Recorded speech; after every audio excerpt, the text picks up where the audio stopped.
said. 3 words, 1 promise. He laughed and punched me in the stomach. Every ounce of air in me came out, and I had to bend over to cough and spit up blood. Don't come around here no more, or I'll be the one to kill you. Don't think I won't, he said, turning around. The guys holding me let go after one final punch in the face. Those sons of bitches. I stumbled off to my car. I barely made it home. Everyone was asleep. It was after 1 in the morning. Strangely, there was no light coming from Noah's room. No way she was still out. I opened the door. Her bed was made. I cursed, walked into my room, and pulled off my clothes, trying to grit my teeth through the pain. I was in bad shape. It had been a long time, 4 years to be exact, since I'd received a beating like that. It had been dumb of me to wander down that alley by myself. I'd made it easy for the bastard. I got into the shower and let the water wash away the blood and sweat. They'd mostly stuck to my stomach and ribs, so I could cover up my bruises with a t-shirt.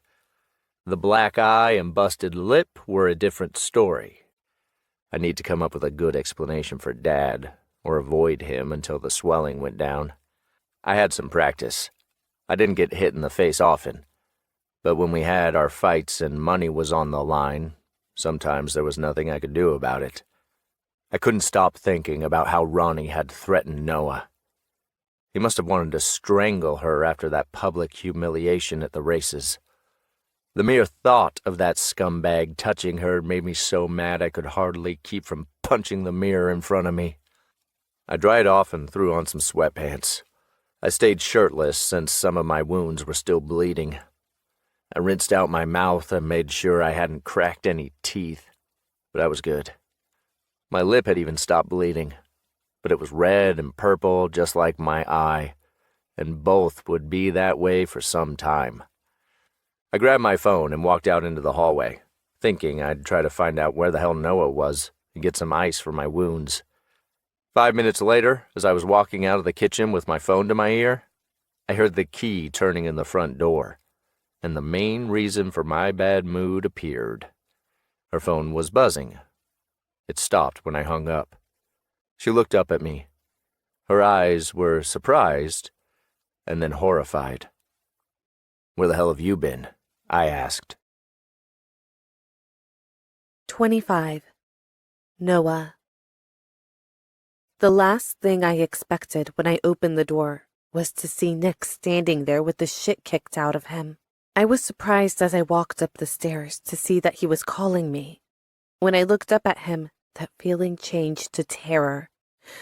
"Where the hell were you?" he shouted. As always, he was intimidating. The question was unsettling, but his appearance was truly awful. His left eye was purple, his lips split, but that wasn't the worst. His torso was covered in bruises still spreading under that tanned skin over those shapely abs. Seeing those wounds paralyzed me. In a panic, I started to feel faint. I hated the sight of blood, and my ears started ringing. I had to hold on to the doorframe to stay standing. "What happened to you?" I asked quietly. He was angry. I could see it in his every gesture. It was almost as if his wounds were my fault. "I asked you a question," he said. I shook my head and shut the door soundlessly. My mother and Will were in bed, and I didn't want to wake them. Nick didn't seem to care, though, to judge by his voice, which was nearly shouting. "I was with Mario," I said, walking closer to him. I wanted to run away from those horrible wounds, but I couldn't ignore the state he was in. "Lion and Jenna met up with us to have ice cream. What do you care anyway? Have you seen yourself?" I reached out without realizing it to touch a bruise on his ribs. He reached over to brush me aside, but seemed to change his mind and grasped my hand tightly until it hurt. I looked up and saw the rage and fear in his eyes. "Come to the kitchen. I need to talk to you." He pulled me away, and I couldn't help looking at his bare back. My God, you could see every single muscle in it as he walked. That awakened in me a desire to touch his firm body. Another bruise was starting to form on his side. I hated whoever had done that to him so much my vision started clouding. Nick turned on a table lamp so the light was dim as we sat down on a bench next to the island. He never let go of my hand. It was killing me to see him like this. His eyes were squinting from the pain, and all I could think about was what I could do to make him feel better. "Did you notice anything weird while you were out?" he asked, worry clouding his face. "Anyone following you, or something like that?" I hadn't expected the question. Looking him straight in the eye, unable to believe what I was hearing, I said, "No, of course not. Why?" He let me go and turned aside, frustrated. I wished he had gone on holding me, but I just sat there, still. "Ronnie hasn't forgotten about the race." Now I could guess what this was all about. "He wants revenge, and if he sees you, he won't hesitate to hurt you." "Is he the one who beat you up?" I asked, cursing the bastard in my mind. "Him and his 3 friends," he admitted. "My God, Nick," I said, feeling a strange pressure in my chest. I brought my hands up to his face, feeling his wounds. 4 against 1? He stiffened and then relaxed. Skirting over his wounds, my fingers traveled down his cheeks, feeling the raspy touch of his stubble, which made him so frightening and sexy at the same time. "You worried about me, Freckles?" he asked. He was trying to be funny, but I couldn't laugh as I felt his bruises, and he grimaced. He reached up and pulled my hand away. "I'm fine," he said. "You have to go to the police," I said, walking off toward the fridge. I grabbed a bag of frozen peas and returned to him, placing it over his eye. "With guys like that, you don't go to the cops. But anyway, we got other problems." He grabbed the bag and pulled it away from his face so he could look directly at me. "Noah, until things calm down, I don't want you going anywhere by yourself. Hear me?" His voice sounded like that of a big brother. "These people are dangerous, and they've got their eyes on you. Me too, but I don't care if I have to take a beating. I can defend myself. You, though, if they find you out on your own, they'll eat you alive." "Nicholas, they won't do anything to me. They don't want problems just because I wounded some dickhead's ego," I said, ignoring the look of warning in his eyes. "Until this is over, I'm not going to take my eyes off of you. I don't care how you feel about it." Were we never going to get along? "You're unbearable, you know it," I hissed. "I've been called worse," he shrugged. "Put a warm cloth on your bruises and keep something cold on your eye and lip," I said, feeling bad for him. "You'll feel like shit tomorrow, but if you take an aspirin and stay in bed, you'll be fine in 2 or 3 days. His forehead furrowed, but a smile spread across his lips. "You an expert in helping people recover from beatings?" I didn't bother responding. That night, I went straight to bed, and I had nightmares. The next morning, I got up in a bad mood. I hadn't slept well, and the one thing I wanted was to stay there lying around my room. Only one thing made me slide out of the bed and walk toward the bathroom. Whether I admitted it or not, I wanted to know how Nick was. I don't know when or how or why, but I felt suddenly worried about him. Things seemed to be going smoother with us. He hadn't tried anything with me since he touched me in the kitchen that time I had almost cut my finger, and a part of me was bitter over it. The only time my life felt good in LA was when I was in his arms. He made me forget everything else. But I knew it was better for us to get along than to be constantly shifting between making out and hating each other to death, which was the way things had been before. I took a quick shower and thought about the night before. I'd been really angry at Nick for how he talked to Mario at dinner, but my fury had disappeared as soon as I'd seen him looking like hell in the vestibule of our home. Mario had been a gentleman the night before. He'd invited me out again, and I'd said yes. I wanted to forget my ex and my ridiculous obsession with Nicholas. I got dressed quickly, and walked down to the kitchen barefoot to have breakfast. There wasn't a trace of Nick, but Will and my mother were sitting at the table talking loudly about something. "Good morning," I said, going to the fridge and serving myself a glass of orange juice. Pret, our cook, was making something that smelled wonderful. I walked over and looked down into the pot where she was stirring bubbling chocolate. "That looks delicious. What are you making?" I asked. Pret smiled. "Mr. Lester's birthday cake," she said cheerfully. I turned to Will. "Wow, happy birthday. I didn't realize," I said, looking sheepish. He laughed. "It's not my birthday, it's Nick's," he said, amused. My mother smiled too. Wow, Nick's birthday. I didn't know why, but it made me mad that I hadn't known. "He's outside. Go congratulate him," my mother said. "Yesterday he got in a fight with some thug who tried to rob him, so don't get scared when you see his face." I nodded, impressed at my stepbrother's skill at lying. I grabbed a pastry from the table and walked out to the yard. He was lying on a deck chair in the shade, wearing sunglasses, a t-shirt, and a swimsuit. He looked asleep. I imagined he hadn't slept any better than I had. I crept up beside him. "Happy birthday!" I shouted as loudly as I could, laughing as I saw how I'd startled him. "God damn it!" he shouted, taking off his glasses to reveal his eye, which was now an iridescent mix of green, purple, and blue. I couldn't help cracking up. He tried to act tough, but when he saw I couldn't stop laughing, his anger dissolved into a smile. "You think this is funny?" he asked, putting aside his glasses and standing up. I started walking backward.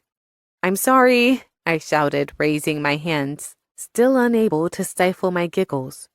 "Oh, you'll be sorry all right," he said, and charged after me. I ran, but it was pointless. A second later, I had him behind me, and soon he'd lifted me up over his shoulder. He groaned. He must have been aching all over, but I could barely hear it over my laughter. "No, Nick, please!" I shouted, shaking all over. He ignored me and jumped straight into the pool, both of us fully dressed. I struggled away from him as soon as we plunged into the water. It was warm on that late summer day. When I got to the surface, I splashed water in his face. He was dying laughing. My white dress was clinging to me. I was glad I'd put on black underwear. Otherwise, it could have been really embarrassing. He shook his hair with a Justin Bieber-like move and paddled over to me, trapping me in a corner of the pool. "You can apologize now for nearly giving me a heart attack on my 22nd birthday," he said, wading over until our bodies were just inches apart. I tried to push him away, but no luck. "In your dreams," I said, playing along. Adrenaline was rushing through my veins, and butterflies were flapping in my stomach. The feeling was like racing at 200 miles an hour over the desert sands. With a calculating look, he wrapped his hands around my waist. "What are you doing?" I asked in a muffled voice when he was so close his chest was touching mine. "Tell me what you feel right now," he said in a hoarse voice. There was nothing funny about his expression now. It was 100% desire. I felt a wave of pleasure and fear all at once. What if they saw us? I shook my head as his hands moved down my thighs. His fingers pushed aside the wet fabric of the dress and slid between my legs. I opened them and wrapped them around his hips. "I'm not going to stop until you tell me to," he said, pushing me against the wall of the pool. The water reached up to his shoulders and my neck. I was practically at his mercy. I knew with a word I could get him to let me go. He'd said that, hadn't he? But was it really what I wanted? "They're going to see us," I mumbled. My cheeks were burning, my body burning.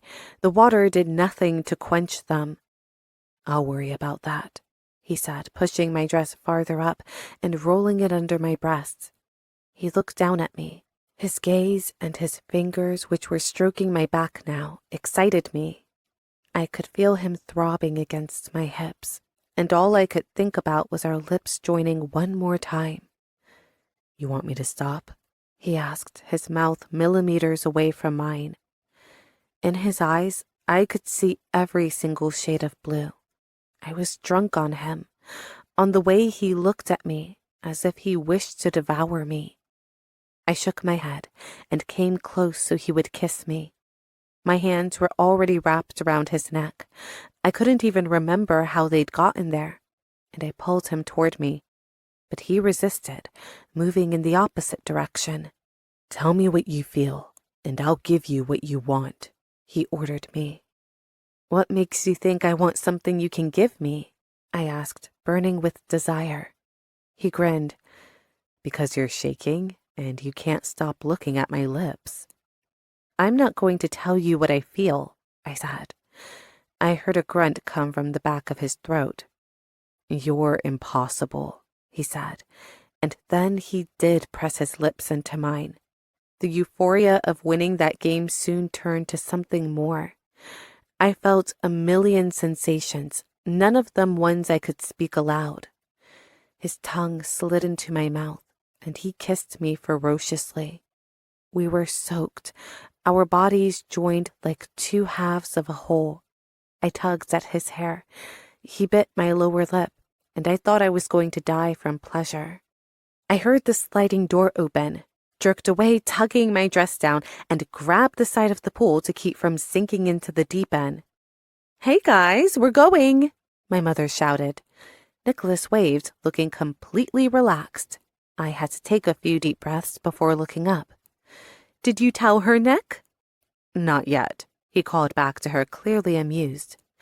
"Okay, well, we'll talk later. Have fun," she said.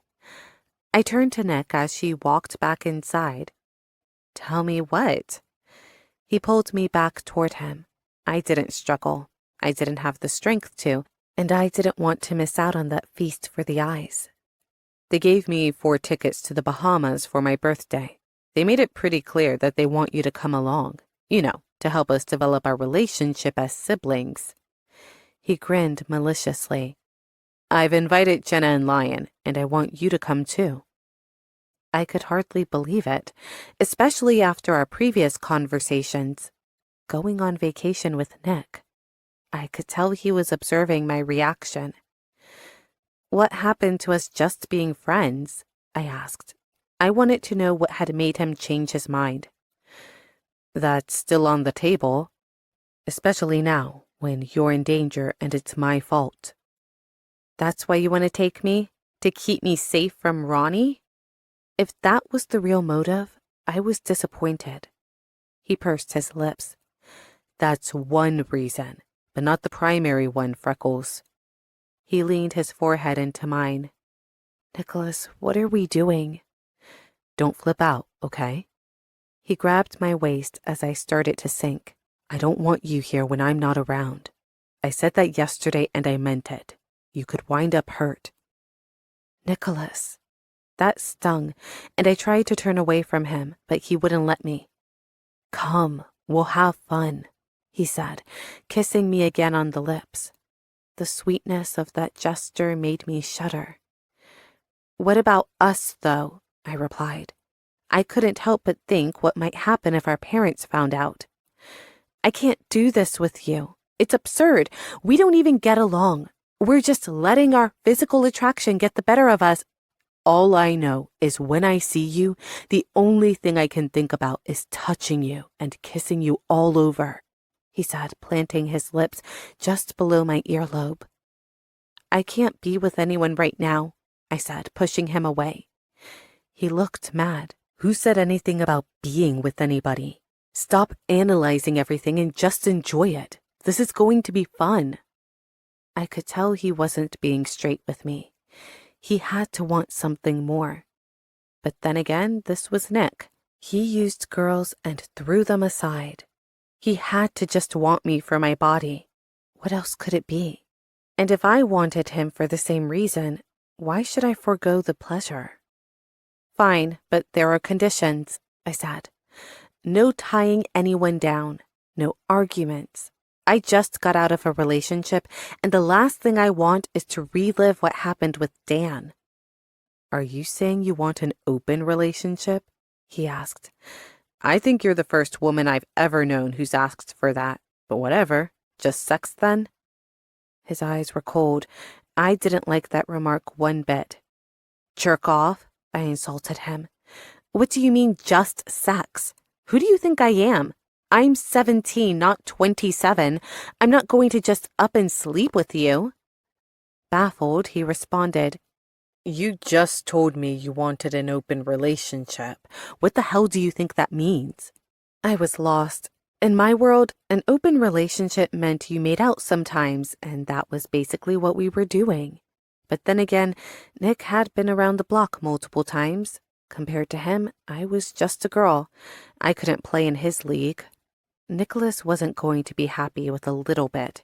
He'd want to go all the way. I'd have known that if I'd thought over the past 3 weeks clearly. In that brief time, I'd gone way further with him than I had with Dan. Forget about it, I said, feeling I was playing at a disadvantage. He was fire, and I didn't want to get burned. I like this new relationship we have. I even feel like we can start to get along. Why would I want to mess that up? He looked at me as if he didn't understand a word of what I was saying. I didn't really know what I wanted either, but casual sex wasn't something I was into. Noah, we won't do anything you don't want to, he said in a tone that made me melt. He seemed to understand every single thing going through my head. It almost scared me how easily he could read my thoughts. Blushing, I wished the earth would just open and swallow me up. I'd rather we just be friends, I said, not especially convinced. Are you sure? Just friends? I nodded, looking down into the water. Fine, he said in what sounded to me like a condescending voice. But you're coming to celebrate my birthday with me. If you're my friend, then you can act like one. He swam off and then reached up and lifted himself out of the pool. To me, his words sounded like, You're scared and I know it, so I'll wait till you're ready. But if that was so, what was it about me that would make Nick wait? I spent the rest of the day in my room reading and writing a short story I'd begun working on a long time before. I liked writing as much as I did reading, and one of my dreams was being a great writer in the future. Sometimes I imagined myself being known all over the world, selling millions of copies, and traveling to promote my books and tell stories people would remember forever. My mother had never done anything with her life because she had gotten pregnant with me when she was 16. My father had been only 19 then, and he hadn't had any education. His one shot had been racing in NASCAR. Mom still remembered how hard it had been to raise me when she was just a girl herself, and she wanted to give me all the things she had wanted when I was her age. A good college. Those had always been her dreams, and she was going to make them come true. To please her, I'd always tried to get good grades, had played on the hockey team, and had written from the time I was a girl. A part of me always wanted to make her proud. As I got lost in thought, looking out the huge window in my room, someone knocked on my door and came in. My mother was there with a bag with the St. Marie logo. I knew whatever was in there would ruin what was left of my day. Your uniform arrived. Try it on and then go downstairs so Pret can make any adjustments to it you need. Also, we're going to give Nick his cake in a little bit. They don't blow out candles or anything the way you and I do on our birthdays, but I think that's terrible, and I'm going to do whatever I can to change their habits. Mom, I don't think Nick's going to be into it, I said, trying to imagine him sitting at a table making wishes. Whatever, she said, closing the door behind her. I got up and took out my uniform. It was as horrible as I'd imagined. The skirt was pleated green plaid with some kind of clip on the side to close it. It hung down below my knees. The shirt was white and baggy, and to my horror, there was even a green and red tie that matched the gray, red, and green sweater. The socks were green too, and reached my knees. When I put them all on and looked in the mirror, I made the nastiest frown in history. I took everything off but the skirt and the shirt, the two things Pret could fix, and went downstairs. On the landing, I found Nick with his phone pressed to his ears. When he saw me, his eyes bulged, and a smile crossed his face. I scowled at him, resting my fists on my waist. "Sorry, I gotta go. I need to make fun of someone," he said, chuckling and putting his phone in his pocket. "You think you're funny?" I asked, dying from shame. "This must be the best birthday present you could have ever given me, Freckles," he said, laughing at my expense. "Yeah? How about I give you this too?"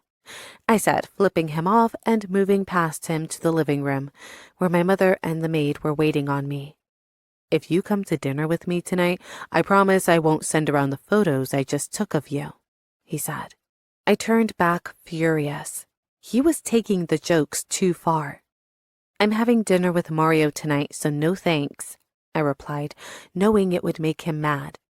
In the living room, there was a footstool ready for me to stand on so Pret could take my measurements.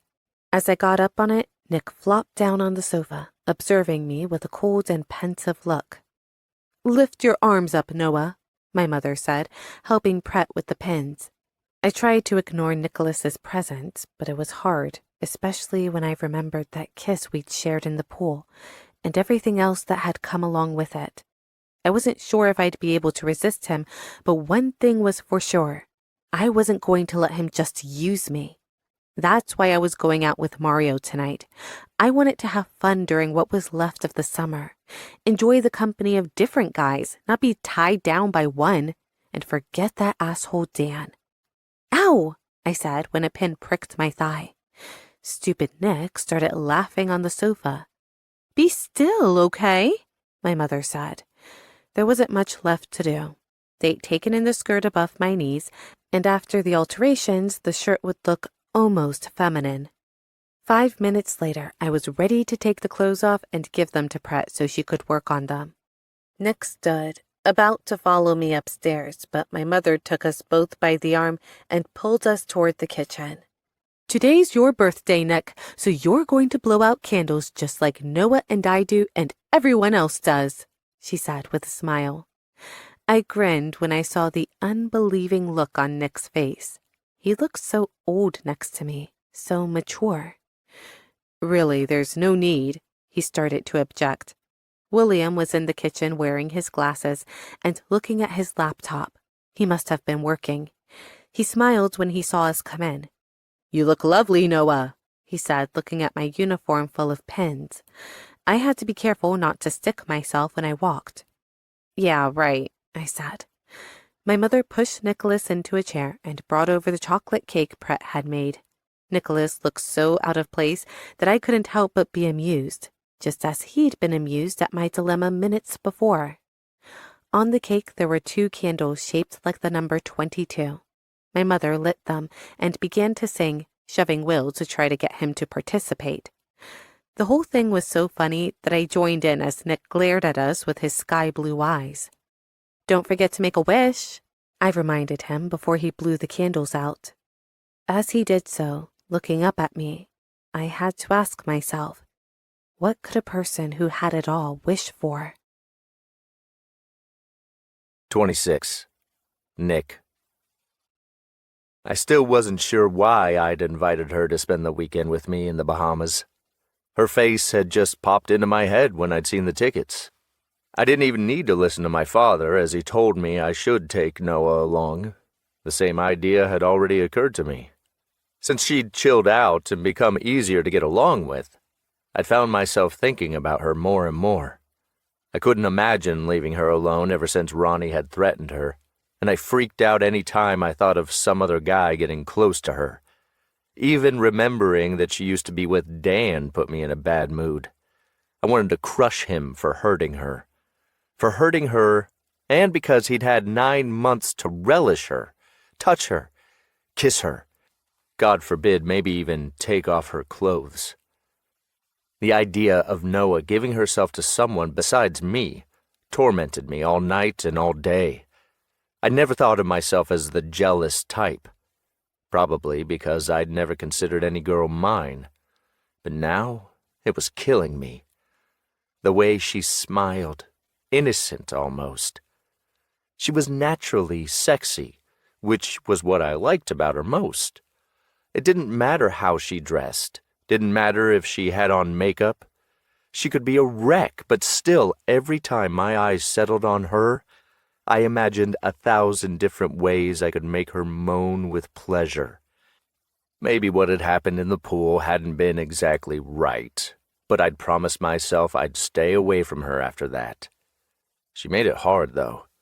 I'd wanted to kill her that night before after what had happened with Ronnie.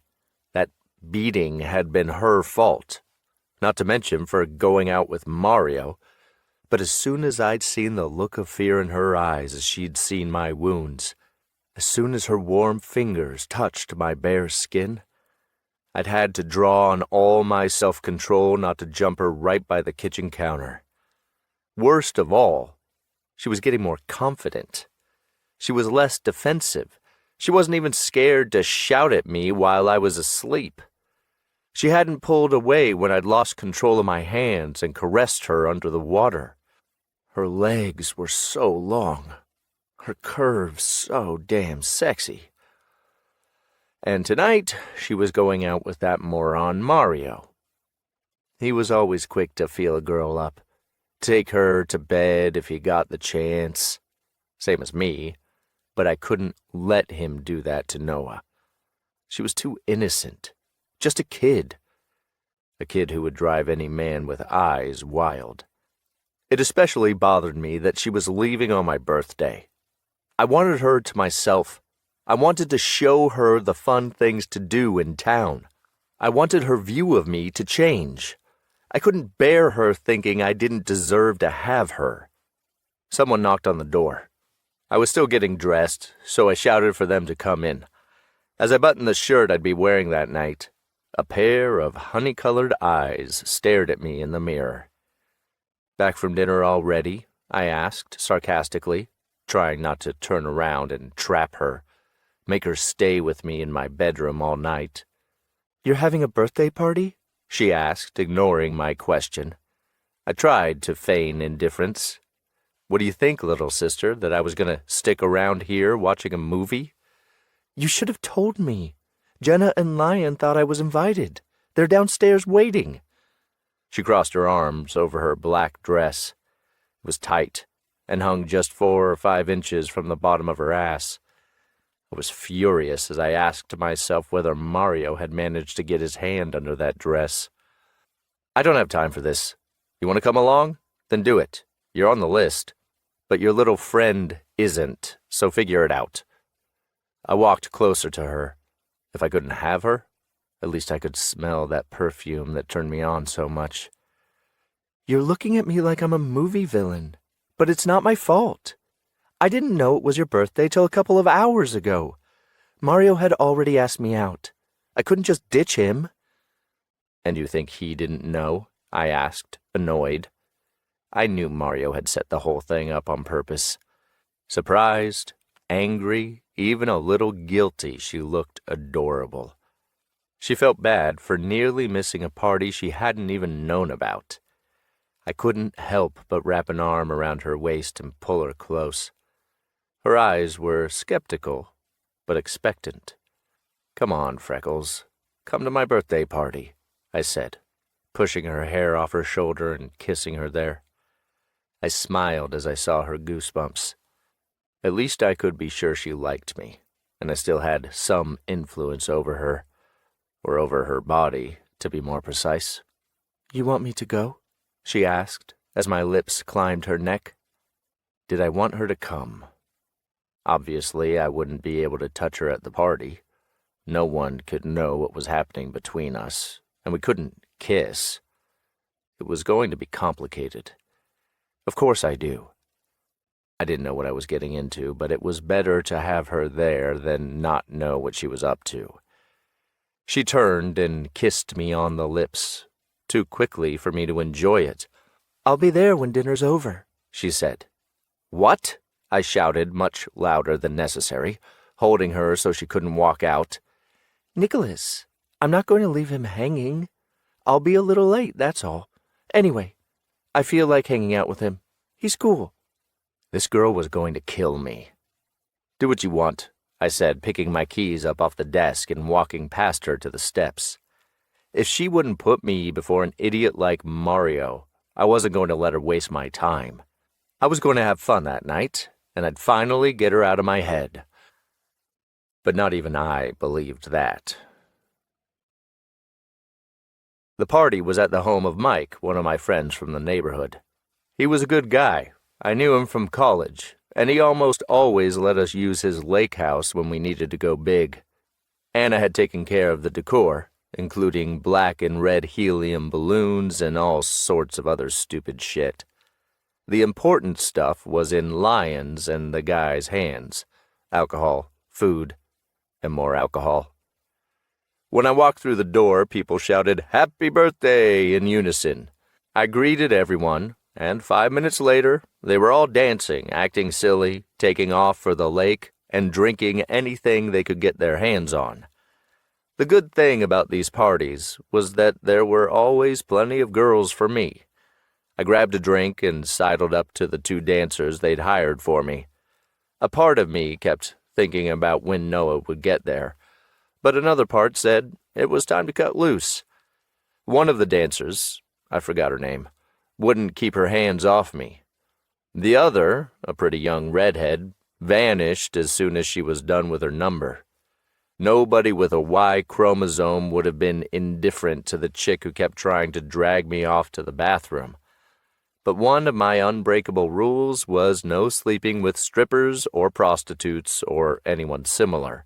So I ditched her as politely as I could and walked to the back of the house. From there I could see Toluca Lake and the reflection of the full moon in the water. My friends were all fooling around, splashing each other and dragging girls down to the shoreline. Just then, Lion came over, leaned on the wooden railing, and looked at me. I remembered the first time I'd ever seen him. He had been way bigger and scarier, but at least I had been tall enough to look him in the eye before he'd split my face open. I hadn't even known what he was pissed off about. I think I'd hooked up with his girl or something at this party I'd been taken to. But the funny thing was, thanks to my reflexes, I'd been able to get away, and he'd wound up hitting the wall behind me. It had been so ridiculous, I'd burst into laughter while he'd clutched his fist in pain and started sweating. I guess he'd thought it was funny too, though, and we'd been best friends ever since. "Thanks for inviting me on the trip, dude. I could never go anywhere with Jenna, and finally, we'll be able to get that alone time we've been needing." He was beaming. I took a sip of my beer. That trip. I couldn't think of it without thinking of Noah. "I know she's your stepsister and all, man, but why'd you invite her?" he asked a second later, intrigued, and I felt like he was reading my thoughts. I weighed my response before answering. I wasn't sure myself, but I just knew the idea of spending 2 whole days without her made me unbearably anxious. I don't want her to stay here while Ronnie's still mad about the race. He threatened her. I can't let anything happen to her. I left out the details that if he even looked at her wrong, I'd kill him with my bare hands. Lion turned his back to the lake and looked at me sternly. "I don't know what you're really about, bro, but I've seen how you look at her. You can't hook up with her. She's your stepsister.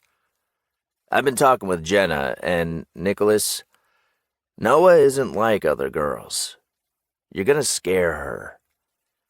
I tried to calm down, to keep from telling him to go to hell. He wasn't wrong. Noah was different. You could see it in her eyes, in the way she was, and how she didn't even understand the effect she had on people. She was naive and innocent, and I could corrupt her so easily. "I know what you mean, but nothing's up," I said, while my mind shouted back to me, "Liar!" in capital letters. We're just friends. We need to be. We live together. Our parents are married. It would be impossible if we hated each other, so I've decided to try to get along.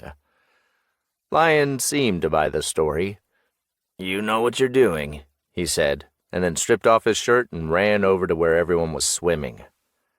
I wouldn't have minded going with him, but I couldn't help keeping my eyes on the door, waiting for Noah to return from her stupid date. That was when I saw her come in with Jenna. Their arms were locked, and Noah smiled when she saw me. She was radiant when she smiled that way, and I wanted to grab her and kiss that dimple that had appeared in her left cheek. "Happy birthday again," she shouted. Jenna observed us for a moment before turning to the lake, where a lion was shouting for her to come join in. "What about you guys?" he asked, and Noah looked down at her black dress. "I didn't bring a swimsuit," she said, shrugging. "Don't be a prude.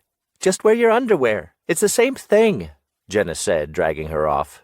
Just imagining her in her underwear made me nervous. Not to mention the idea of her stripping in front of all those drunk assholes at my party. I could tell she was uncomfortable.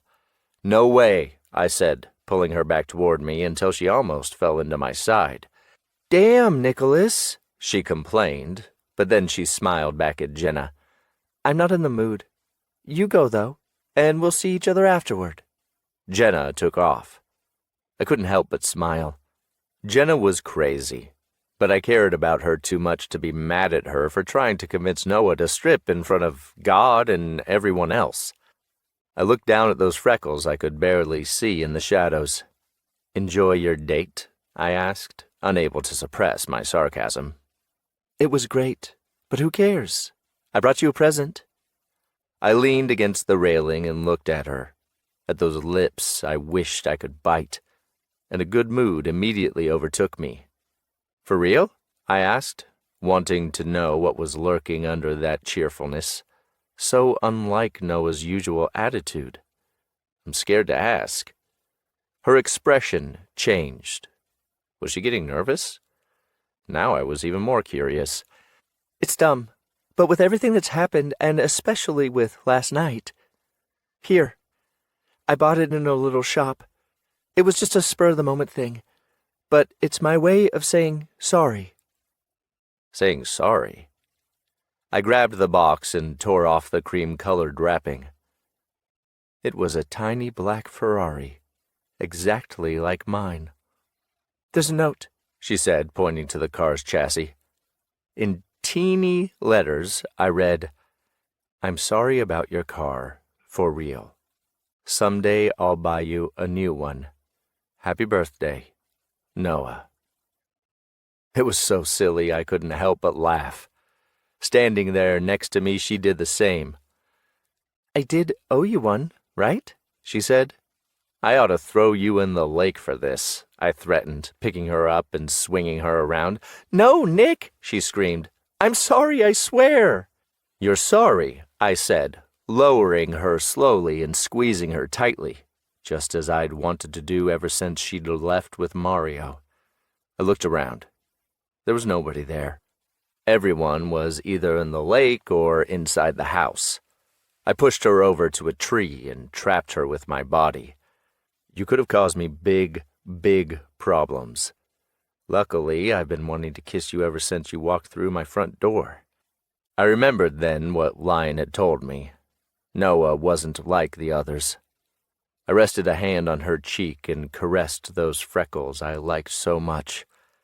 Her skin was tense, alabaster, and it was impossible not to lean down and kiss it, feel its smooth texture on my lips. I kissed her cheek, then the place where her dimple showed up when she smiled, then her throat, coming in close and savoring her sweet skin. She moaned almost inaudibly, and I couldn't take it anymore. Our lips joined, and 1,000 different feelings took hold of me. Uncertainty, heat, a deep, dark desire. Between my body and the tree, I felt her melting into me. Her tongue looked for mine, and when they met, I almost died from pleasure. She pulled me down and I couldn't control my hands, which went crazy feeling her all over. My hands climbed her thighs and touched the fringe of her panties. My God, I wanted to touch her there, make her shout with pleasure, hear her say my name over and over. "Nick," she panted. "Tell me to stop, and I will," I said, looking her in those eyes that seemed to have come up from hell to torture me and drive me insane. She said nothing, so I kept going. My fingers pushed aside her underwear, and she groaned into my shoulder. She was shaking, and I held her up with one hand as I pleasured her with the other. I watched her the whole time, bewitched. A minute later, I had to cover her mouth with mine. I was worried someone would hear her. She was perfect, and I was falling in love like an idiot. 27. Noah. I was shaking so hard, shaking from pleasure that I had to let him hold me up. I couldn't believe what had just happened. I hadn't seen it coming, and it had been so fast. I had been giving him his present and laughing, and all of a sudden he had me pushed against a tree, and his caresses had been making me tremble. I'd wanted to stop him. My God, I should have, but feeling those hands all over me, it had been incredible.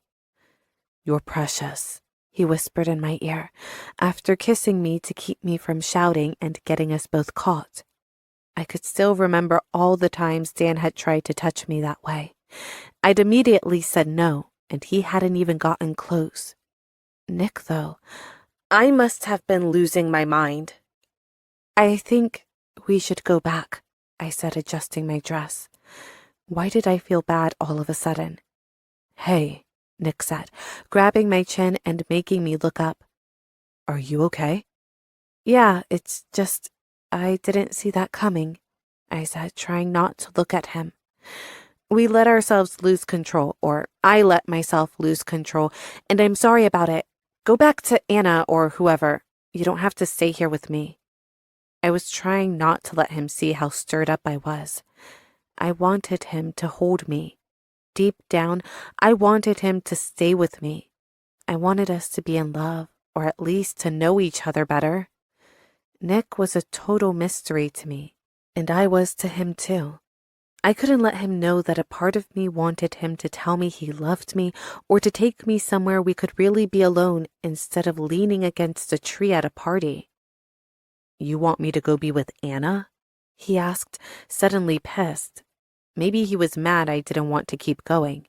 Maybe he thought I wanted to do the same to him, but just thinking about sex with him in the middle of the woods made me sick. "Yeah, go be with her," I said, looking down at my toes. "You don't have to stay with me. I told you, this was a mistake. We're going too far. It's not right." Nicholas turned around and kicked a rock. I heard him curse under his breath. Then he turned around in fury, his eyes looking like ice. "Fine," he said. He reached back with one arm and pulled off his shirt. Before I knew what he was doing, he turned around, pulled off his jeans, and taken off running for the lake. The people swimming there saw him and chanted his name. My good mood and my self-esteem sank like his body sinking into that cold water. For the next hour and a half, I avoided him as much as possible. I didn't want to see him. The mere thought of it made me nervous. When 5 a.m. struck and most of the people had gone, the only ones left were Anna, Lion, Jenna, Mike, who owned the place, someone named Sophie, a friend of Nick's named Sam, Nick, and me. We were in a living room full of big white sofas and armchairs sitting in a circle. Sophie and Jenna were on one side of me. Sophie was a bleach blonde dummy. Mike was to my right, and Nicholas was next to him.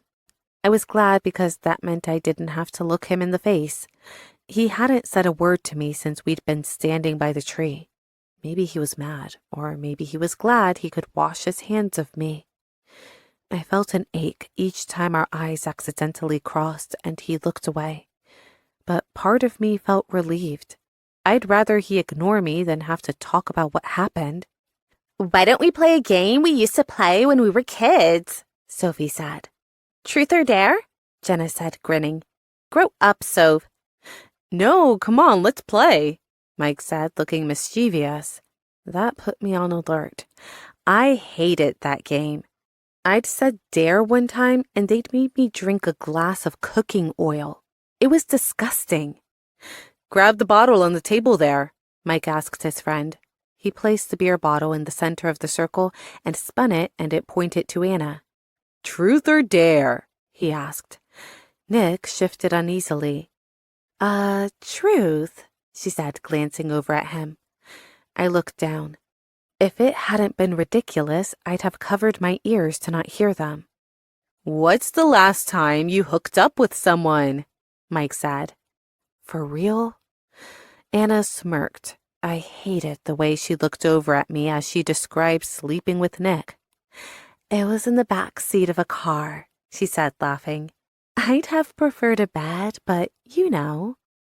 Why did it hurt me so much to hear that? Why did the simple thought of Nick's hands roving her body make me want to get up and pull her hair out? I spun the bottle myself. I didn't care if her story was over or not. I wasn't interested in the details. Shit, now the bottle was pointing at Nick. "Truth or dare?" I asked him a little brusquely. "Dare, obviously." I tried to think of something that would really irritate him, but before I could, Sophie butted in. "Take off your shirt," she ordered him, and I huffed as I watched her devour him with her eyes. "That's not an actual dare," I said. "You should learn to be faster, little sister," Nick said, stripping it off. All the other girls in the room must have been as entranced by his physique as I was. He was still to die for, even with the bumps and bruises Ronnie and his guys had dealt out to him. "Thanks for the view, Nick. My turn," Jenna said, reaching out and spinning the bottle. Damn it, I was up. I almost shivered, wondering what she'd ask me. "Truth or dare?" "Truth," I shrugged. "Tell us the worst thing you've ever done in your life," Jenna said. She thought I was a good little girl who never did anything out of the ordinary. If only she knew. Seeing the mocking looks on everyone's faces, I felt the urge to open their eyes. But did I really want to tell them about the thing that had been eating me up inside since I was 11? No. Honestly, I didn't.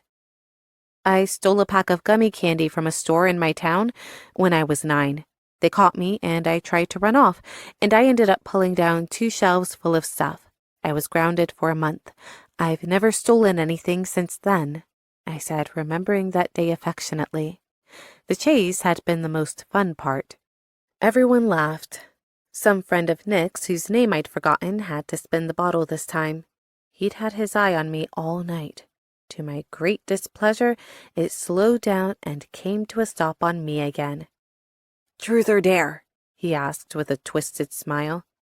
"Dare," I decided, since I'd picked truth last time. But I had the feeling I might have made the wrong choice. "Take off your dress," he said, and the blood rushed into my face. No, I couldn't do that. The lights were too bright. Everyone would be able to see every inch of my body.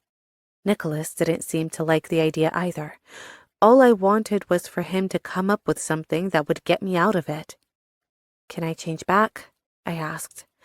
Anna, clearly amused, asked me whether I had some kind of hang-up about my body. "It's just a game," she said. "You can change," Nick grunted. Everyone protested, but there was no changing his mind, and they had to give in. "Fine, since you didn't want to go along the first time, your dare is going to be a little more complicated," Anna said. I could tell she was enjoying making me suffer. I had the urge to get up and smack her in the head with the bottle. Triumphantly, she continued. "So, you've got to go into that closet and make out with Sam." What the hell? No way was I getting in some dark closet. This night was going from bad to worse. "Great," Sam said. I'll do it, I said. But here, I'm not getting in any closet. Why? Anna asked. She's afraid of the dark, Nicholas said. I couldn't believe he just blurted that out without any consideration for me. Everyone cracked up. What are you, like 4 years old? Sophie said. I could feel myself blushing. That subject was off limits. Only a few people knew the truth about that fear. I hadn't even told my stepbrother the reason behind it. Same difference as far as I'm concerned. I'm going to need that kiss, though, Sam said, edging over to me with no sense of shame. Whatever, it was just a kiss. Why should I care? I stood up, ignoring everyone around me. Sam was blonde with brown eyes. Jenna had told me he went to our school. When he reached me, he put a hand around my waist. Everyone else was jeering. I'm sure they could tell I was embarrassed, but my only thought was getting it over with. I'd meant to just give him a quick peck, but he was too quick for me, and he forced my lips open and slipped his tongue inside. I froze, and a second later I shoved him away. That'll do, I said, and sat back down. I was angry, even if I didn't exactly know why. You kiss like an angel, Noah, Sam said, returning to his place. Nick got up. He seemed worried, as if he had something on his mind, and both his hands were clenched into fists. It's late, he said, looking at me. We need to go.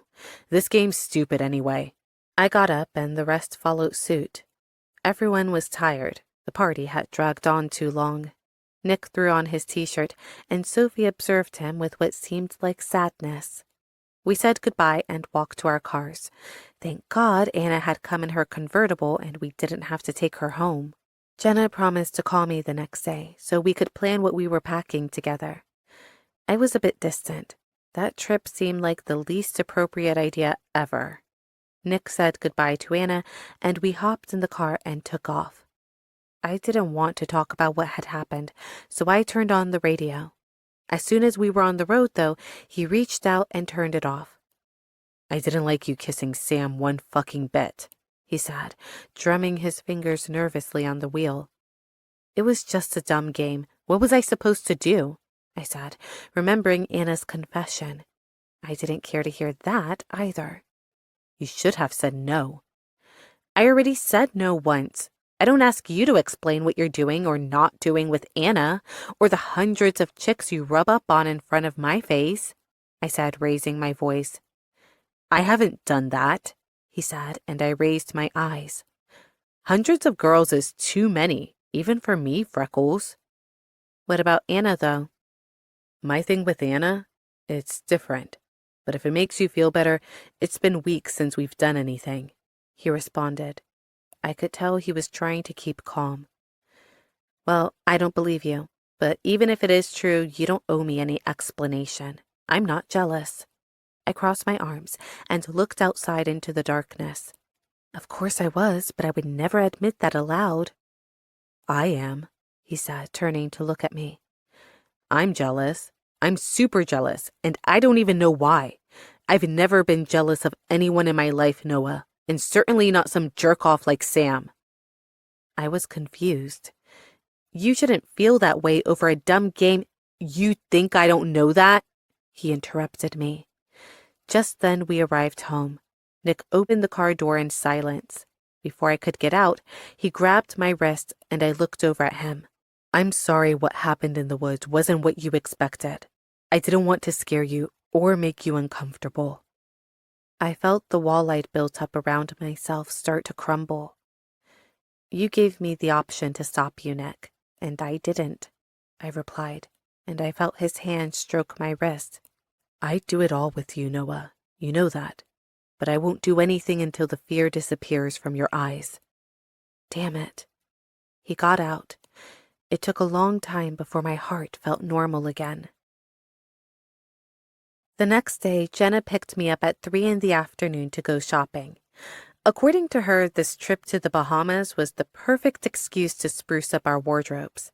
My mother, overjoyed that Nicholas had invited me along, gave me her credit card and begged me to buy something. It was weird to see my mother so happy just because her stepson and I were getting along, especially since from her point of view, the whole farce was just him trying to treat me as his sister. I couldn't even imagine the look on her and Will's faces if they found out what we'd been doing the past few weeks. Still wavering about whether I should even go on the trip, I waited for Jenna as she walked in and out of the dressing room with 1,000 different designer outfits. She was so thin, so svelte. I was envious. Her dark skin looked beautiful in every single thing she tried on. I still hadn't picked anything, and I wasn't even particularly into the idea. I already had way too many clothes I hadn't even worn. My phone rang, and I grabbed it out of my back pocket. "Hello?" I said. No answer. I looked at the screen. Unknown number. "Hello?" I said again louder. I could hear someone breathing on the other line, and my whole body shivered. I hung up just as Jenna walked out of the dressing room again. "Who was it?" she asked as I slipped my phone back in my pocket. "Don't know. Unknown number," I said, picking up my bags and heading for the door. "Weird. I got this call from an unknown number once, and it turned out to be this weirdo who was obsessed with me. He called me like 1,000,000 times. I had to change my number and everything. Lion was losing his mind." Honestly, though, who was going to stalk me? But then I remembered Nick telling me about Ronnie's threats and how I needed to take them more seriously. I wasn't going to let a stupid phone call freak me out, though. I pushed my worries aside and walked with Jenna to the register. 10 minutes later, we were sitting at a table outside a Starbucks, where I picked apart a blueberry muffin while she drank a strawberry frappuccino. "Can I ask you something?" she asked. I nodded, putting a piece of muffin into my mouth. "Do you have feelings for Nick?" I almost choked. I didn't see that coming. Was it so obvious? I tried to swallow and stop coughing, taking a sip of my OJ and asking myself how the hell I was going to respond. "Why do you ask?" "Yesterday at the birthday party, I don't know, I thought I saw something. Like Nick. He's never been so happy to see someone, but when you showed up, he was like a completely different guy. I could be imagining things, but your reaction when Anna talked and then his when you kissed Sam, they were almost exactly the same." Nothing got past her. It was true we'd let ourselves go that night, not stopping to think that people around us might pick up on what was happening between us. But then what was happening between us? "Jenna, he's my stepbrother," I said, trying to change the subject. She rolled her eyes. "Yeah, which means he's not your real brother or anything like it, so you can cut the bullshit," she said. "I know Nick and he's changed. There's something there. Maybe it's true you're trying to be friends now, or maybe you actually have feelings for him." I felt as if I was being placed behind an X-ray machine. What were my feelings for Nick? I certainly felt something, I had to admit that. At least to myself, but what was it exactly? I had no idea. I only knew that he managed to drive me completely insane. "We're trying to be friends for our parents' sake," I said, knowing it was a lie. "And I don't dislike him, especially now that we're actually trying to get to know each other." Jenna sucked on her straw. "Fine, but don't tell me it wouldn't be amazing if y'all hooked up. That doesn't count as incest, does it?" Once again, I found myself choking on my muffin. 28. Nick. The Hotel Atlantis in the Bahamas was considered one of the best. I'd been twice, and it really was incredible. There was a huge aquarium where you could see sharks, rare fish, and all kinds of sea creatures as you walked down the hall toward the dining room or the casino. Noah was freaking out, and I was happy to know I'd helped her have this experience. We'd reserved 2 rooms, one for the guys and one for the girls. We got to the hotel at 5 in the afternoon. The girls wanted to go straight to the beach. I was dying to see Noah in her bikini, so in 30 minutes, I made sure we were off. The sun was warm, but I wasn't one to lie down on a towel and soak up rays. I liked to surf, but even if that wasn't in the cards, I was content to know I'd have something pretty to look at. Hence my disappointment when we got to our beach chairs and Noah took off her dress. Unlike Jenna, who was wearing a provocative bikini, Noah was wearing a black one-piece. It was hot, sure, but I wanted to see a little more skin, a little more of that soft, flat stomach, that waist. Jenna and Lion went straight to the water. She jumped on his back and he threatened to throw her in. I turned to Noah, who was busy putting on sunscreen. Are we back in the 1950s, or did you just forget your bikini at home? If you don't like it, you don't have to look, she said, turning away. I grimaced. It seemed like whatever I did pissed her off. She lay down and took a book out of her bag. She read all the time at home. I wondered what it was she liked about Tom Hardy, but I let it go. My literary tastes and hers had nothing in common. That much was obvious. What was it about her that completely changed who I was, how I acted?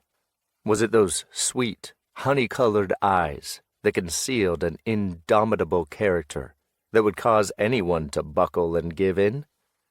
Was it those freckles, which made her look so innocent and sexy at the same time? I didn't know, but when she looked up from her book, I knew if I didn't watch out, I'd go as gaga for her as Lion had for Jenna. Come into the water with me, I said, stretching out a hand and snatching away her book. Why? I can think of several reasons. We could swim, look for seashells. Why, Freckles? What did you think I was talking about? The flushed pink of her face now turned deep red. You're an idiot, and I'm not getting into the water with you. Now give me back my book. She reached out, and I grabbed her hand and pulled her close. You can read when you're old. Come on. She resisted at first, but then I picked her up and carried her down to the water. Let me go, she shouted, kicking and screaming. I obeyed, throwing her into the water and laughing when she surfaced, gaping like a fish. She came after me, and I spent the next 10 minutes dunking her, running off, and cracking up.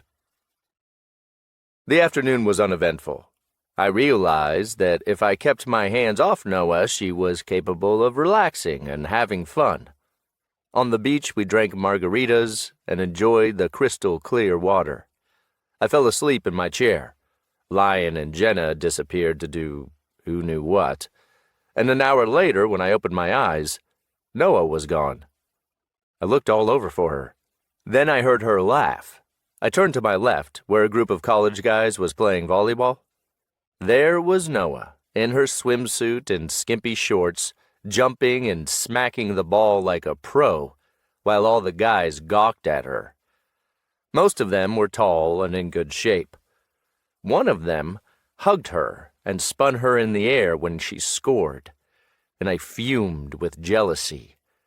Damn it! I stomped over to them. I didn't know what was going on, but I was pissed. When she saw me and smiled, I froze. She was happy, blissed out. Nick, come play, she shouted, passing the ball to one of her new friends and running over to me. The sun had darkened her cheeks, and her eyes gleamed. Did you see me score? She asked proudly. I nodded, unsure what to do with the rage that was eating me inside. I didn't know you played volleyball, I said, realizing as I did how gruff my voice sounded. But she ignored it and replied, I started when I was 10. I told you, I was the captain of my team in Toronto. I got a grip on myself and smiled back to her. Well, I'm very proud of you, and it's great that you were so good and all, but we need to go, I said. I didn't like all those dudes staring at us, almost salivating over her. Come on, Noah! One of them, the guy who had just hugged her, shouted. I gave him a look that froze him. Sorry, she said. I didn't realize how late it was. Let me say goodbye real quick. I was uncomfortable watching them all talk to her. One even groaned when she said she had to leave. I would have pressed his face into the sand if I didn't think I'd get in trouble with Noah for it. When she was back beside me, she said, "That was amazing. It's been 3 months since I've played. I felt like I was back home, seriously." I understood then how hard it must have been for her to leave absolutely everything behind to move with her mother, her friends, her school, her boyfriend. "The guys invited us to meet them in the club at the hotel. Supposedly, it's great. We should go." I wanted to say absolutely not. That those guys just wanted one thing from her and that I wasn't about to stand around all night watching them try to get in her pants. But when I saw the happiness on her face, a happiness I hadn't ever seen before, I couldn't say no. "Sure, but we need to grab a shower and have dinner first," I said. "Jenna and Lion already went back. I talked to them." "Cool," she said. But cool was the last thing you could call this situation. When Lion and I met the girls in front of the elevator, it was all I could do not to shove Noah back into her room. Who told her to dress like that? She was bursting out of a white dress with thin straps that crisscrossed in the back. The sight of all that exposed skin couldn't be good for my health. I had to restrain myself to keep from rubbing her down and taking her to my room where I could stare at her for hours. Her legs, long and graceful, looked even more so in those aquamarine heels. Who had convinced her to ditch the Converse and jeans? The answer, of course, was right beside her. That goddamn Jenna. 29. Noah. I had no idea how I'd let her convince me to put the dress on. It was anything but appropriate. My whole entire back was exposed. I'd needed to put on a special bra.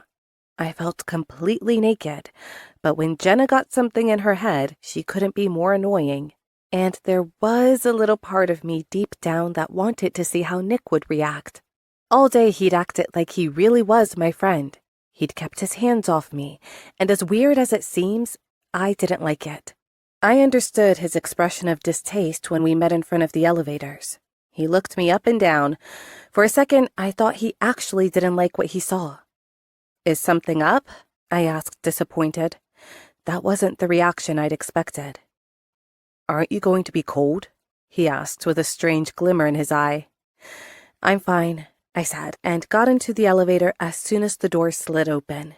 Next to me, Jenna was wearing black hot pants and a provocative pink top. She was showing way more flesh than I was, and Lion seemed unsure whether he liked it. The boys walked behind us. When we reached the restaurant, I couldn't believe the decor and ambiance. It was an elegant spot right next to the pool. It was a privilege to be able to enjoy that place with Nicholas and our friends. I guess that was how it was when your mother married a millionaire. We were seated at a nice table next to a trail leading through the gardens. The views were spectacular. Our plates were served quickly, and the food was exquisite, and the conversation entertaining.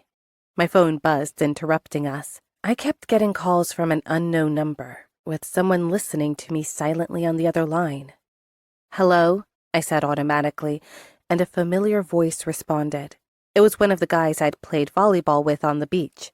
Jess, I think his name was. He told me the name of the club and said we should go there as soon as dinner was over. I communicated his message to Jenna, and she started hopping up and down, while Nick gave me a weird look. What the hell was up with him? I sent him a text.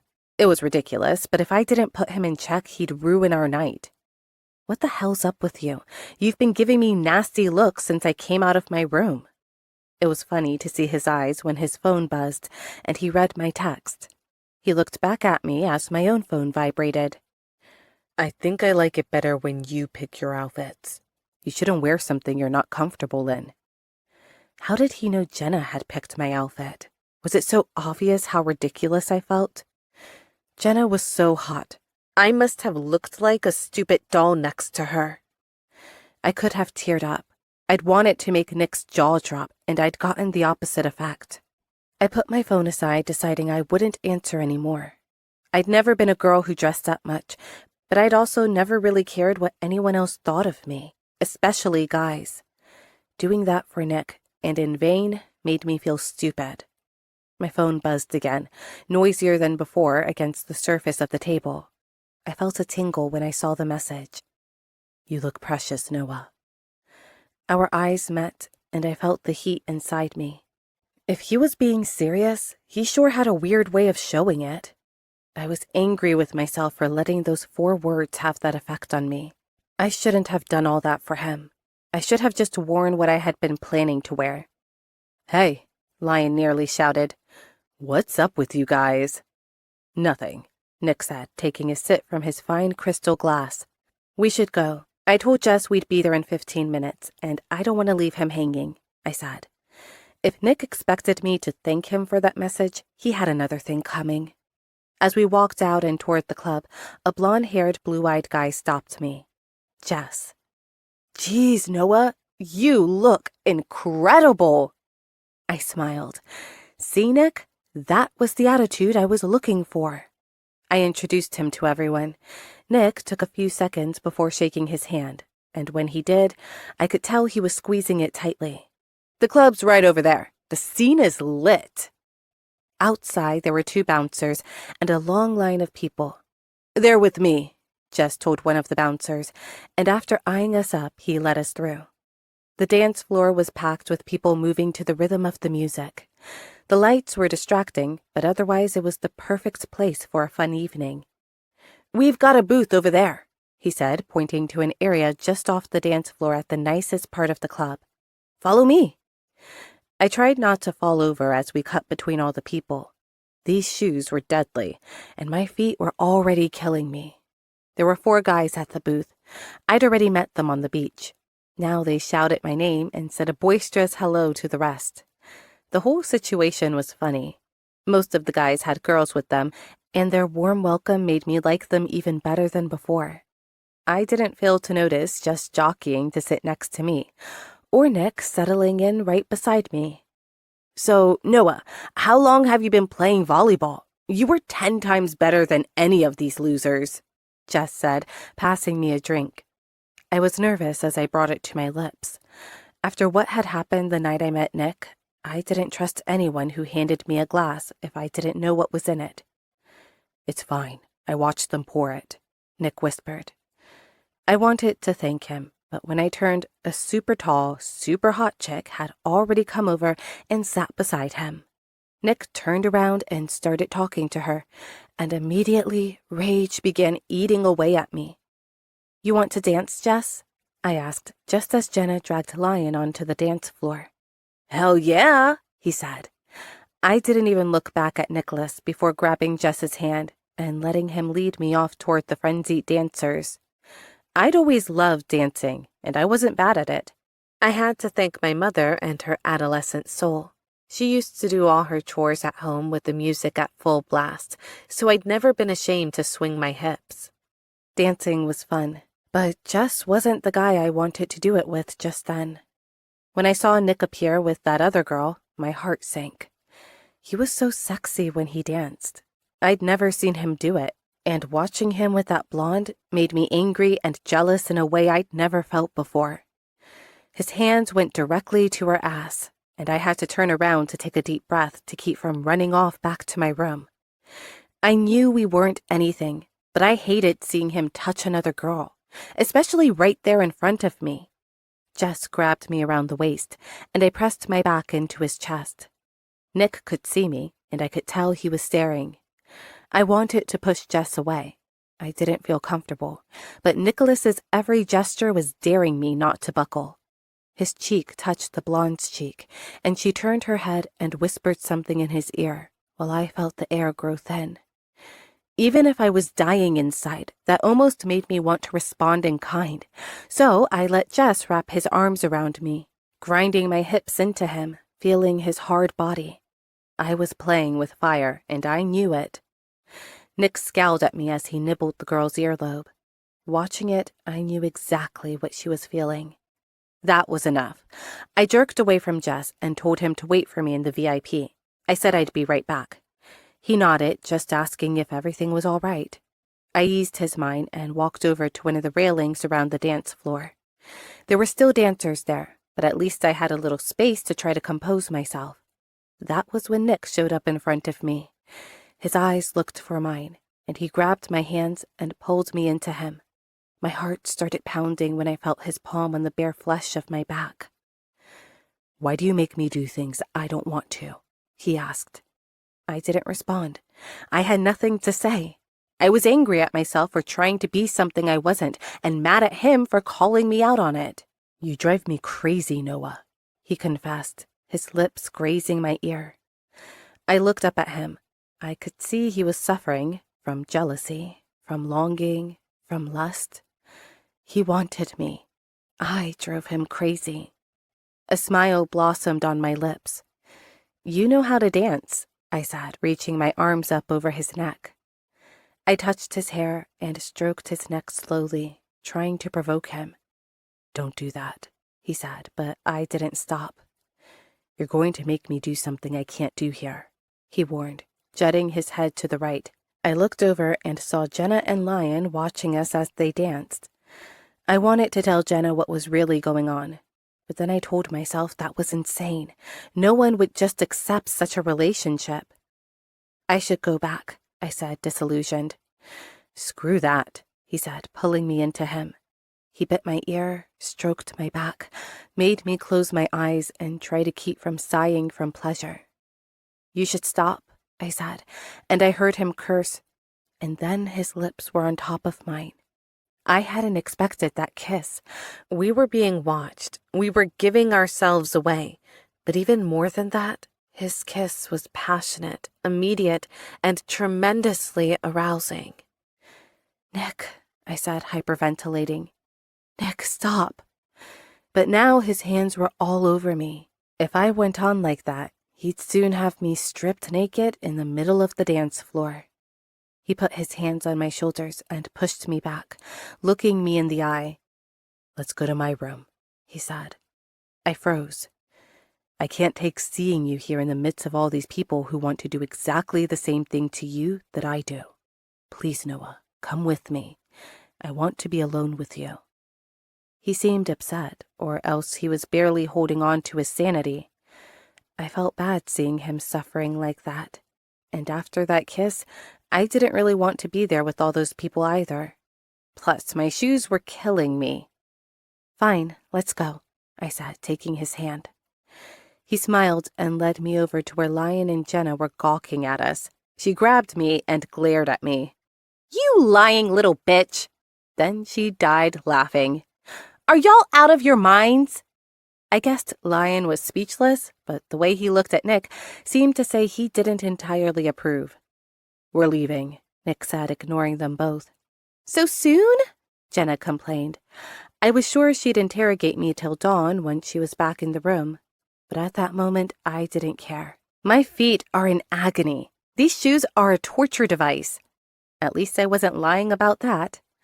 As Nick led me away, I shouted, "Say goodbye to everyone for me," trying to get Jenna to hear me over the decibels.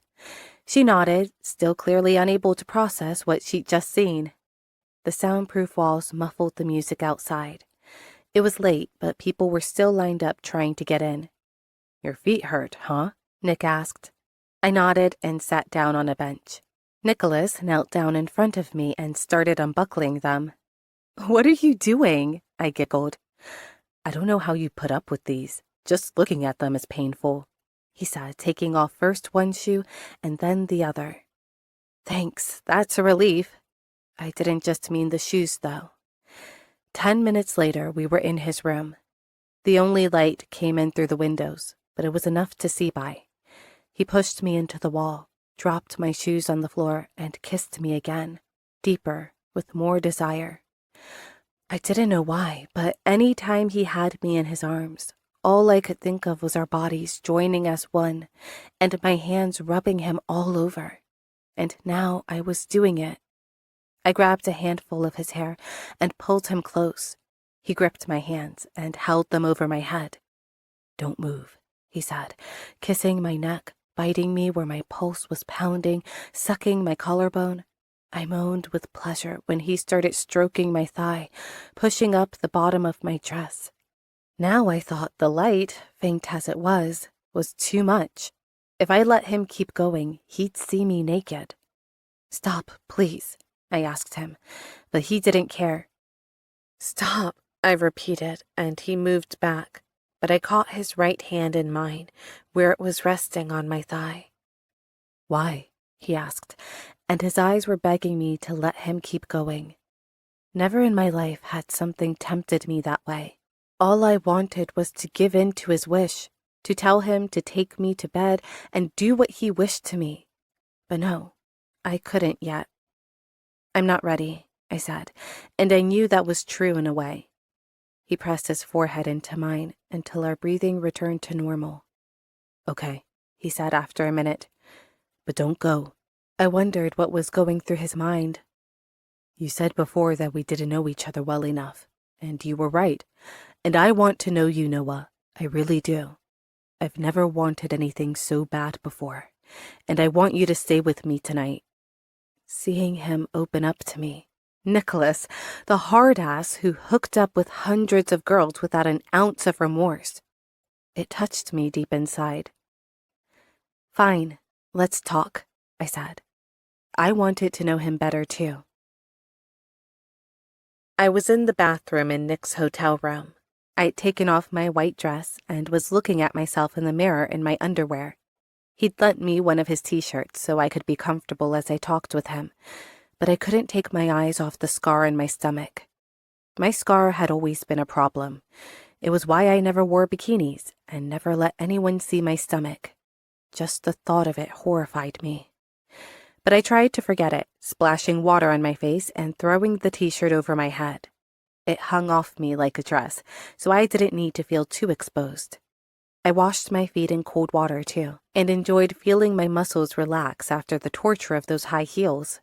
When I came out, I saw Nicholas sitting on the balcony. He'd taken off his jeans and button-down and put on pajama pants and a gray t-shirt. I tried not to look at his body when I went out to see him. As I set foot outside, he turned and said, "You look good in my clothes." "I'm lucky you're tall. Otherwise, this could be embarrassing." Just then, his phone started to ring. I saw the name before he answered and walked off to be able to talk without me eavesdropping. It was someone named Madison. I felt my jealousy flare up as he moved past me, and I tried to pick up any snippet of their conversation I could. "How are you, princess?" he said in a sweet voice. Since when had Nicholas called anyone princess? I wanted to run away just then. "Yeah, I'm great. I got lots of birthday presents. I'm still waiting on one from you. Hopefully it's a big hug and a kiss." This was getting worse and worse. I needed to go. Now. I couldn't bear to have him here in front of me flirting. But there was nothing I could do. I was the one who had insisted that he didn't need to explain anything to me. I was the one who'd said I didn't want to be exclusive. So what excuse did I have? "You know I do, honey, but I have to go right now. I'll call you tomorrow, okay?" he continued. There was too much affection in that conversation. It was like I was listening to a completely different Nicholas. "I love you too, princess. Goodbye." And he hung up. I crossed my arms and turned toward the ocean. I didn't want him to know that this call had bothered me. It would set a bad precedent. "Sorry, I had to take that one," he said, kissing me on the neck by my tattoo. "You said we needed to talk," I responded, turning around. He let me go and sat in one of the chairs. "Great, let's talk," he said, a tranquil look on his face. He didn't have any remorse. I could feel my anger mounting. "How about we ask each other 10 questions? But you have to answer honestly, and we've both got a right to one veto." I nodded. He was almost having fun. "You want to start?" he asked. I took a deep breath. "Who the hell is Madison?" I asked. He didn't seem surprised, but still he grimaced and ran a hand through his hair as if it wasn't tousled enough. "If I tell you this, you have to accept my answer and not ask me any more questions about it," he warned me, and I nodded, trying to imagine why. He exhaled a long breath. "She's my little sister. She's 5 years old, and she's my mom's daughter from her other husband. Okay, that wasn't what I'd expected. You have a sister? I asked incredulously. Yeah, and with that you've wasted another question, so now you've only got 8 left. I shook my head. Did my mother know? Did Will? How did I not know? I mean, no one ever mentioned it. You've got a 5-year-old sister, I exclaimed, sitting on the edge of the table in front of him. He rested his elbows on his knees and leaned in toward me. You didn't know because almost no one knows, and I want it to stay that way. It obviously had to do with his mother. I didn't know much about her, just that she had walked out on him and his father, that they'd divorced when he was just a kid. That was about it. Do you have a good relationship with her? I asked, trying to imagine him playing with a 5-year-old girl and getting teary-eyed holding her. I just couldn't imagine it. Great. I adore her, but I don't see her enough, he replied, and I could see the sorrow in his eyes. It was clearly hard for him to talk about it, but still he was doing it for me. I climbed off the table and curled up in his lap. It surprised him, but instead of pushing me away, he wrapped his arms around me. I'm sorry, I said, not just because of his sister, but also for the way things had gone with his mother. Sometimes I imagine bringing her out to LA, but by law I can't see her very often. My sister doesn't get all the attention she needs. She's diabetic, and that only makes matters worse, he said, squeezing me into his chest. What could I say? I felt like a complete idiot now. Not only had I misjudged him, I'd always just assumed his life was perfect without problems of any kind. How stupid. Do you have a photo of her? I asked. I couldn't imagine what she looked like. He took out his iPhone and swiped through his photos until he came upon a picture of a very small, very pretty blonde girl. I smiled. She's got your eyes, I said. She had his mischievous expression too, but I kept that to myself. Yeah, that's the only thing though. Everything else is exactly like my mom. I turned to look at him. I knew he was hiding things from me. I knew something had happened with his mother, but I didn't dare ask. I decided to change the subject. Your turn, I said. He seemed to be thinking it over and then asked, What's your favorite color? I laughed. Out of all the questions in the world, you ask me that one? He grinned as he waited for a response. Yellow. Your favorite food? Macaroni and cheese. We've got something in common then, he said, resting his hand on my forearm. Being with him like that was wonderful. Wonderful and so new. Why do you like Thomas Hardy? He asked. That one surprised me. It meant he'd been watching me and knew what I was reading. I guess I like books that don't necessarily have a happy ending. They're more real, more like the way life is. Happiness is something you have to look for. You don't just find it so easily. You don't believe people can be happy? He asked. Now the questions were getting personal, and my body began to stiffen. I think you can be less unhappy, let's put it that way. He scrutinized me, as if trying to grasp what was passing through my mind. It made me uncomfortable being looked at in that way. Are you unhappy? He said, stroking my cheek with one of his fingers. Not right now, I said, and he smiled back at me sadly. Me neither. Was I just imagining it, or were we crossing an invisible line to reach our real feelings? What do you want to study when you're done with high school? Okay, that was easy. English literature. In Canada. I want to be a writer, I said. Just then I realized maybe Canada was no longer such a good idea. A writer? He seemed to be thinking it over. Have you already written anything? I nodded. I've written some stuff, but I've never let anyone read anything. Would you let me read something you wrote? I shook my head. I'd die from shame. Plus, the things I'd written were more like diaries than stuff you could just share with people. Next question, I said, before he could push me on that point. He looked at me attentively, hesitant at first, but then resolute, choosing every one of his words carefully. Why are you afraid of the dark?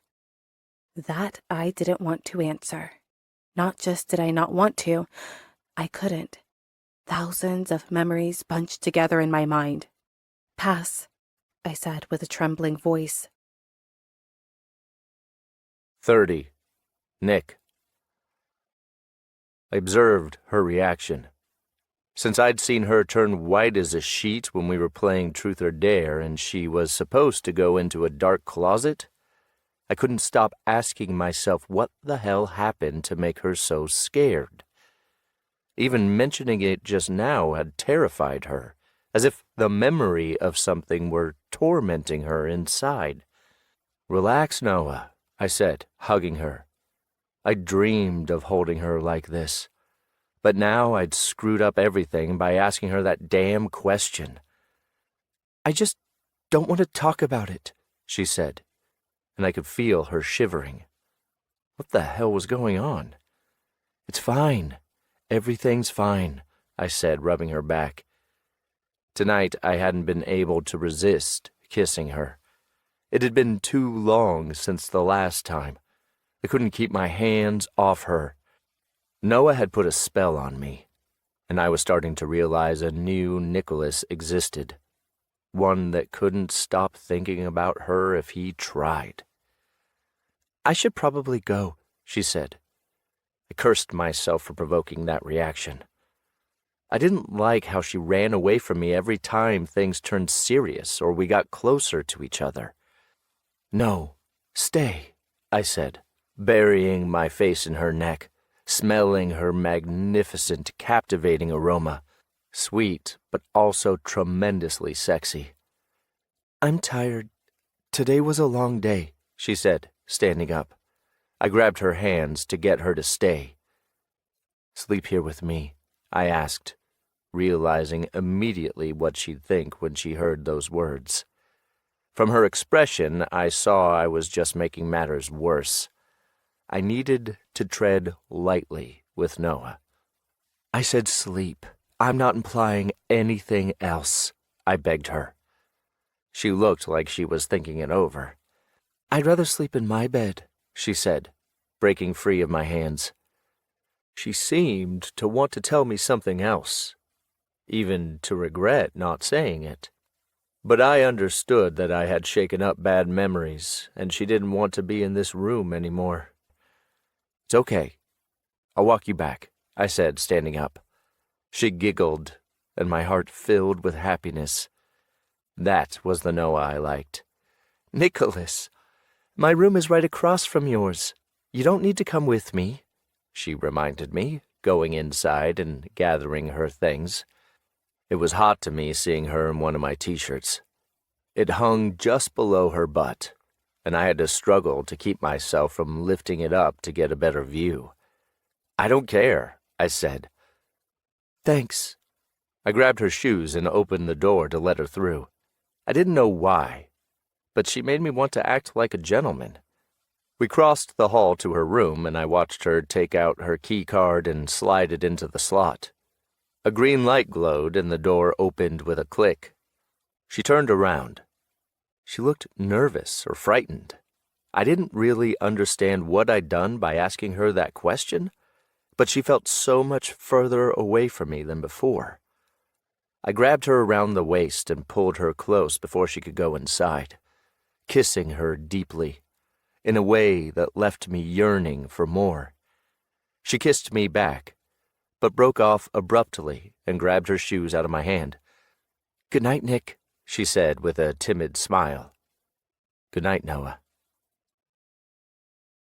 I didn't know what to expect the next morning, but when we all met in front of the elevator, Jenna and Lion were staring at us.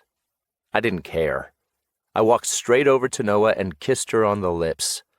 She wasn't expecting it, but she didn't try to stop me.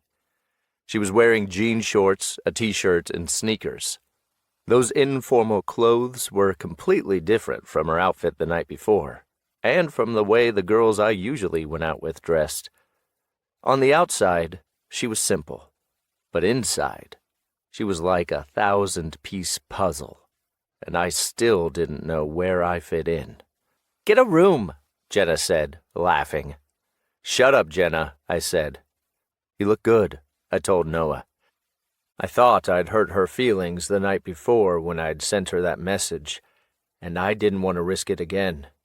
"You too," she said blithely. We got into the elevator and went to breakfast, conversing about what had happened the night before.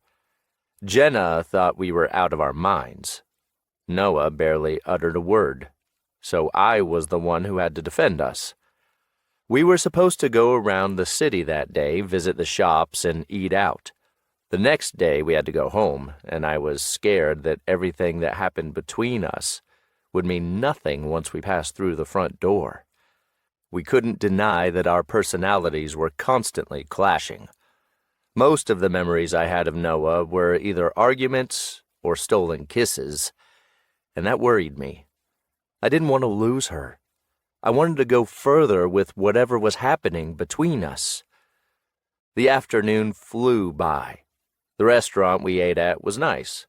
I treated her to whatever she wanted, and it didn't matter. It was nothing compared to Jenna, who couldn't let a single shop slip by without going in. I stopped next to Noah, who was looking at a colored gemstone necklace. They were cheap trinkets, but they were the first things she'd seemed interested in since we'd left the hotel. She'd loved the city and its surroundings, but she didn't seem to care about having more things. "Give me that one, please," I said to the shopkeeper. Noah was startled to hear my voice and looked over. "You don't have to get me that. I was just looking at it." "I want to," I said as I grabbed the necklace with its little amber pendant. "It matches your eyes," I said, wrapping it around her neck. "Thanks," she said, grabbing the pendant. "No problem," I said with a grin. I liked her wearing it and knowing that I'd been the one to put it on her. After that, we had ice cream together on the shore and then returned to the hotel. The girls were hungry and dinner service started soon. Jenna told us she had passes to a club in the city if we wanted to end the trip on a high note. We said our goodbyes and Lion and I went into our room. "I don't know what you're up to, but you better be careful," he said. "I've had my eye on you, Nick, and that chick's got you sprung." "We're just having fun, Lion. Don't screw it up," I replied, taking off my t-shirt and turning around. "Nicholas, I know the types of girls you go for, and I don't see this ending well. I've never seen two people more different than you and Noah." I looked straight at him. He was pissing me off now. "Lion, mind your business. You want me to believe you and Jenna had anything in common when you two met?" "I'm just saying." With that, he walked out, leaving me alone in the room with a head full of anxious thoughts. It was true. Noah wasn't anything like me, but maybe that was exactly what I needed. I'd never even wanted to get to know anyone before. Noah was like a riddle I had to find the answer to. I showered and put on a black t-shirt and jeans. When I was ready, I went to the elevator. Lion was there with Jenna and Noah, who was wearing tight black pants and a blue top. She took my breath away. Our relationship had changed completely since we'd arrived. We'd barely argued. That was already something. But I still disliked that distance it seemed we could never break through. Every time one of us took 2 steps forward, the other took 5 back. When we left the hotel, the weather was pleasant. The sun had already gone down. We walked to the club. Only when we reached the door did I realize this wasn't going to go well. The volleyball players were all outside waiting for us. It had been stupid of me not to realize they must have given Jenna the passes the day before after Noah and I had left. Noah stepped away from my side to greet them. I had to use all my self-control not to pound Jess into the pavement when he hugged her and picked her up off the ground just as he'd done the day before.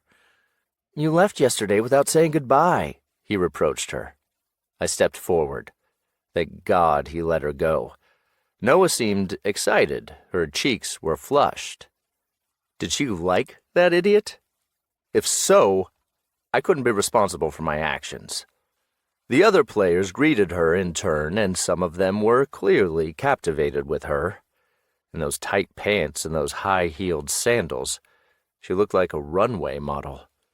Her hair was pulled back loosely with a couple of locks falling down and framing her angelic face.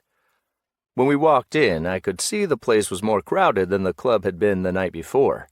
Apparently it was singles night. At the door, they gave you a green bracelet if you were single.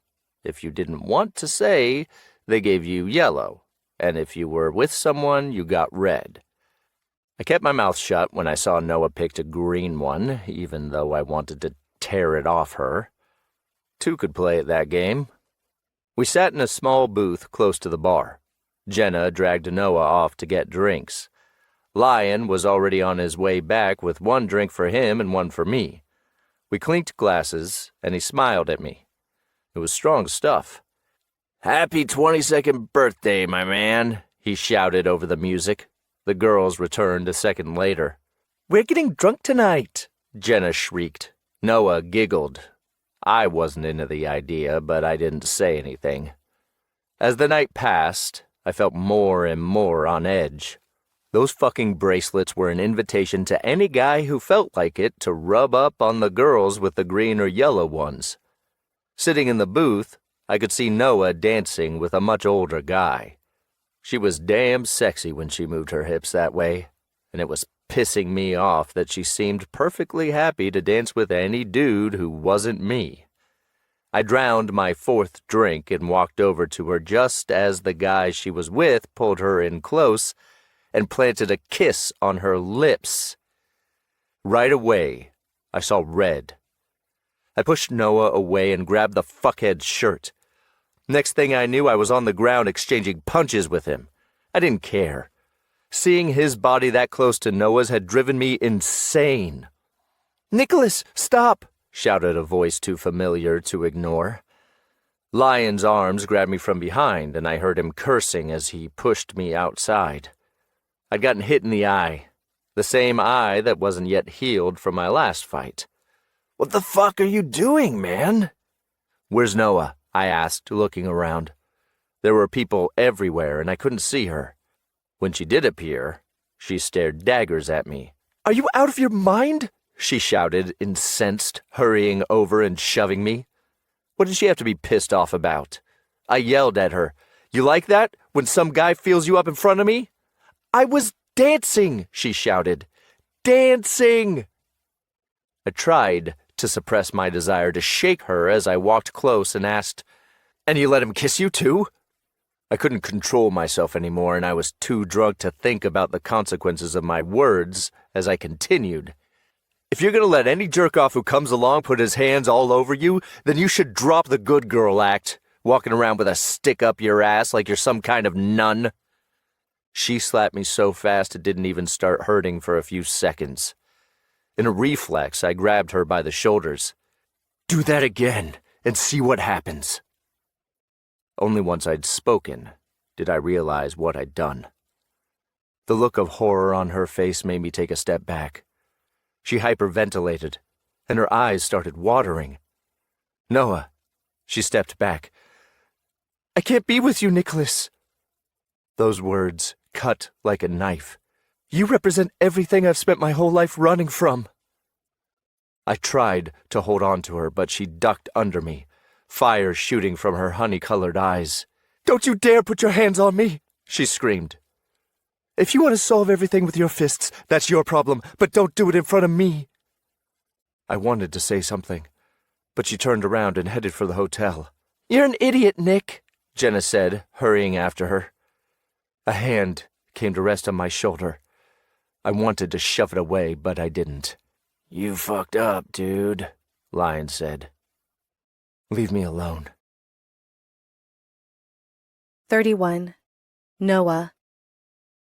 I still couldn't believe things had gotten so out of hand. One minute you were dancing with a guy. The next you were almost falling over while the guy you wished would ask you out onto the dance floor was pounding the hell out of the dumbass who kissed you without asking. I'd have gotten rid of him on my own if I'd had time, but Nicholas had gone berserk before I'd gotten the chance. I hated violence above all else. I'd seen too much of it, and I knew it was always the problem, never the answer. I didn't want to be with a guy who was violent. Nicholas had already shown me he was quick to use his fists when things got ugly, but like a fool, I'd overlooked that detail because what I felt for Nick was stronger than anything I'd felt for anyone. The past few days with him had been amazing. I'd even started to open up to him, but after tonight, it was over. He was revealing he was just a jealous, tough guy trying to mark his territory, and I didn't like that one bit. I'd been terrified when he'd grabbed my shoulders, and I'd seen how furious he was. I couldn't be with anyone who scared me. That was a deal breaker. When Jenna and I got to our hotel room, she was still raging over Nick's behavior at the same time as she begged me to forgive him. But I didn't care. I just wanted to get into bed. The day hadn't ended the way I'd planned, and all I could think about was getting back home and looking at things from a clearer perspective. An hour later, I heard a noise in the hallway. I knew Nick had stayed out late, and I was worried about him. I got up and went to the door, cracking it to glance out into the hall. What I saw made me freeze. Nick wasn't alone. He had a girl pinned between him and the door. They were making out. He was feeling her up. I didn't know if I made a noise, but Nick seemed to realize I was there. He turned and looked at me. Letting the girl go, he turned toward me, covered his eyes with his hands, and started walking over to me. "Damn it, Noah," he said, the girl's lipstick still on his lips. I turned around and shut the door in his face. I didn't sleep all night. The next morning I was so tired I felt sick, and my head hurt. I didn't even bother caring about my appearance. Since arriving, I tried to look pretty for Nick, but what was the point? In the end, the obvious thing had happened.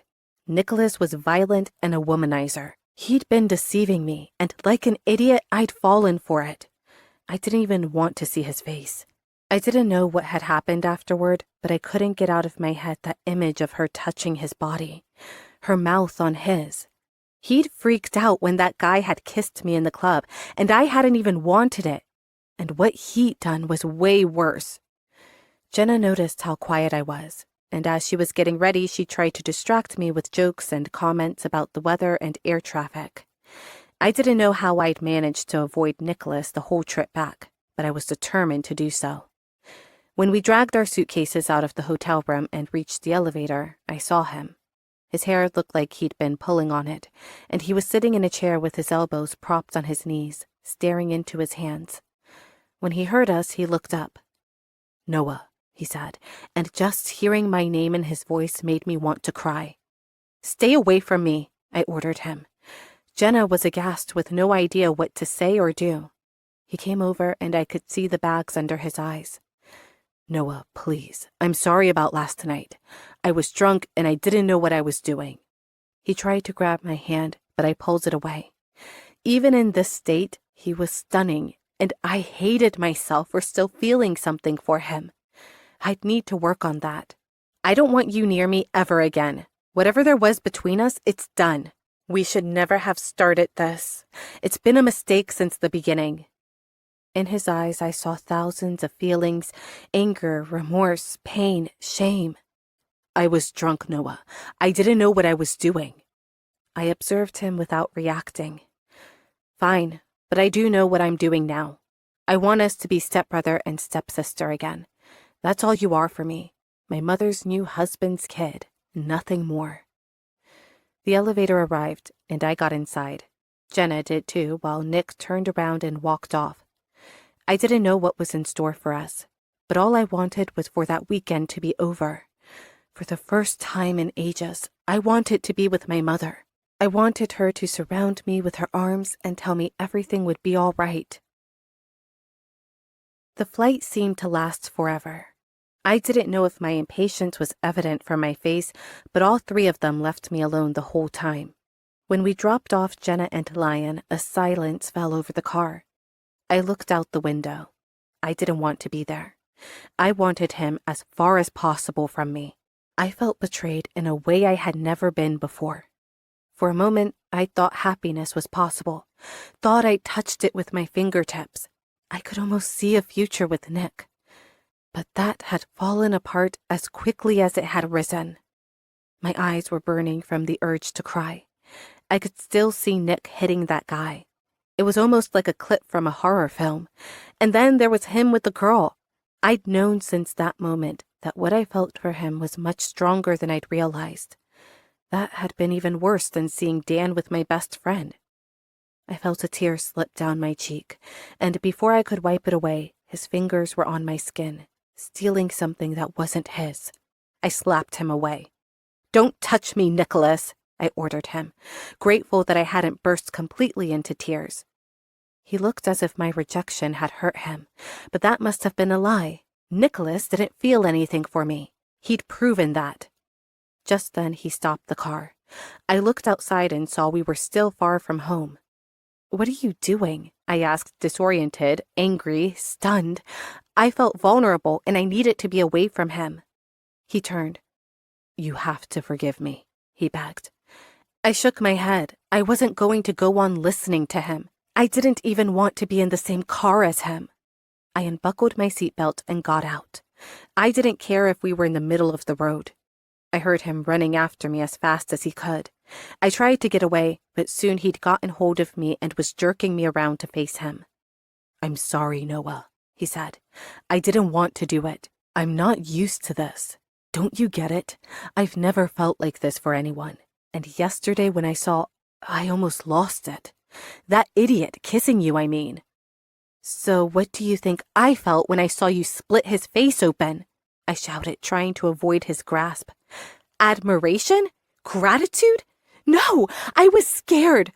I already told you I don't like violence. And then to top it off, you hook up with someone right outside my door." When he heard me, Nick let me go, almost as if he'd been electrocuted. "Are you scared of me?" he asked. I knew I was on the verge of falling apart, but I nodded anyway. "I would never lay a finger on you," he said. "I don't know what happened to you in the past, Noah, but whatever it was, I promise I will never hurt you." I shook my head. "You already did, Nicholas." He tried to say something, but I interrupted him. "Please just take me home." We didn't talk the rest of the way. And once we got there, I took my suitcase straight to my room after saying hello to my mother and William. Nicholas didn't even stay behind. Once he'd taken out our bags, he got back into his car. I didn't care. Not anymore. I never did. Or at least I kept trying to tell myself that. The next morning, a letter came for me. I was supposed to hang out with Jenna, Lion, and Mario, and I left it in the passenger seat as I drove to the place we were meeting. There was no return address, and I opened it after I got out of the car to wait. I'd never imagined what I'd find in it.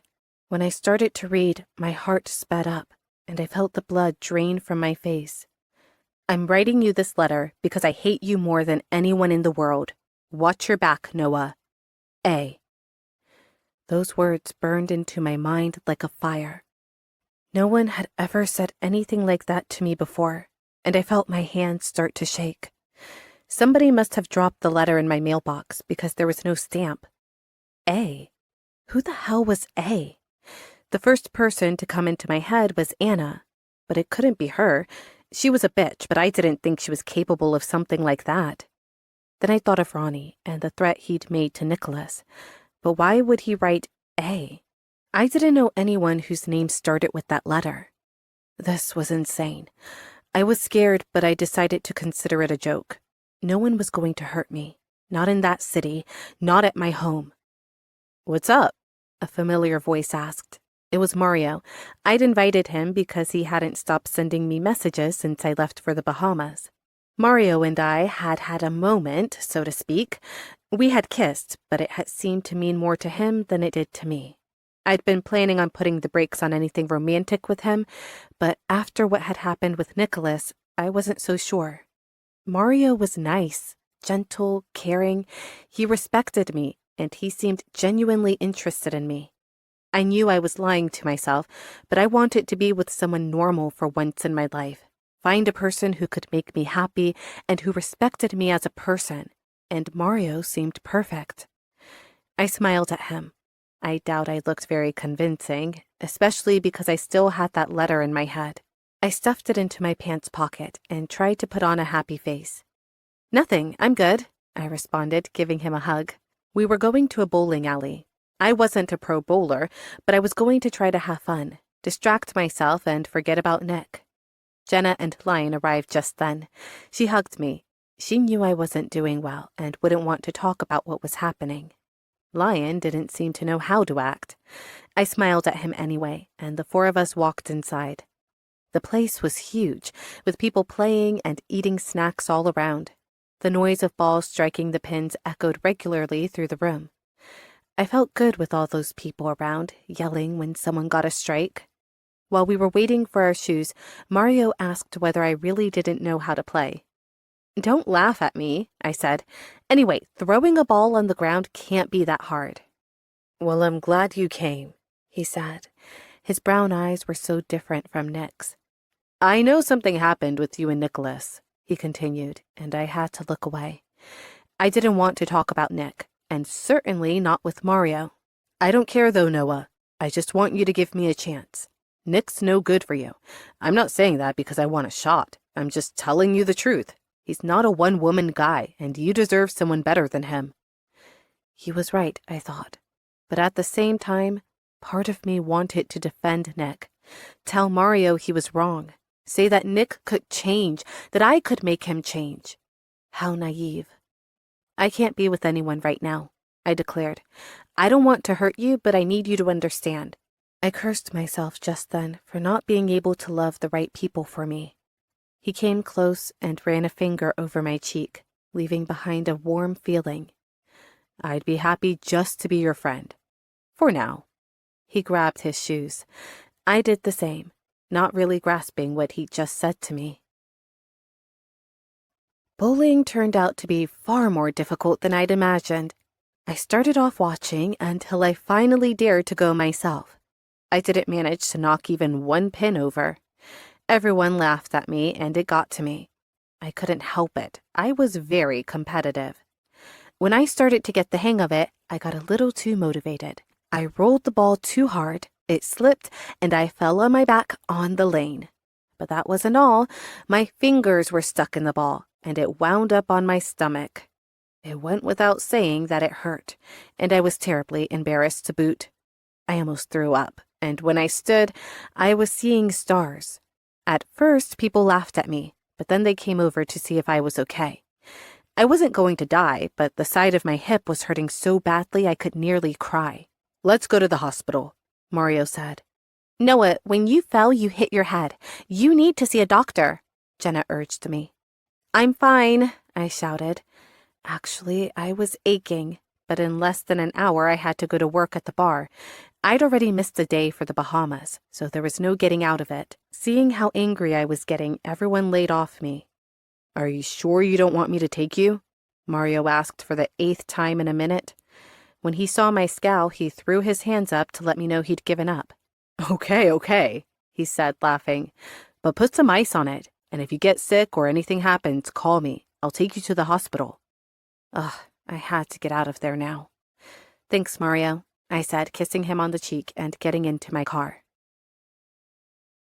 A half hour later, I was walking through the door to Bar 48.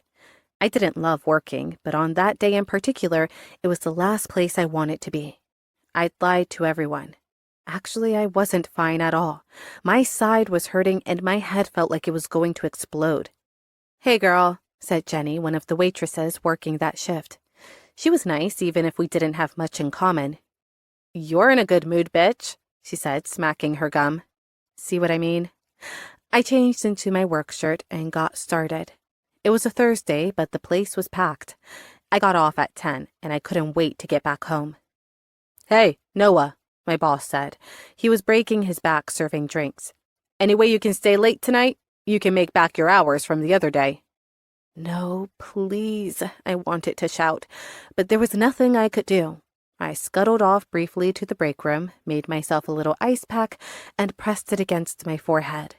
That jabbing pain wouldn't go away, and I was feeling worse by the second. I kept on working even though I had to step off the floor twice to vomit in the staff bathroom. Something was evidently wrong, and I started to wonder if I really should go to the hospital. I washed my mouth out. When I emerged, I nearly had a heart attack. Ronnie was there. He was standing in the corner with a group of guys. I was terrified. That letter in my pocket felt like it was burning, and I had the urge to take off running. I could still remember his face as he was shooting at me. "Take care of those guys," my boss ordered me, passing me a tray of shots. Shit, I wasn't even supposed to serve alcohol, but we were so busy they didn't care about breaking the rules. I tried to ask Jenny for help, but she was even busier than I was. I grabbed the tray and set the shots down quickly, hoping against hope they wouldn't notice me. "I can't believe it," Ronnie said, grabbing my arm. "Let me go." I tried to keep a cool head. "Oh, come on, stick around a while." I could feel his hatred for me, his contempt. I'd humiliated him, and a person like him couldn't let that go. His friends were cracking up. I didn't know what to do. With all those people there, my boss couldn't even see me. "What do you want, Ronnie?" I asked between clenched teeth. "I'd like to fuck you every which way. How about that?" His friends started laughing. "You better let go of me if you don't want me to have the door guy toss you out on your ass," I threatened. "How's your boyfriend?" he continued.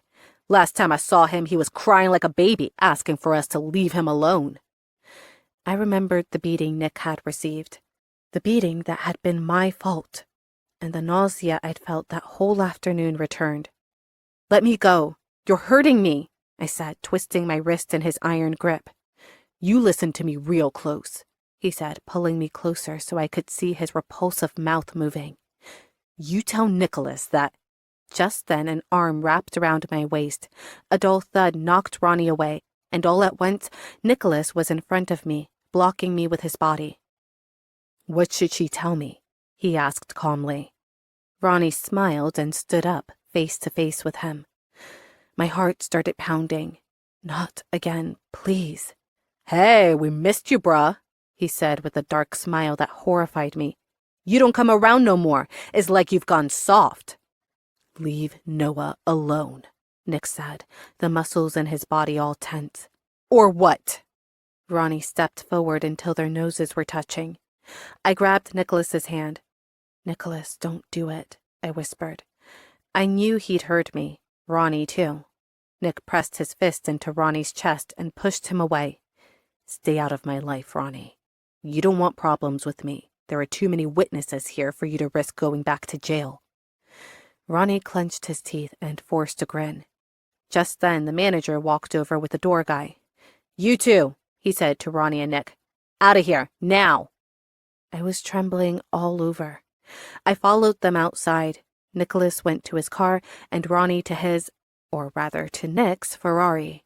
He shot past Nick and vanished down the street. I walked over to Nick with a strange feeling in my chest. "Are you okay?" he asked me, looking at my face with worry. "Yeah, I'm fine. Suddenly, a strange feeling overtook me. I couldn't see Nick clearly anymore, and everything went dark. 32. Nick.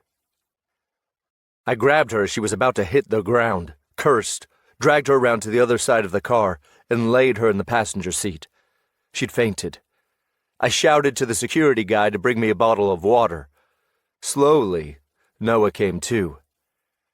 "Hey, Noah," I said, bringing the bottle to her lips. "Here, take a drink." She opened her eyes and grabbed it, taking little sips. "What happened?" she asked, looking around. "Where's Ronnie?" I breathed a sigh of relief, knowing she was all right.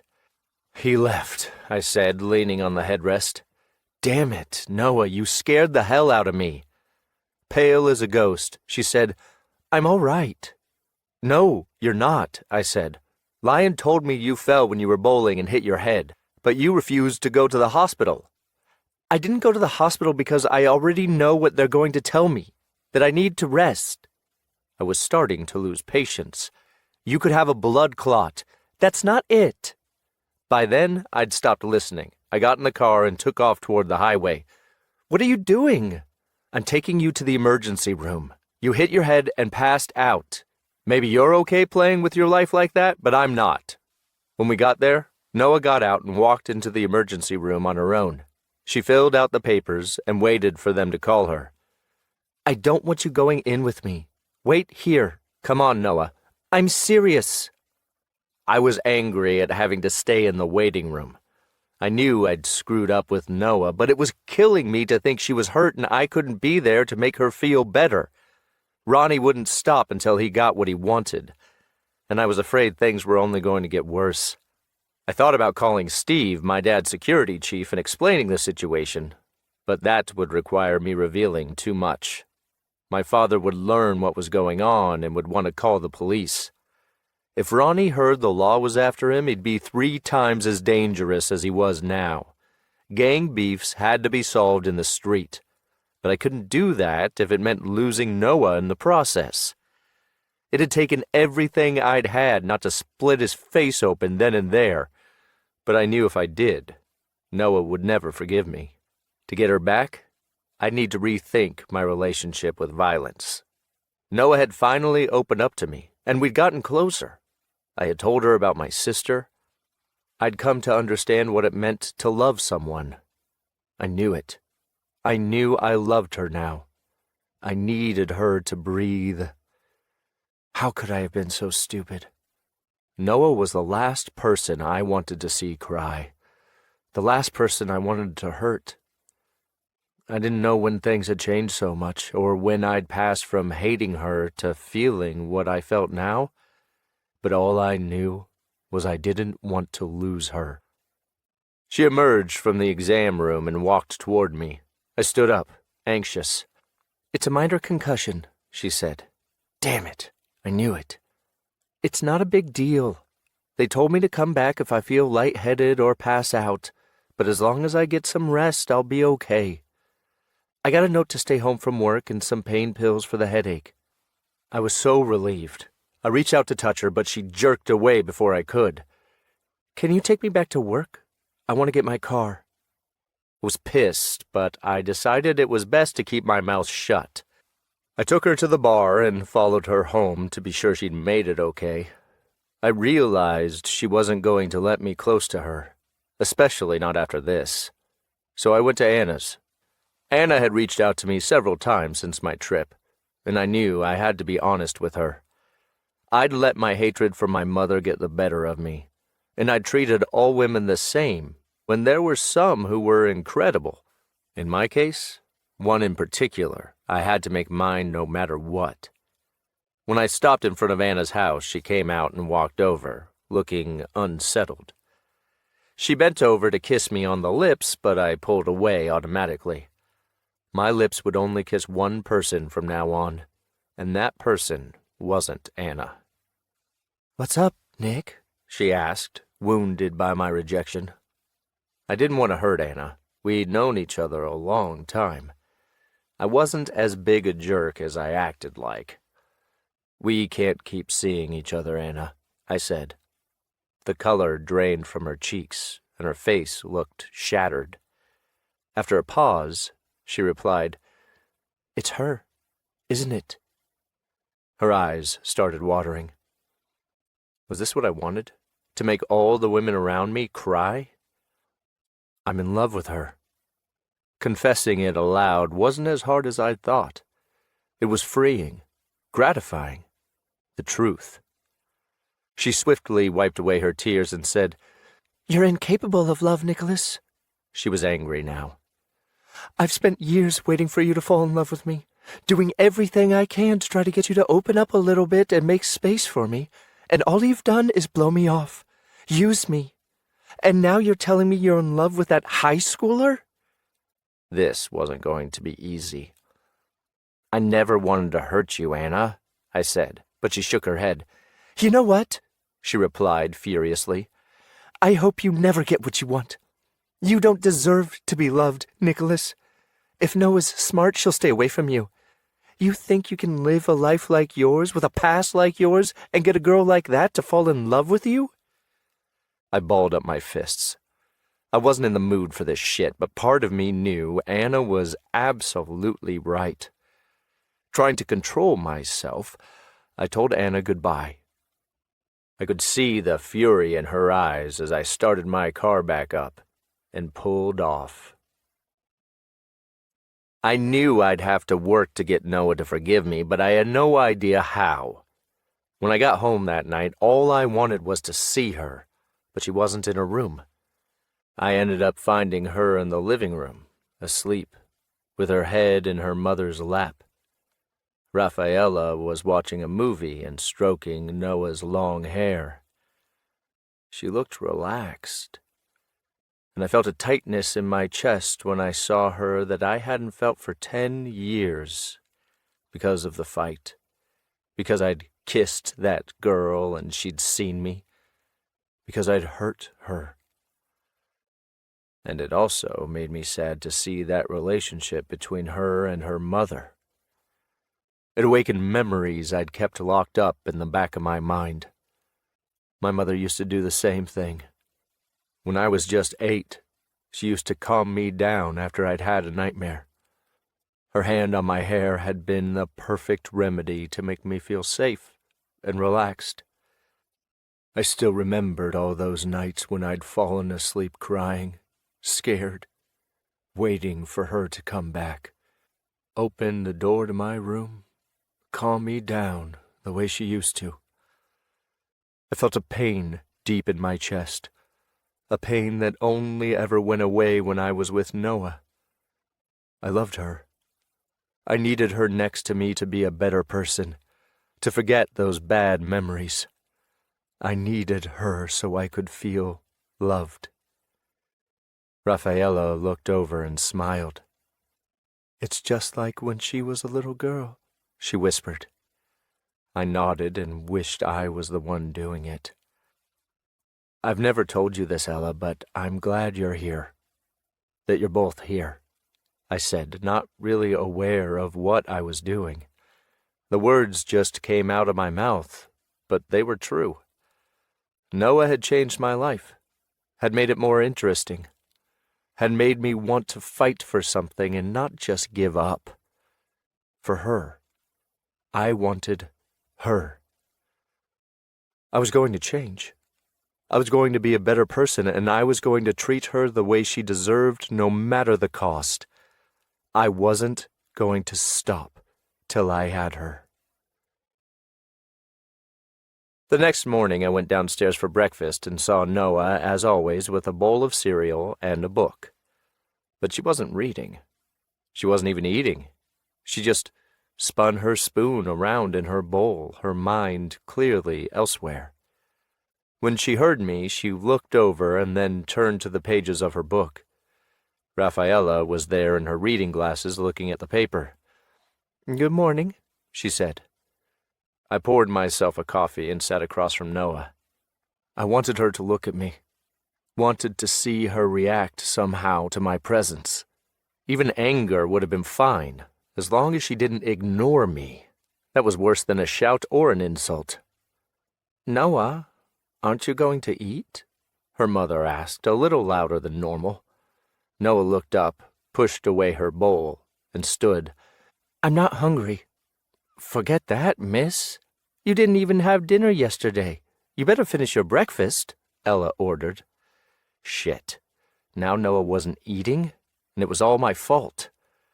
"Leave me alone, Mom," she said and walked out of the kitchen. "What happened, Nicholas?" Ella asked me, taking off her glasses. I ignored her and got up. "Nothing. Don't worry." I caught up with Noah in the hallway. "Hey, you," I called her, hurrying to get in front of her. "Move," she said. "So you're not eating now?" I asked her. She didn't look right. She was haggard. "How are you, Noah? Don't lie. If you don't feel good, we need to go to the hospital." "I'm tired. I didn't sleep much." I walked with her up to her bedroom. "How long are you going to go without talking to me?" I asked. "I'm talking to you now, right?" she replied, waiting for me to move away from her door. "I mean talk to me, not bark at me, which is what you've been doing ever since we got home from the Bahamas," I said, trying my best to reach her the way I've been able to before. "I told you, Nicholas, this is over. Now move so I can get to my room." Damn it. 33. Noah. I knew I'd been an idiot for not taking better care of myself. Things had piled up, and I'd let them get out of control. Nick, the letter, the fall, everything had gotten the better of me. Being with Nicholas had brought problems and suffering. More suffering than I knew, and I realized that I needed to let it all go. Not doing so was bad for me, and it was bad for him too. It was painful to admit I wouldn't be able to hold on to him, but I realized it was right, even necessary, if I wanted to build a new life here, find a place for myself in this city, and put back together the shattered fragments of my heart. So I got out of bed, ready to leave all the bad things behind. I was supposed to go shopping with Jenna that afternoon. There was only one day left before class started, and even though I was nervous and scared, I was happy to leave the summer behind, start over, do better, get the old me back. Thank God Jenna was the type who sucked you in when you were with her, so I got distracted between her and the thoughts of what my first day at St. Marie's would be like. Jenna said it was an elitist school, and even if there were lots of different kinds of people there, they all had one thing in common. They were loaded. I didn't know how I'd fit in there, but before I could even blink, it was 7 a.m. The alarm was going off, and it was time for my first day of class. My uniform, now properly tailored, was waiting for me on the chair by my desk, and when I emerged from the bathroom, I started dressing, unable to avoid feeling weird. The skirt was now about 5 inches above my knee, and the shirt fit snugly in all the right places. I put on my black shoes and looked at myself in the mirror. My lord, why did it have to be green? Moss green at that. Even worse, I had no idea how to tie a tie. Leaving it off for now, I grabbed my bag and walked out with the typical apprehension of the first day of school. Typical for a 6-year-old anyway, if not for a 17-year-old. Mom was in the kitchen, dressed but looking sleepy, with a cup of coffee in her hand. Nicholas was sitting in front of her at the island. I'd hardly seen him since I'd come back from the hospital. One time he'd checked in on me, and even then I'd pretended to be asleep. That was 3 days without talking. My mother said he hadn't even slept at home. I couldn't help but pause in the doorway to look at him briefly. His hair was disheveled, and he looked good in his jeans and his loose black shirt. I had to remind myself of everything that had happened. I have no idea how to put this stupid thing on. I need help, I said. Oh, Noah, you're so cute, my mom said, laughing. I frowned at her. Don't laugh. I look like an elf. I took a seat across from Nicholas, who was sitting there reading the paper with a slight, almost imperceptible smile on his face. I'll make you breakfast, and you can ask Nick to help you with the tie. I looked up, uncomfortable, as Nick laid down his paper and raised his eyebrows. My mother put on music, so I alone could hear my pounding heartbeat. I didn't want Nick to touch me, but I didn't know how to tie that damned thing, and I didn't want to spend half an hour on YouTube watching tutorials about it. I stood up and walked over, eyes looking elsewhere. Without getting up, he grabbed my waist and pulled me between his legs. Your uniform looks good, he said, trying to catch my eye. It's ridiculous, and I don't want you to talk to me, I hissed as his long fingers grazed my neck, trying to lift up the collar of my white shirt. My mother, cooking and humming, had no idea what was happening 10 feet away. I won't stop talking to you, and I will get you to change your mind about me, he said, bringing his face closer to mine than was appropriate. I want you for myself, Noah, and I won't stop until I have you. What the hell? Had he lost his mind? This was Nicholas Lester, Mr. I don't belong to anybody. His fingers touched my neck, this time on purpose. It was so sensual, I had to close my eyes to concentrate on what I was really thinking, what I really wanted. And what I wanted was not to be hurt again by Nicholas, or any other guy for that matter. You done? I asked. He stopped and observed me. Then he quickly adjusted the knot and gave it an expert look. Yeah, good luck on your first day. He got up and unexpectedly gave me a quick kiss on the cheek. I almost wanted to shout for him to hug me, hold me, take me to that stupid school in his car, kiss me until I passed out. But instead, I stood there waiting to hear him go out the front door. "Noah?" my mother said from the other end of the kitchen. I'd gotten lost in thought and hadn't been listening to her. I turned as she set a cup of coffee in front of me, along with a letter with no return address. "This arrived this morning," she told me, drinking the last sip of her coffee. "It must be from someone around here. It doesn't even have a stamp on it or a return address. Do you have any idea who it could be from?" I shook my head, took it with trembling hands, and opened it. My mother returned to her newspaper. I was glad she did because it meant she didn't notice how I turned completely white just then. The handwriting was the same as the other day. "I'm watching you. You shouldn't be here. You shouldn't have ever come. P.S. Good luck at your new school. P.A." I dropped it on the table in terror. This was really getting frightening. Who could be cruel enough to threaten me like that? Whoever it was had to know me pretty well because they knew I was starting school that day. Ronnie was the only person I could think of. And if that was true, then I only had one person to turn to, as much as I hated it. I put the letter in my sweater pocket and stood up. "Aren't you going to finish your breakfast?" my mother asked. "I'm too nervous. I'll have something later," I said, running up to my room. I grabbed the letter from before that I'd hidden in my nightstand and placed it next to this one. I was right. The handwriting was the same. The length was almost the same, too. There was just one difference. The signature. P.A. Did that mean more than one person was writing to me? How could I already have enemies here? I hid the letters in a drawer and tried not to think about them. I didn't want to be worried about something like this on my first day. If more came, I decided I'd say something to Nicholas. I didn't want to, but I knew he'd help. I went downstairs again, and Mom and I got into her car and headed for school. She'd insisted on taking me. Now I regretted it. I'd have rather gone in my own car.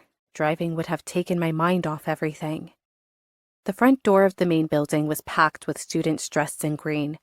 Some were sitting on the benches outside, others filing in. A few outside were finishing their last cigarette or just dragging the minutes on until the routine of school began. I remembered it had been the same at my school. People were already gathered into cliques and seemed happy to see their friends again after summer. "Have a good day, honey," my mother said.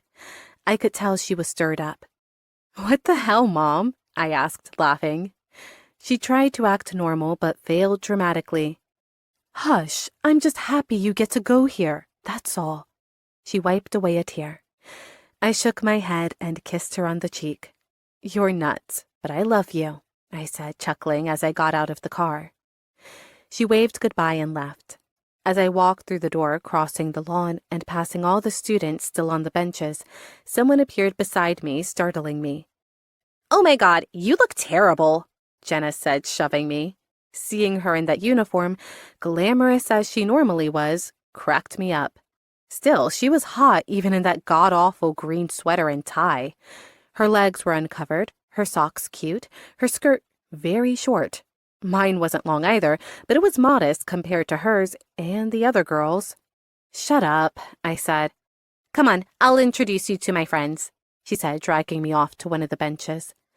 There were 2 girls and 3 guys there, among them Sophie and Sam, whom I'd met at the party. "What's up, Noah?" Sam said. I remembered having to kiss him during that stupid game of Truth or Dare. He was blonde and had attractive brown eyes, but at the same time he had a mirthful air that made him look like a little boy to me. He stared me up and down. "You look good in that uniform." I rolled my eyes. No one but Jenna looked good in this horrible getup, though the boys were sexy in their button-down shirts and black slacks. Sophie, the girl who'd been eyeing Nick at the party, stared at me, and I wondered what was passing through her mind. Next to her, a brown-haired girl with bright eyes glared at me. I almost felt like I recognized her. "Noah, this is Sam, who you already know," Jenna said. I ignored her sarcastic tone. "This is Sophie, and this is Cassie, Anna's sister. I mentioned her that time at dinner." Now I realized why she looked familiar. She didn't seem to like me any more than her older sister did. I tried to avoid her stare, turning to the other two guys. One was brown-haired with glasses and very handsome, and the other was the usual blonde-haired quarterback type. "This is Jackson and Mark." "Hi," I said, smiling. "So you're Nicholas Lester's new stepsister?" Jackson, the guy with glasses, asked. "The one and only," I said. "You can't imagine how I envy you," Sophie said. She was evidently hung up on Nick, and I chastised myself for wanting to tell her he'd never be hers. As Jenna and the guys finished their cigarettes, the bell rang. "Torture time," Mark said, stubbing out his and throwing his backpack smoothly over his shoulder. "See you inside, Noah," he said with a smile. As everyone else walked in, I went to the secretary's office to find out my class schedule and get the papers I needed. That was in another building, and as I made my way over, I looked all around. I couldn't help but feel someone was watching me, and I had a strange feeling in my chest as I went inside. The day sped by without incident. Jenna was popular and introduced me to tons of people as the hours passed. I wound up having her in almost all my classes except math and Spanish. Mark, the hot guy, and Sophie were in those two. Cassie was in most of my classes too, and I realized she couldn't stand me over the course of the day. She tried to make me look stupid whenever she got the chance. She had a lot of friends. Apparently, her sister had been a legend in this school for millionaires, just like Nick. Everyone asked me about him, what he was doing, what it was like living with him, and so on. Some of them had been there for the race and had seen the fight I'd caused, and they felt that was reason enough to look down on me. "Damn you, Nicholas Lester. Was there anywhere you wouldn't screw my life up?" Everyone was also talking about the party that Friday to celebrate the start of school and welcome the new kids. I didn't know what it would be like really, but whenever it came up, everyone gave me weird looks. When it was time to go home, my mother was outside waiting. She asked me about everyone and everything, but I was exhausted and I didn't say much on the way home. All I could do was rest, and I was happy. I didn't have to work that night at the bar. I lay down when I got home, but soon a familiar voice nearly made me jump out of bed. "Wake up, sleepyhead," it said. It had to be Jenna. "What do you want?" I asked, opening my eyes from a deep sleep. "Jackson and Mark have invited us over. Almost all the seniors will be there. You've got to come." Her smile was radiant. "Jenna, it's a Monday. There's school tomorrow," I protested, knowing there was no point. "So? The parties at the beginning of the year are always the best. Seriously, Noah, do you know how hard it's going to be to make you popular?" I shook my head, sitting up. "You're like a Martian sometimes," she complained. "Come on, take a shower and I'll choose your outfit." She pulled me out of bed. As I took my hot shower, I tried to ignore her as best I could. "What are you doing in there?" she shouted from the other side of the door. I came out wrapped in a towel with my hair dripping. Jenna could be a pain when she felt like it. As I dried my hair sitting at my dressing table, I opened a drawer to take out my makeup and saw those envelopes again. Those dumb letters were ruining everything for me. I couldn't get them out of my head. I wanted to tell someone about them, but I worried that would only make things worse. I was mad at Nick, but I didn't want him getting into another fight, especially over me. And I knew that was exactly what would happen if I told him about the letters. I slammed the drawer shut and told myself again it was just a sick joke. Ronnie wasn't stupid enough to threaten me in a letter, and there were thousands of girls who hated me for the simple reason that I was Nick's new stepsister. Looking at myself in the mirror, I told myself I did need a distraction, that there was no point staying there and ruminating on a problem it was best to forget. I put on my makeup, and Jenna left to do the same at her place. I focused on what I saw in the mirror. I didn't want to leave a second free for my worries. Once my makeup was on, I spent another half hour fooling with my hair and then tried on almost all the dresses Mom had bought me, most of them still on hangers with the price tags attached. I finally chose a swing skirt and a tight black top.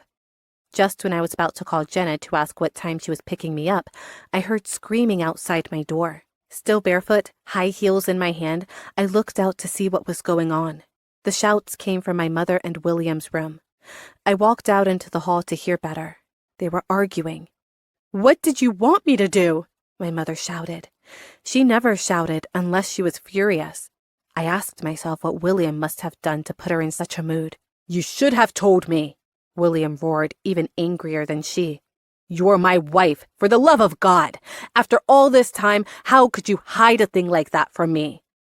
There were many things my mother might have hidden, but only one that would drive a person crazy that way. "I couldn't," she replied. As I was listening in, someone squeezed my hips, and I jumped in the air and dropped my shoes.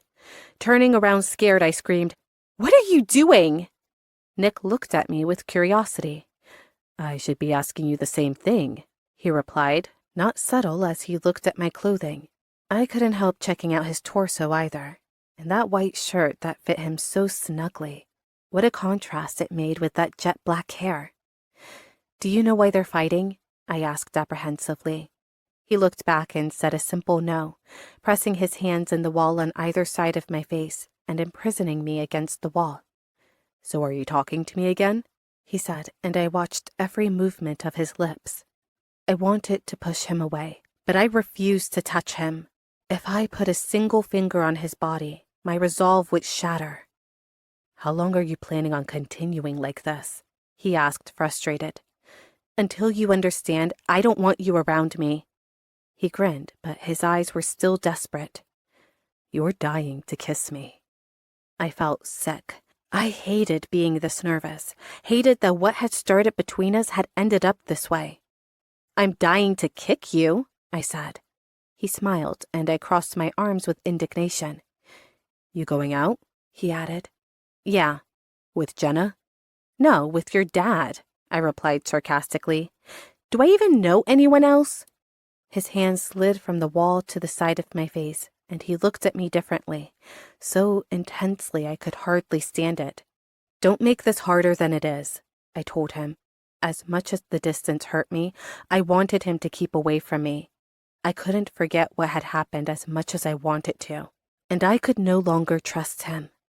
His pain burned itself into my retinas. I didn't know what I was doing, denying my feelings for him, but I was scared to get close, scared to open my heart again, especially to someone like him.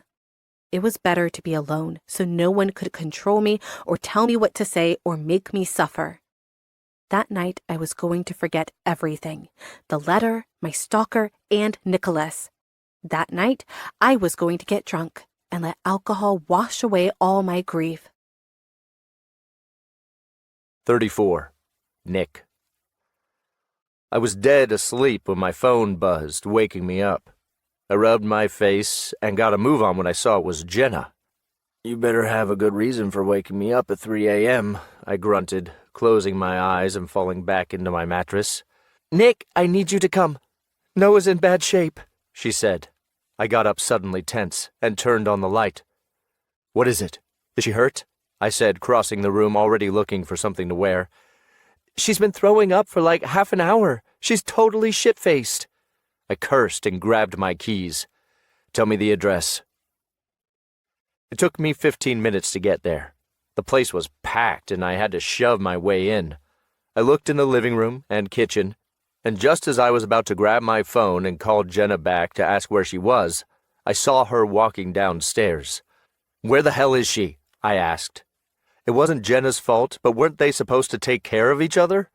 Not only was Jenna fine, she was 100% sober. "We took her to the upstairs bedroom," she said, and I went up there, taking the steps 2 at a time. "I knew she was going too far, but she didn't want to listen to me, Nick." I ignored her as I passed through the doorway. Once inside, I kneeled down next to Noah. She was pale and sweaty, probably because she'd been vomiting so much. "How long has she been like this?" I asked. No one responded, so I turned and yelled at Jenna, "How long?" "She was throwing up for more than half an hour, and 5 minutes ago she passed out. Or maybe she's just asleep? I don't know, Nicholas, I'm sorry. I tried to get her to stop, but—" "Drop it, Jenna," I said, noticing Lion walking in from the corner of my eye. The girl next to Jenna gave me a serious look. "I'm a med student. Relax. Her pulse is stable. She just overdid it. She needs to sleep." Tomorrow she'll have one hell of a hangover, but she's fine." "How can you say she's fine?" I almost shouted, holding Noah's unconscious face in my hands, feeling like a nervous wreck. "She just is. Take her home and keep an eye on her," the girl said. "I'm sorry, Nick. I never thought this could happen," Jenna confessed. "Honestly, I don't care what you have to say right now," I replied coldly, bending over and lifting Noah up. I was scared when she barely made a sound, but her breathing was normal. Her head leaned on my shoulder. I blamed myself once more for failing to protect her. It was my fault she was this way. But something didn't add up. As I walked downstairs, I kept asking myself what the hell had happened to make her get drunk like that. When I parked at home and turned to look at Noah, I couldn't help but feel an awful sense of déjà vu. The same night I'd met Noah, she'd ended up like this. But that was because someone had put drugs in her drink. That had been my fault too. And remembering how I'd left her in the middle of the road made me realize what an asshole I'd been to her from the moment I laid eyes on her. I didn't deserve her, but it was too late now. I was caught in her trap. I got out of the car and lifted her from the passenger side carefully. She was still out of it, and I had to hurry inside and get her upstairs. It was late, and I didn't want Rafaela to see her in that miserable state. Without thinking, I went straight to my room. I wouldn't take my eyes off her until she awakened. When I laid her on my bed, I couldn't help but think how I'd wished to have her here ever since the first time I'd seen her in her gorgeous dress. But instead, it had to be like this. I took off her shoes and turned on the small lamp on my nightstand. She hadn't even noticed the complete darkness that had surrounded us, and that made me nearly panic. What if she was worse than she looked? Should I take her to the hospital to have her examined? I decided not to because she was a minor and she could get in trouble for drinking, especially that much. Her clothing was stained with vomit, and her skin had goosebumps. My mind frozen, I took off her skirt and her tights. I grabbed one of my t-shirts, but before I could put it on her, I noticed something. Noah had a long scar up one side of her stomach. I stared at it in shock. How could that have happened to her? It wasn't just an everyday scar. It was huge, and it must have needed dozens of stitches. I ran a finger over the smooth surface of that tear in the most beautiful body I'd ever seen. Sleeping, Noah pushed my hand away. Was that why she hadn't wanted to wear a bikini? Because of the scar? Finally, lots of little moments that were piled up in my head started to make sense. The way she always wore a one-piece. The way she freaked out if anyone said something about her getting undressed. The way she'd been so uncomfortable during that game of Truth or Dare. I saw Noah was 1,000 miles away from me. There was so much I didn't know about her and so much I needed to protect her from. I pulled the t-shirt over her head and covered her with blankets. What had happened to her? Who was the real Noah Morgan? With those thoughts in my head, I lay down next to her, pulling her into my chest, wanting to protect her from everyone and everything. Something had happened to her. I was going to find out what. 35. Noah. It was hellishly hot. I couldn't see a thing, and I felt like I was choking. In an instant, I realized why it felt like it was 100 degrees. A pair of arms was wrapped around me, pulling me into a warm, burly body. When I opened my eyes, I was shocked to see Nicholas, deep in sleep. How had I gotten there? What was I doing in bed with him? I looked down and saw I was dressed in a t-shirt that wasn't mine, and that was every bit as big as a nightshirt. I could hardly breathe. Someone had taken off my clothes. Panic overtook me. I sat up as best I could, leaning into the headboard.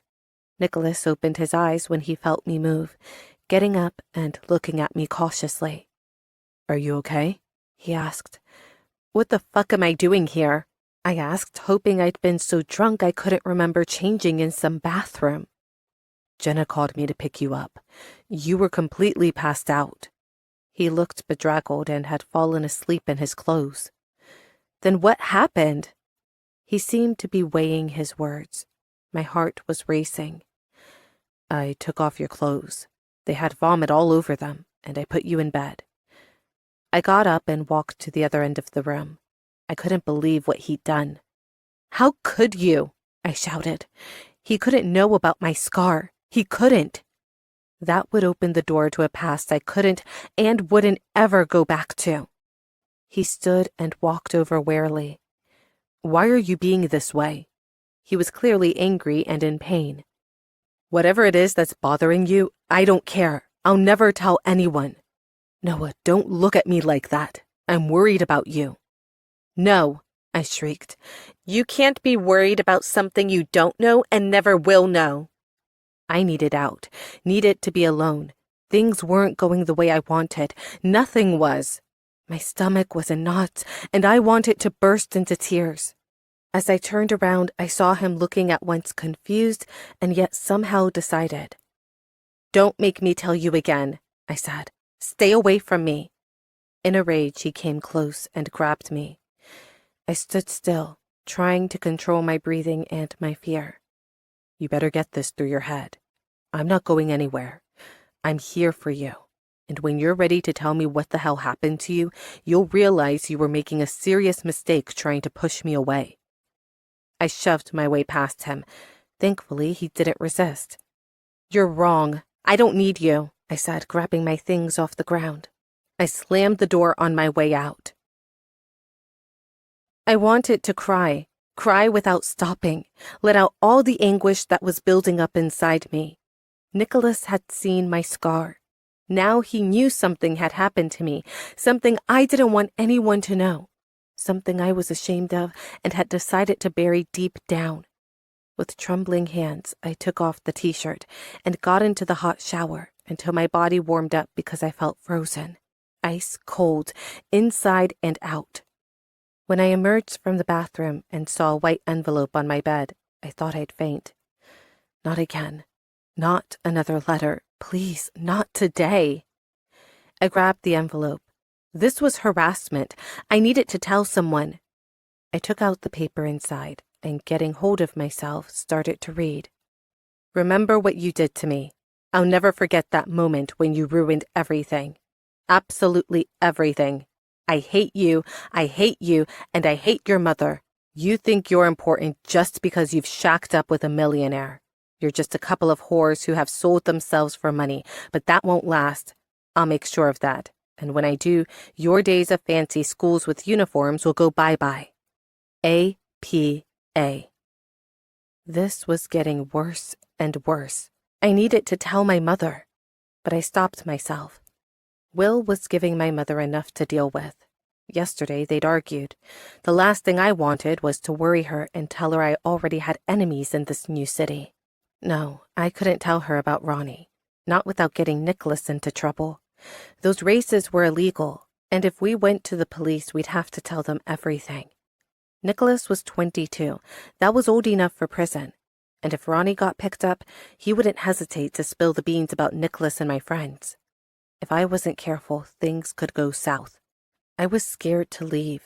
I felt overwhelmed and sad. And all I wanted was to forget it all, just as I had the night before. Drinking until you passed out was bad, and I'd woken up with the worst hangover in my life. But it had been worth it. I'd done it because I couldn't handle all my problems, all the demons inside me. Nothing made any sense. Everything was threatening to destroy me, and I just needed an easy way out. I sat down and looked at the clock. In 45 minutes, I was supposed to show up for my second day of class. Nothing could sound more preposterous just then. As if under a spell, I put on my uniform, feeling bad or guilty. The words of whoever had written that letter wormed their way inside me. It was true. I didn't deserve this life. It wasn't rightfully mine. When I went downstairs, Nicholas was in the kitchen with his father, immersed in a conversation. They stopped talking when I came in. "Where's Mom?" I asked, walking over to the refrigerator and taking out the milk. "She's resting still. I'll take you to school today, if that's all right," William said with a tense smile. The day before, my car had been making strange noises, and we had taken it to a garage. William looked more serious than normal. Whatever happened yesterday must have left my mother in bad shape if she didn't want to get out of bed. I nodded, making a mental note to find out what the hell had happened between them. Thankfully, Nicholas hardly looked at me. I didn't want to see his face, not knowing what he knew about me. William took another sip of his coffee and turned to me. "You ready, Noah?" he asked. "As soon as you tie my knot, I will be." He smiled. It was the first time I'd ever asked him for anything directly. It was strange. Without realizing it, I'd come to trust him, and I felt comfortable enough that I wasn't afraid to ride alone with him. The day passed mercifully quickly. Jenna couldn't stop apologizing for letting me drink so much, even if she shouldn't have. It was my fault alone. More girls who didn't even know me came up to ask me what it was like to live with Nicholas Lester. I guess I turned into the talk of the school, and everyone either wanted to criticize me or be my best friend. Jenna told me that was the price of popularity, and I'd better get used to it. But I just wanted to crawl under a rock and hide, especially because of the haters who couldn't stand that I got to hang out with him whenever I wanted. And one of those was Cassie, Anna's sister. I didn't know what she was up to, but every time we looked at each other, she'd start whispering to whoever was next to her and laughing. It was childish, and I wasn't in the mood for childish nonsense. I ignored her and her groupies and spent the day with Jenna and her friends. Surprisingly, I liked them. They were making plans for parties and all kinds of other stuff. On the way out, I didn't see my mother's car waiting for me. But as more people left, I did see someone crouching behind a tree and leering. Ronnie. Adrenaline flooded my body. If he was the one writing the letters, I was screwed. He smiled when he realized I'd seen him and motioned for me to come over. He was some ways off, but if he tried anything, he'd easily be seen. There were still enough students around that I didn't feel completely vulnerable. But where the hell was Mom? I told myself I should just try to get it over with, and I walked over as resolutely as I could. When I was close enough, I looked at his nearly shaved head and the dozens of tattoos on his arms and neck. "What?" I asked, cutting to the chase and trying to convince him he hadn't gotten to me. He laughed. "Not so fast, sugar. You know you look sexy in that naughty schoolgirl uniform. You're a bad little rich girl. I'd love to take it off and spank you," he said, coming out from behind the tree and standing up straight. "You're gross, and if that's all you have to say—" I turned around to walk off, but he held me back. "You think you can just humiliate me the way you did and come out smelling like roses?" he whispered into my ear. I tried to get away from him but couldn't, and a part of me wanted to listen anyway to figure out if he was the one sending the letters. With all the self-control I could muster, I told him, "You're a sore loser, and if I were you, I'd find a new hobby." "You're a frisky one," he replied. "I could use a girl like you, but if you open your mouth to spit some more of that bullshit, I promise you You'll what?" I asked, motioning behind me to be sure he knew doing anything to me there would be a stupid idea. Thinking it over, he responded pensively, "I'll do it all, baby. You can believe that. Just give me a little time. Anyway, I got something for you. Something I'll bet you didn't expect." Then I saw it. The letter. It was him. Ronnie was the one threatening me. "Your sick joke isn't as scary as it was before," I said, trying to keep a cool head. "What's to keep me from reporting you for stalking?" He seemed to find that funny. "I'm just the messenger, sugar," he said, stroking my face with the envelope. "Seems I'm not the only one who wants to get his hands on you." I didn't get it. If he wasn't writing the letters, who the hell was? Just as I reached out to grab it, a car pulled up. "Get away from her," Nicholas shouted. He jumped out and ran in front of me. Ronnie didn't seem to care. Actually, he smiled as if this was what he wanted all along. I put the letter into my bag before Nicholas could see it. "What the fuck are you doing here?" he shouted. He was clearly on edge. Ronnie stared at us. "I see I was right. You're trying to get between those legs too, aren't you, Nick?" Nick stepped forward while I grabbed his arm, trying to hold him back. "Don't do it," I said. Nick fighting that dirtbag again was the last thing I wanted. "Listen to your little sister, Nick. You don't want to get into it with me. Not here." But Nick wasn't scared. He stepped forward again, telling him, "Make sure I don't see you near her again, or I swear to God it'll be the last time you ever see the light of day." Ronnie smiled, winked at me, and got into his car. Once he disappeared, I broke down, shaking all over. Nick clutched my face. "Please tell me he didn't do anything to you." I shook my head, trying to keep my emotions inside. I couldn't appear weak, not in front of him. "I'm fine," I said. "Just take me home." In the car, I managed to relax. I tucked my hands under my thighs to conceal my tremors. But still, I couldn't stop thinking about opening that letter. I told myself I wouldn't read it, that whatever was written there could only make things worse. "What did he say, Noah?" Nick asked after a moment's silence. I didn't really know what to say. "He threatened me," I replied. Vague but sincere. He gripped the wheel tighter. "How exactly?" I shook my head. "It doesn't matter. What does matter is he wants revenge for the race." "He won't lay a finger on you."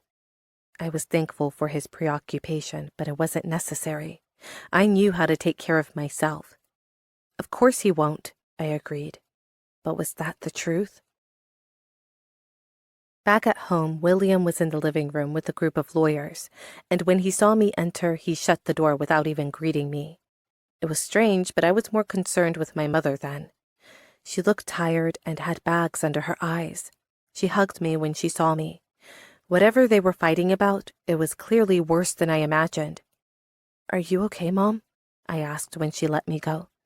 "Of course," she replied, hardly convincing. "Is everything all right between you and Will? You can tell me," I said, trying to get something out of her. She shook her head and gave me the fakest smile I'd seen in a long time. "Everything is absolutely super, honey. Don't worry." I nodded, but I couldn't stay there trying to get information out of her. I needed to read the letter Ronnie had given me. I went to my room and took it out of my bag, with my nerves feeling raw. The letter contained just one sentence. "You stole everything from me, and now you'll face the consequences. P.A.P.A." The letter fell out of my hands, and the memories returned. The school bus had just dropped me off in front of my door. I was only 8. I had a drawing in my hand. I'd won a prize. My first prize. I wanted to tell my parents. I was running with a smile on my face, and then I saw. My mother was on the floor, surrounded by broken glass. He'd broken the table in the living room again. Blood was pouring out of her left cheek, her lip was split, and she had a black eye. But she got up as best she could when she saw me. "Hey, honey," she said in tears. "Were you bad again, Mom?" I asked, stepping nervously toward her. She nodded, and then a big, strong man walked through the door. "Go get washed up. I'll take care of her," my father said. My mother looked at us for a moment, then vanished behind her bedroom door. I turned to him, still holding my picture. "What did my precious little girl do?" I was hyperventilating as the memories flooded in. I sat by the bed and hugged my knees. This couldn't be happening. I was helping Mom cook, but she was anxious. Things weren't going well that day. She'd burned the bread. The pasta had gotten stuck to the pot. She knew what was going to happen. She knew, and she could feel the fear in her body. I was just a kid, but I understood that if you messed up the way my mom was messing up, you'd get in trouble. "What the hell is this shit?" he said, and got up, overturning the table brusquely. The plates and glasses crashed to the floor. I took off running and covered my ears with my hands and hummed a song the same way I always did when that happened. That was what Mom told me I should do, and I didn't want to disobey her. But even then, I could still hear the screams and the kicks and the punches.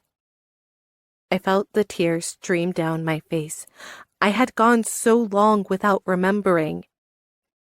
Papa smelled bad. That day was going to be an awful one.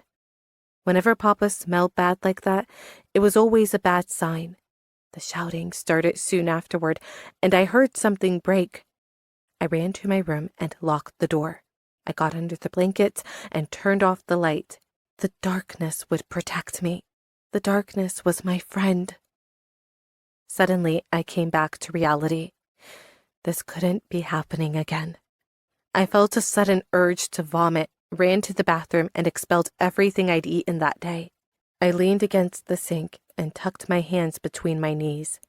I had to regain my composure somehow. My father was in jail. My father was in jail. He couldn't hurt me. He was locked up in another country, thousands of miles away. But if so, who could be doing this? No one knew my past, absolutely no one. Just my mother, the social worker, and the court that had put my father away. I needed a distraction. One at least. I picked up the phone. "Jenna," I said a second later. "I need your help." 36. Nick. Something was going on. Noah was acting different. Strange. Since we'd returned from her school, she hadn't come down from her room. I knew she wasn't well, and I wanted to see her. Since I'd seen that scar, alarms had started going off. Something had happened to her a long time ago, and something was happening now to make her act like this. Getting drunk until she passed out? That wasn't Noah. Not the Noah I knew. Not the one I'd fallen in love with. She hardly spoke to me. I'd hurt her, and I deserved to be pushed away, but I couldn't let anything bad happen to her. I needed to protect her from that son of a bitch Ronnie, even if that meant following her around or watching her in secret. My phone rang. I picked up and talked to my sister. I couldn't be there for her first day of school, and that broke my heart. But I also couldn't leave Noah alone. I felt guilty, but something told me I needed to be there with her. I told my sister I would visit as soon as I could and wished her a great day at school. I imagined her in her little uniform and her car's backpack, and I was filled with remorse. The days passed, and on Thursday, something knocked me back. I went up to my room after an exhausting day at college and heard laughter and noise coming from Noah's room. I threw the door open and found her with 2 guys and 3 girls. The room was smoky, and the dense odor was unmistakably marijuana. Jenna was there with that dumbass friend of hers Noah had kissed when they'd played spin the bottle. Sophie was there too, in her uniform skirt and a red bra. "What the hell is going on here?" I shouted when I saw the spectacle. At least Noah was fully dressed, but she had a little white joint smoking right between her fingers. "Nicholas, get out!" she shouted, standing up. I wanted to shake her and kick every single one of them out of there, but instead I just stepped forward and took the joint out of her hand. "What are you doing smoking this shit?" She stood still for a moment, and then shrugged indifferently. Her eyes were red, her pupils dilated. She was blazed. "Everybody out!" I shouted. The girls jumped and ran while the 2 guys tried to bow up. "What's with you, dude? We're just having fun," one of them said, trying to get in my face. With one look, he turned meek and said, "Okay, take it easy, bro," before gathering his things. Noah rested her hands on her hips, defiant. "Leave me alone," she said, trying to get around me and through the door. I grabbed her by the arms and forced her to look at me. "You want to tell me what the hell's going on with you?" I asked, furious. She looked back and I could see her eyes were hiding something dark. and yet she smiled at me joylessly. "This is your world, Nicholas," she replied calmly. "I'm living your life, hanging out with your friends and feeling like I don't have a care in the world.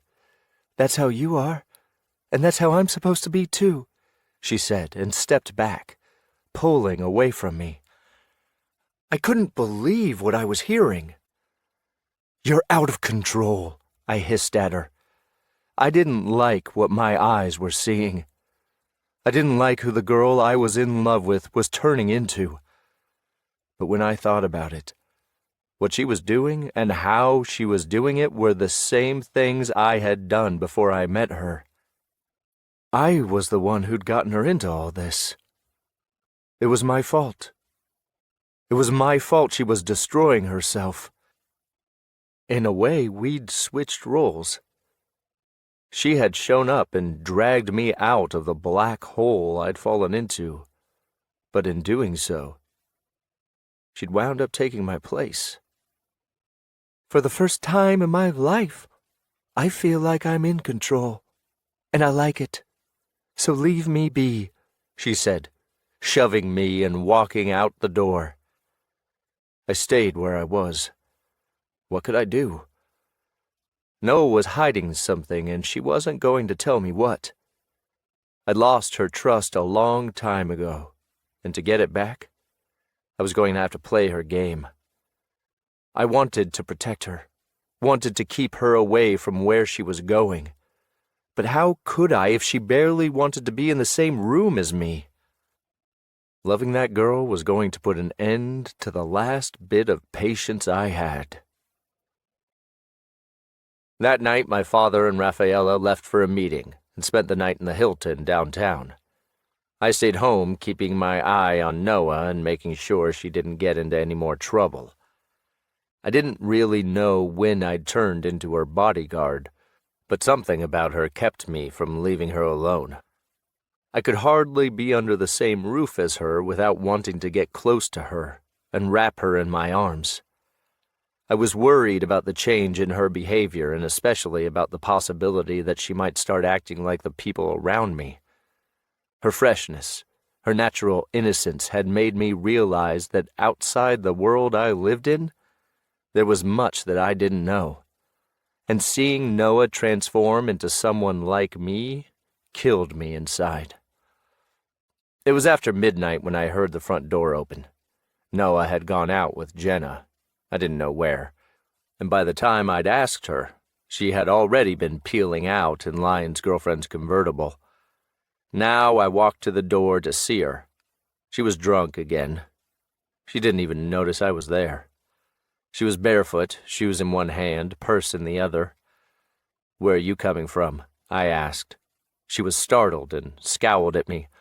"What are you doing there? You scared me," she responded, trying to keep her balance. After watching her nearly fall over, I picked her up, despite her protests, and took her to the bathroom, resting her on the counter while I turned on the shower. "You've got a really weird way of trying to get me into bed, you know?" she said. But at least she wasn't screaming or trying to get away. Her eyes were glassy, and I took off her coat. Her hair was messy. Her cheeks were pink. Her lips looked fleshier than normal. Even drunk, she attracted me, and I had to keep a cool head to avoid taking her off to the bedroom the way I had the last time she was like this. I was angry, though, and her attitude worried me.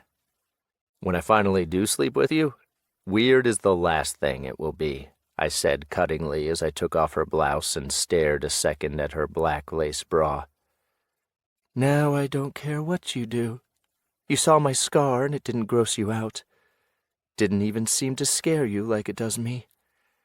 It brings up a lot of bad memories, you know?" I stopped undressing her. I couldn't stand to see her naked. Her body had too strong an effect on me. I hated that I couldn't stop obsessing over how good she looked, even when she was talking about something so serious. When people were drunk, they told the truth. I needed to take advantage of the situation. "Noah, what are you scared of?" I asked. After a few seconds, she replied, her voice wavering. "Right now, I'm scared of you." I stood very still and tried not to make a sound. She was trembling, and I knew it was because I was touching her. She wanted me, I wasn't too stupid to see that, but I also knew she had feelings for me, however much she refused to accept them. Her lips were an inch away from mine, and that lower lip of hers was begging for someone to kiss it, to nibble it. But I wouldn't. Not when she was in this state. I lifted her up and set her directly under the cold water of the shower. She screamed when the water hit her skin, but she was too drunk to even put up a fight. She stayed there freezing, silent under the water as it cascaded over her nearly naked body. "This is what you get for acting like an idiot," I said. I wanted to get in too. I could use it. Once she was more or less clear-headed, I wrapped her in a towel and accompanied her to the bedroom. I could tell she was embarrassed about her behavior, or at least I hoped she was. "You a little better?" I asked when she leaned back against the pillows and looked up at me. "Why are you doing this? Why are you making it so hard for me to hate you?" "Why do you want to hate me?" "Because if I let someone hurt me again, I don't think I'll be able to get over it," she said. "I won't hurt you," I told her, and I knew I was promising myself that as well. Before turning over and falling asleep, she made a remark that cut me like a knife. "You already have." 37. Noah. No more letters came, but that last one was seared indelibly in my mind. The word Papa had caused those childhood memories I tried to hide from to reemerge. He'd been out of my life for 6 years. I hadn't even heard his name. As the days, weeks, months, and years had passed, my mind had grown a kind of shell that had protected me from the pain of remembering feelings or situations from that stage of my life. And I didn't want to go back there. There was a before and an after. For my mother, too. But now everything was back. Just remembering what had happened in those days frightened me so deeply that I couldn't ignore it, and that was why I stayed out, partying, drinking, doing anything I could to escape. I couldn't deal with it just then. I wasn't strong enough. Not yet. I was still a girl. Not enough time had passed. I needed to keep that darkness buried in my mind, and if that meant acting like an idiot, so be it. I knew what I was doing, and the numbing effects of alcohol were the only thing that could still my heart and my mind. Anyway, my new friends didn't see anything strange about getting drunk almost every day, so I could do whatever I wanted without much effort. The only obstacle was Nick. Since we'd come back from that stupid trip, he'd been acting like a real older brother. He chewed me out if I drank too much. He took care of me when I was drunk, and he even put me in the shower to help me sober up. It was ridiculous and also confusing. I didn't want him to worry about me. I needed to face things on my own and in my way. When we were finally free of my father, I'd seen my mother get drunk that way. If it had helped her, why should I abstain? All this was in my head that day as I went to school. I barely paid attention to my teachers. I hadn't even eaten since the night before. My stomach refused all nourishment. My mind was dead, and all this was the only way to keep my demons at bay. Jenna took me home that day. My mother was gone with William again, and wouldn't be home for a couple of days. I didn't know where they had gone, and I didn't care. A couple of times I remembered my father's threats, and I got so scared I could hardly breathe. But he was far away, in jail, and couldn't get his hands on us. Still, though, how was Ronnie getting the letters? I dropped my bag on the sofa and went to the kitchen. Nicholas was there with Lion. They looked up as soon as I entered. "Hey, Noah," Lion said with a tense smile. Nick watched me but didn't move. "Hey, your girlfriend just left. I said, walking over to the refrigerator and taking out a handful of grapes. On the table were the crusts of what I supposed were grilled cheese sandwiches. Thor hurried over, wagging his tail. "Beat it, Thor," Nick said. "Don't be a jerk, Nicholas. He's not bothering me," I responded. Glowering, he grabbed the dog by his collar and dragged him away. "He's bothering me." Lion laughed. "You could cut the tension in here with a knife," he said, standing up. I put a grape in my mouth. "I should warn you, Noah. Today is initiation day. Watch out." "What's that?" I asked distractedly.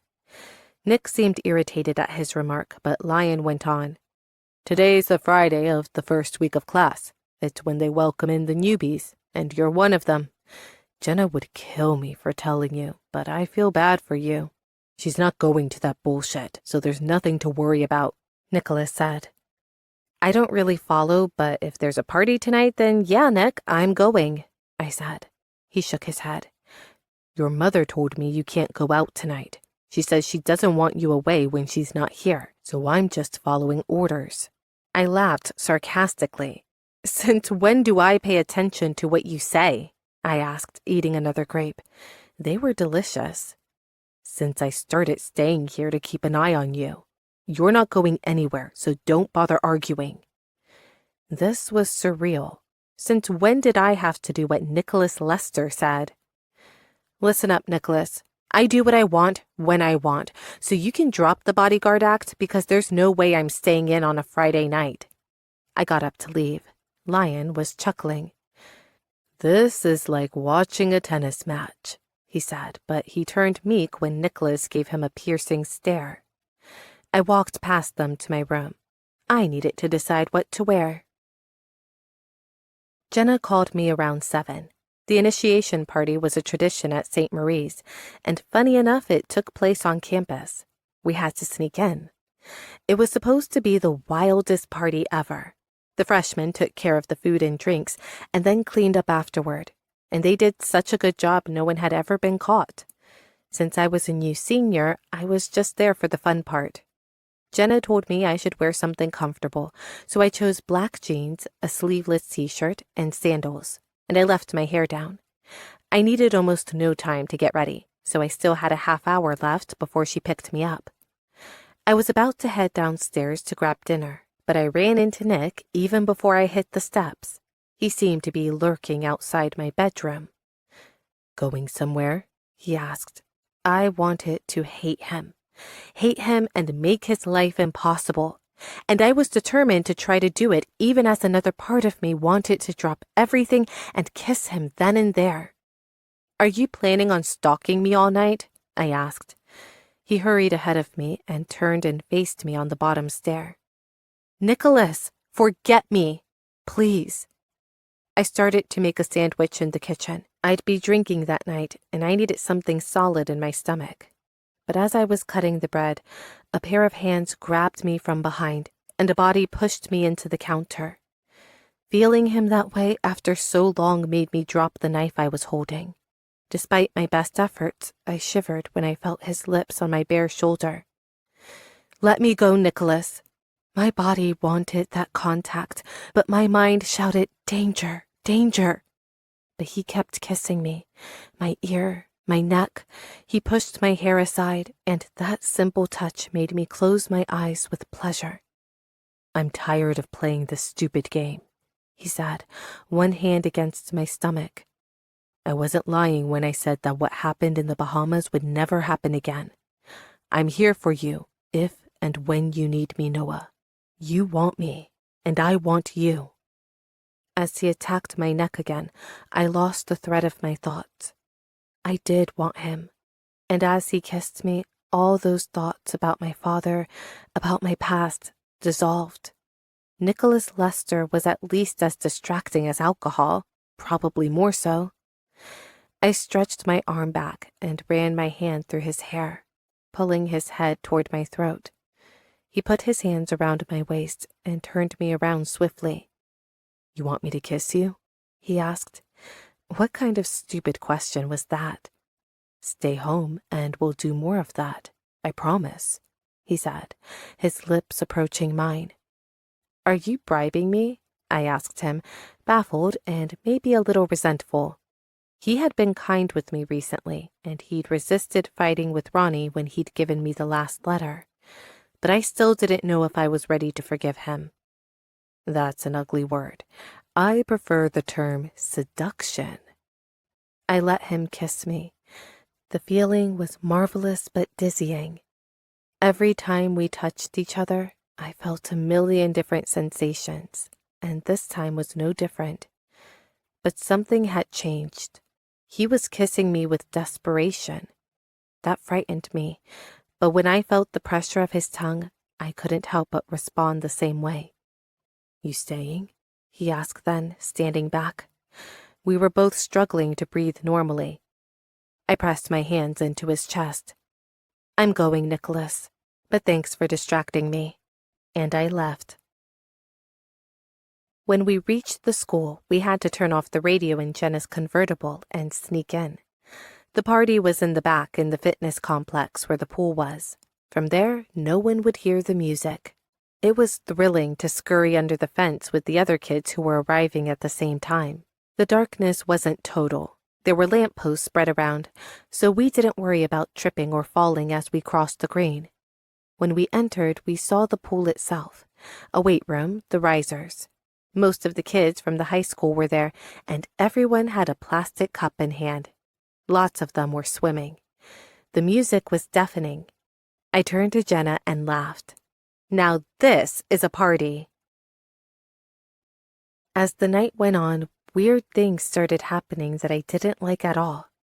The initiations for the new arrivals were really cruel.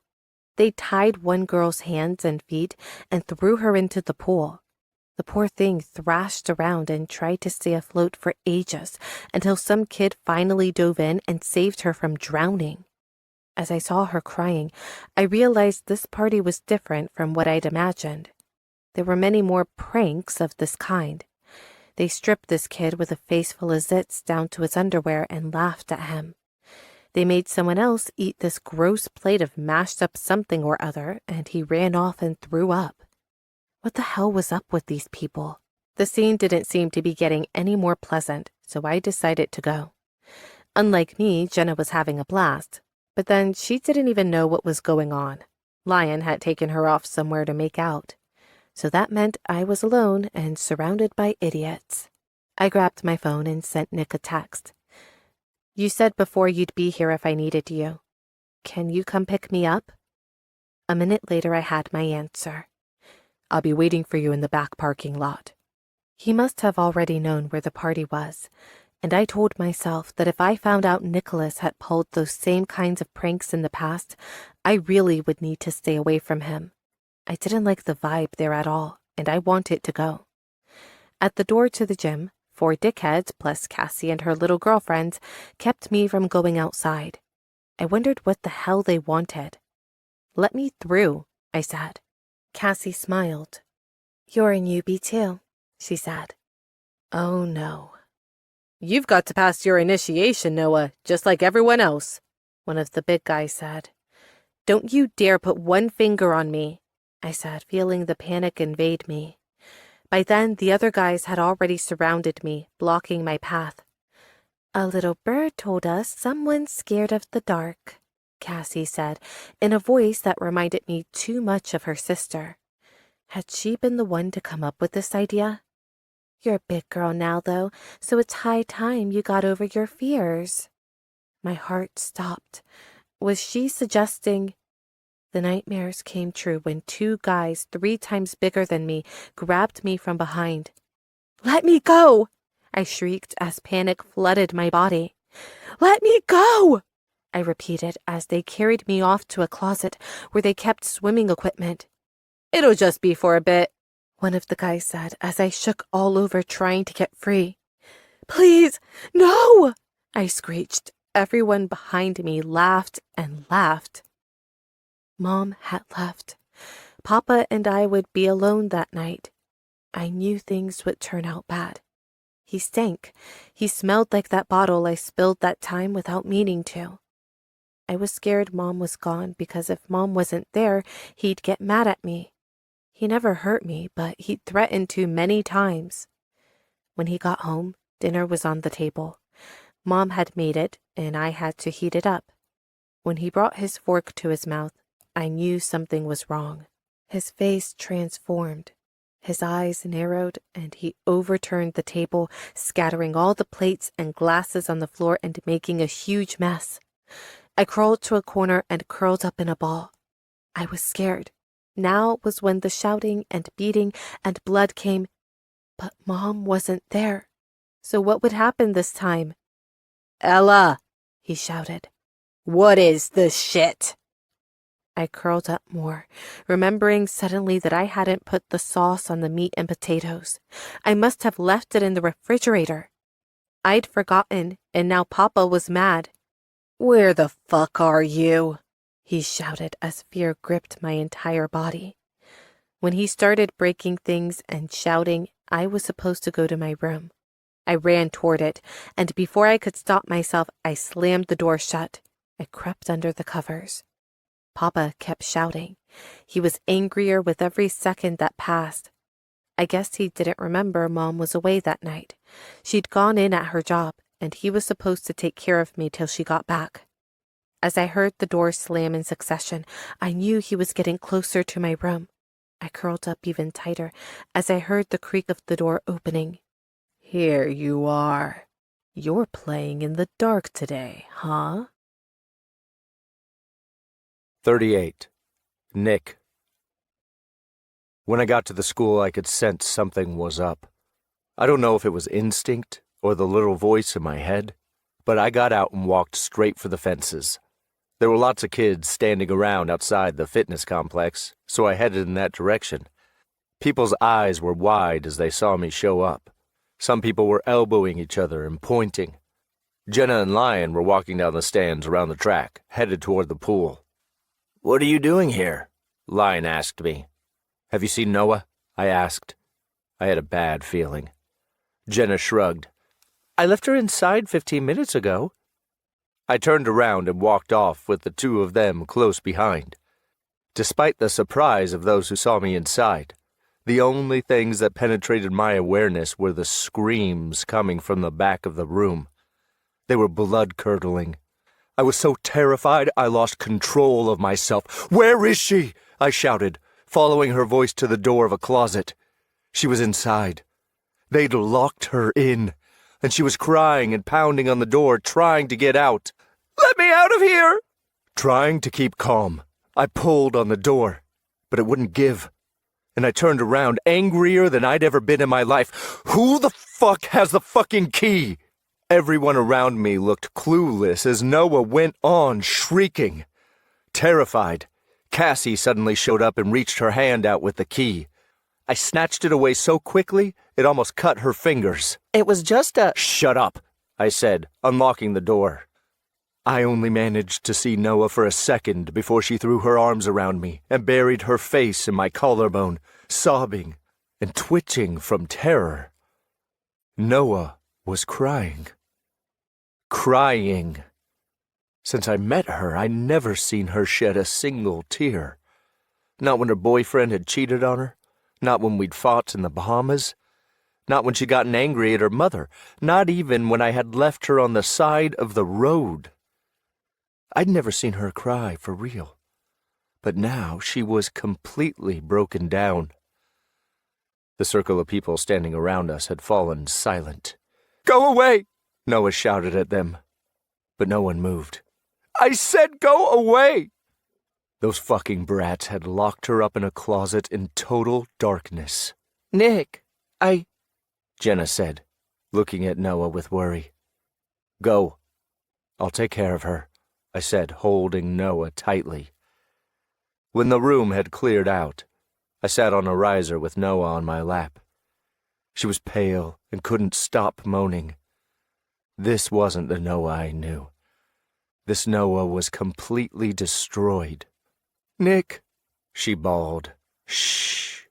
Relax," I said, hugging her. I was terrified, too. All my fears had come true, and I could hardly keep a grip on myself. I just wanted to hold her to keep her there in my arms so I'd know she was safe. I'd been so scared when I had gotten her message. I'd even thought Ronnie might have found her and was hurting her, or worse. "Make them go away," she said, shaking like a leaf. "Who, babe?" I asked, stroking her hair. "The nightmares," she said. "Noah, you're awake," I said, wiping away her tears. "No," she shook her head. "I need to forget. I need to forget what happened. Make me forget, Nick. Make—" Then she leaned into me and kissed me. Her lips were damp from the tears and twitching from sorrow and terror. "Noah, what's going on?" I asked. "I just can't take it anymore," she said. When she was done crying, I walked her to the car. She was melancholy, lost in thoughts probably no less intense than the memories that had assailed her when she was locked in that closet. I kept my arm over her shoulder on the way home, driving with my left hand. She curled up as close to me as she could, as if I were her life raft. I wanted to teach a lesson to each one of those snot-noses at that stupid party. But first, I needed to make sure Noah was okay. At home, I took her straight to my room. She didn't put up a fight. Once I closed the door, I turned on the light. "You really scared me today," I said. "I'm sorry," she said, tearing up again. "Don't be, Noah. But you do need to tell me what happened. Not knowing is killing me, and I want to be able to protect you from all the things you're scared of." She shook her head. "I don't want to talk about that." "Okay. Let me get you a t-shirt, though. You're sleeping with me tonight." She didn't complain, not even when I took her old t-shirt off and slipped a fresh one over her head. She pulled down her pants and walked over to my bed and lay down after I pulled back the cover. I got in and pulled her into my chest, as I'd wanted to for so long. I'd fought against my feelings. I'd even deceived myself, trying to ignore what I felt for her through one-night stands and just pretending she didn't exist. I was afraid of what was happening to me. I had no defenses if it didn't turn out well, but I couldn't help it. I was in love with her. I felt what I felt, and there was no denying it. I couldn't swim against the current anymore, so I decided to tell her, take the risk, open my heart after 12 long years. "Can you tell?" I asked her, seeing that she had opened her eyes and was staring at me. "My heart never beats that way. Only when you're nearby." She closed her eyes and remained still. "Every time I see you, I'm dying to kiss you. Every time I touch you, the only thing I know is that I wish I could keep doing it the whole night long. Noah, I'm in love with you. Please stop pushing me away. You're just hurting both of us." She opened her eyes again. There were tears in them. They seemed to be pleading. "I'm scared of you hurting me, Nicholas." Her voice rent my heart. I grabbed her face tightly. "I won't. Never again. I promise," I said, and kissed her. I kissed her the way I'd always wanted to, with all the passion and feelings I had. I kissed her the way every man should be able to kiss a woman at least once in his life. I kissed her until we were both shivering. I only pulled away to plant my lips on her neck, to taste her the way I wanted to, the way I'd been longing to for what felt like forever. "You drive me crazy, Noah," I confessed, kissing her all over, biting her earlobe, licking her tattoo. She did something then that I'd never expected. She cupped my face and pressed her forehead into mine. "If you love me, you have to hear the whole story," she said. Her honey-colored eyes glowed between her eyelashes, and her freckles looked adorable on her cheeks and her small nose. "Tell me, Whatever it is, we'll get through it together." She seemed to be deciding whether to continue. She took a deep breath, let it out, and began. "When I was 11 years old, my father tried to kill me." 39. Noah. I knew the time had come to be sincere, but I was scared to unearth those memories. Just the thought of breaking down again as I had in that closet filled me with despair. But Nicholas had told me he was in love with me, so how could I resist? My father was an alcoholic. I barely remember him any other way. He was a NASCAR driver. I lied when I said it was my uncle. When he broke his leg, he had to give up racing. He changed. He stopped eating, stopped smiling, and the rage and pain just ate him up inside. I was 8 the first time he hit my mom. I remember it because I was there. Wrong place at the wrong time, I guess. I fell off my chair when he was doing it and ended up having to go to the hospital. But he never actually touched me until I was 11. My mother he beat almost every single day. It was so routine I thought it was normal. She couldn't leave him. She didn't have anywhere else to go, and she didn't make enough money to take care of me. My father had a retirement account from racing, and we could get by on that, but like I said, he was a drunk. When he came home after a night at the bars, he took all his frustrations out on my mom. He almost beat her to death twice, but no one helped her. No one had anything to offer her, and she was scared that if she called the cops, she'd end up losing custody of me. I learned to live with it, and any time I heard that thudding sound or my mother screaming, I'd go to my room and hide under the covers. I'd turn off all the lights and wait for it to end. But this one time, that wasn't enough. My mother had to be gone 2 days for work, and she left me with him, thinking since he'd never turned on me, I'd be safe. It was as if I were reliving it just then. He showed up drunk, overturned the table. I hid, but he finally found me. When I heard those words, I knew Papa was going to hurt me. I wanted to tell him it was me, not Mom, but Noah. But he was so drunk, he didn't even care or didn't notice. Everything was dark. I couldn't even see the least glimmer of light. "You want to play hide and seek?" he shouted, and I pulled the sheets tightly around me. "Since when have you been hiding from me, you little slut?" The first blow came right afterward, then the second, then the third. I didn't know how, but I ended up on the ground, screaming and crying as he hit me. Papa wasn't used to that, and it made him even madder. Where was Mom? Was this what she felt every time he got angry at her? He hit me in the stomach, and I couldn't breathe. "You're going to learn what you get if you don't treat the man of the house the way he deserves," he said as he took off his belt. He'd often threatened to hit me with it, but he'd never actually done it. Now he did, and it hurt. I stood up, trying to get away, and he struck the window in my room. The shattered glass fell all over. I could feel the shards cutting my knees and the palms of my hands as I tried to crawl away. He just kept getting madder. He didn't seem to even recognize me. It was like he had no idea that the person he was beating was an 11-year-old girl.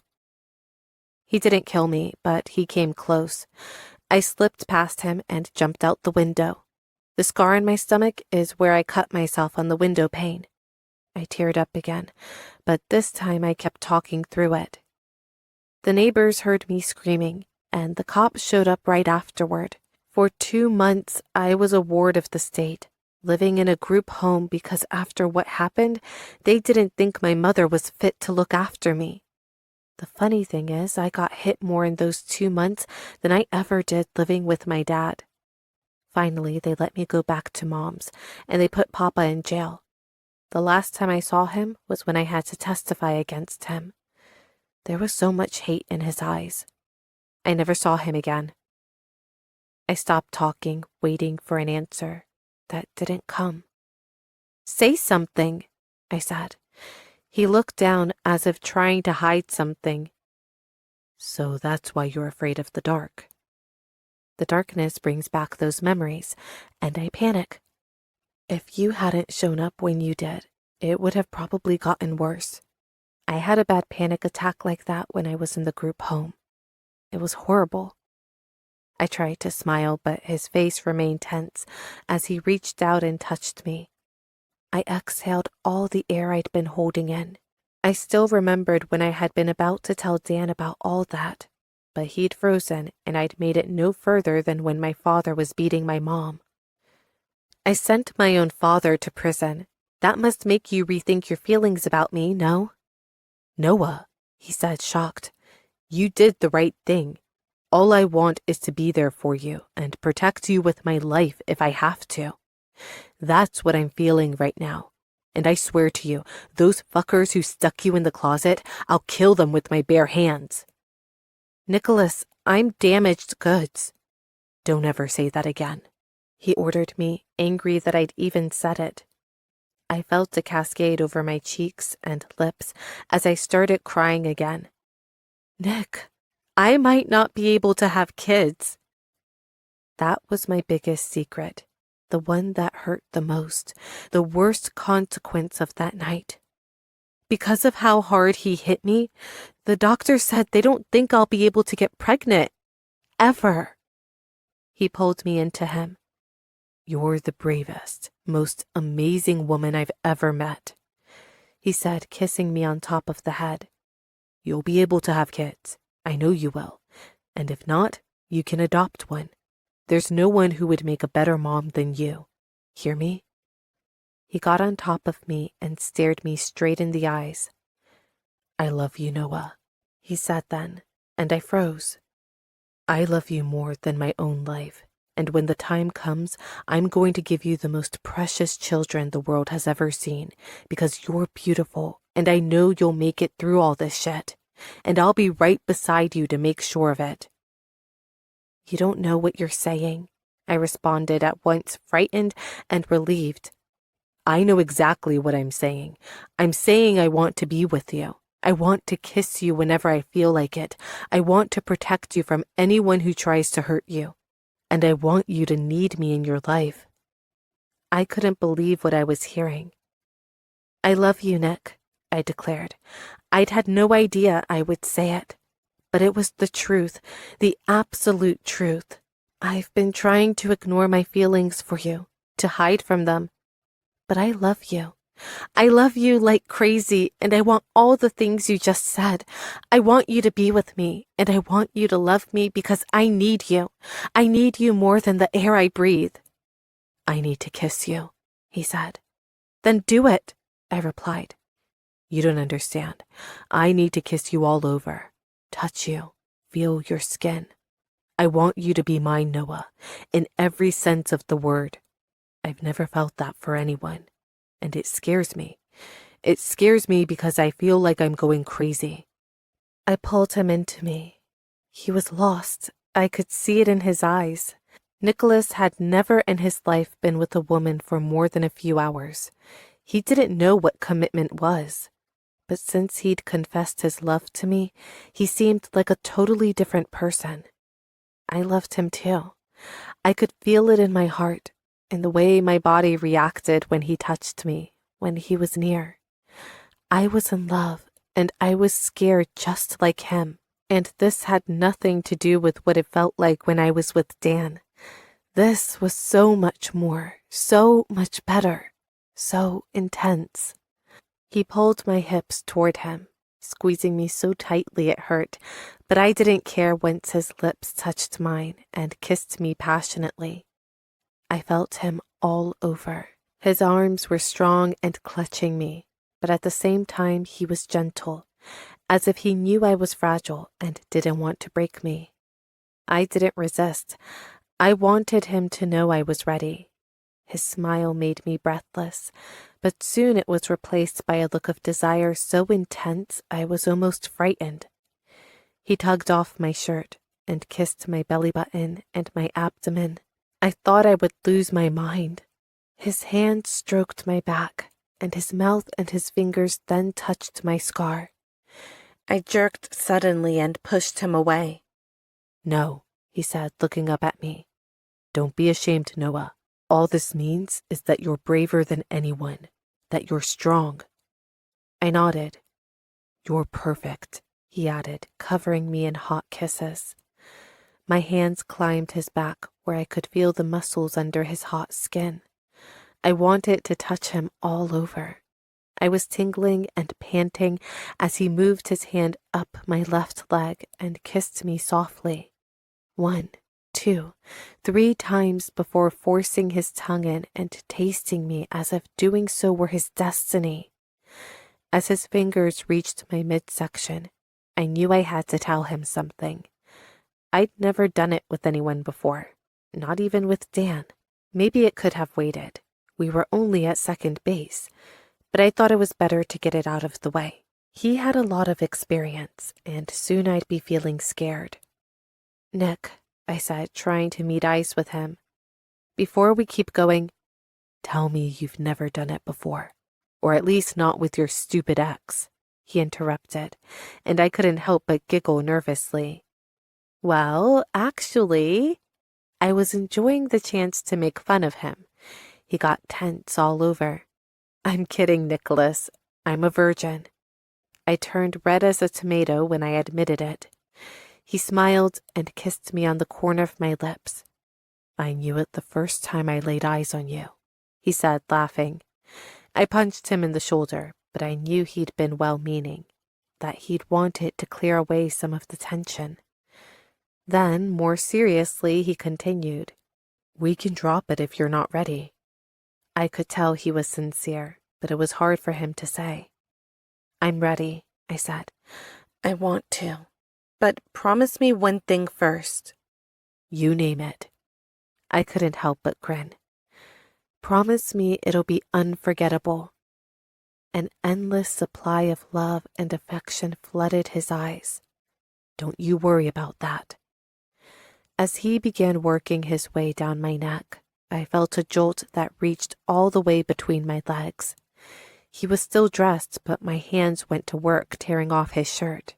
When I had it part way off, he sat up, grabbed it with one hand, pulled it the rest of the way, and threw it sexily to the floor. I wrapped my legs around him. All I wanted was to have him as close to me as possible, with no room even for air between us. Just feeling his hips against mine gave me a kind of stinging pleasure that made me close my eyes and arch my back. "You're gorgeous," he said, bringing his fingers down and pushing my underwear delicately aside. "If you want me to stop, Freckles, just tell me, because even if I'm dying to be inside you, I don't want to do it until you're ready." But there was no turning back for me. This was what I wanted, what I needed. I needed him with me. I needed to relieve that pressure inside me, that pressure that I'd been feeling for months and that flared up when we kissed, when we touched, even when we argued. "You were made to be my personal torture," he said, pressing into me in places that had never burned as they did just then. His heart, his breathing were racing. My fingers wrapped around his waist, and he went stiff as I tried to unbutton his pants. Then everything turned intense, and those slow, tentative touches were suddenly a whirlwind of sensations. Nick turned me over and put me on top of him. I pulled off his jeans. I could see something hard concealed in his boxers, but I didn't have much time before he grabbed my hips and moved me on top of his erection. Still in our underwear, we pressed our bodies together and started to moan. I ran my hands over his shoulders and stomach, caressing his abs. My mouth followed them. All I wanted just then was to lick his body, nibble it, savor it with my tongue, and I didn't hold back. All the while, he pushed his hips upward, grinding into me and giving me pleasure. "Jesus, Noah," he said, rolling back on top of me. His hands pushed my legs up until I wrapped them around him. "Touch me, Nick. I need it," I said, asking him for something I still didn't know or comprehend.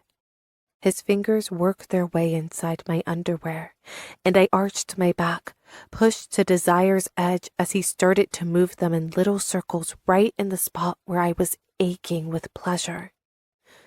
"Noah, you know I don't want to hurt you, right?"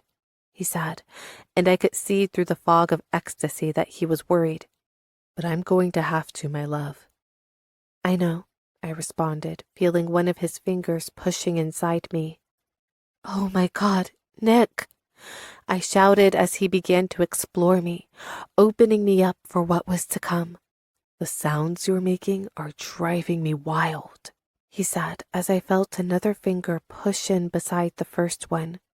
He pushed his mouth atop mine to silence the scream emerging from it.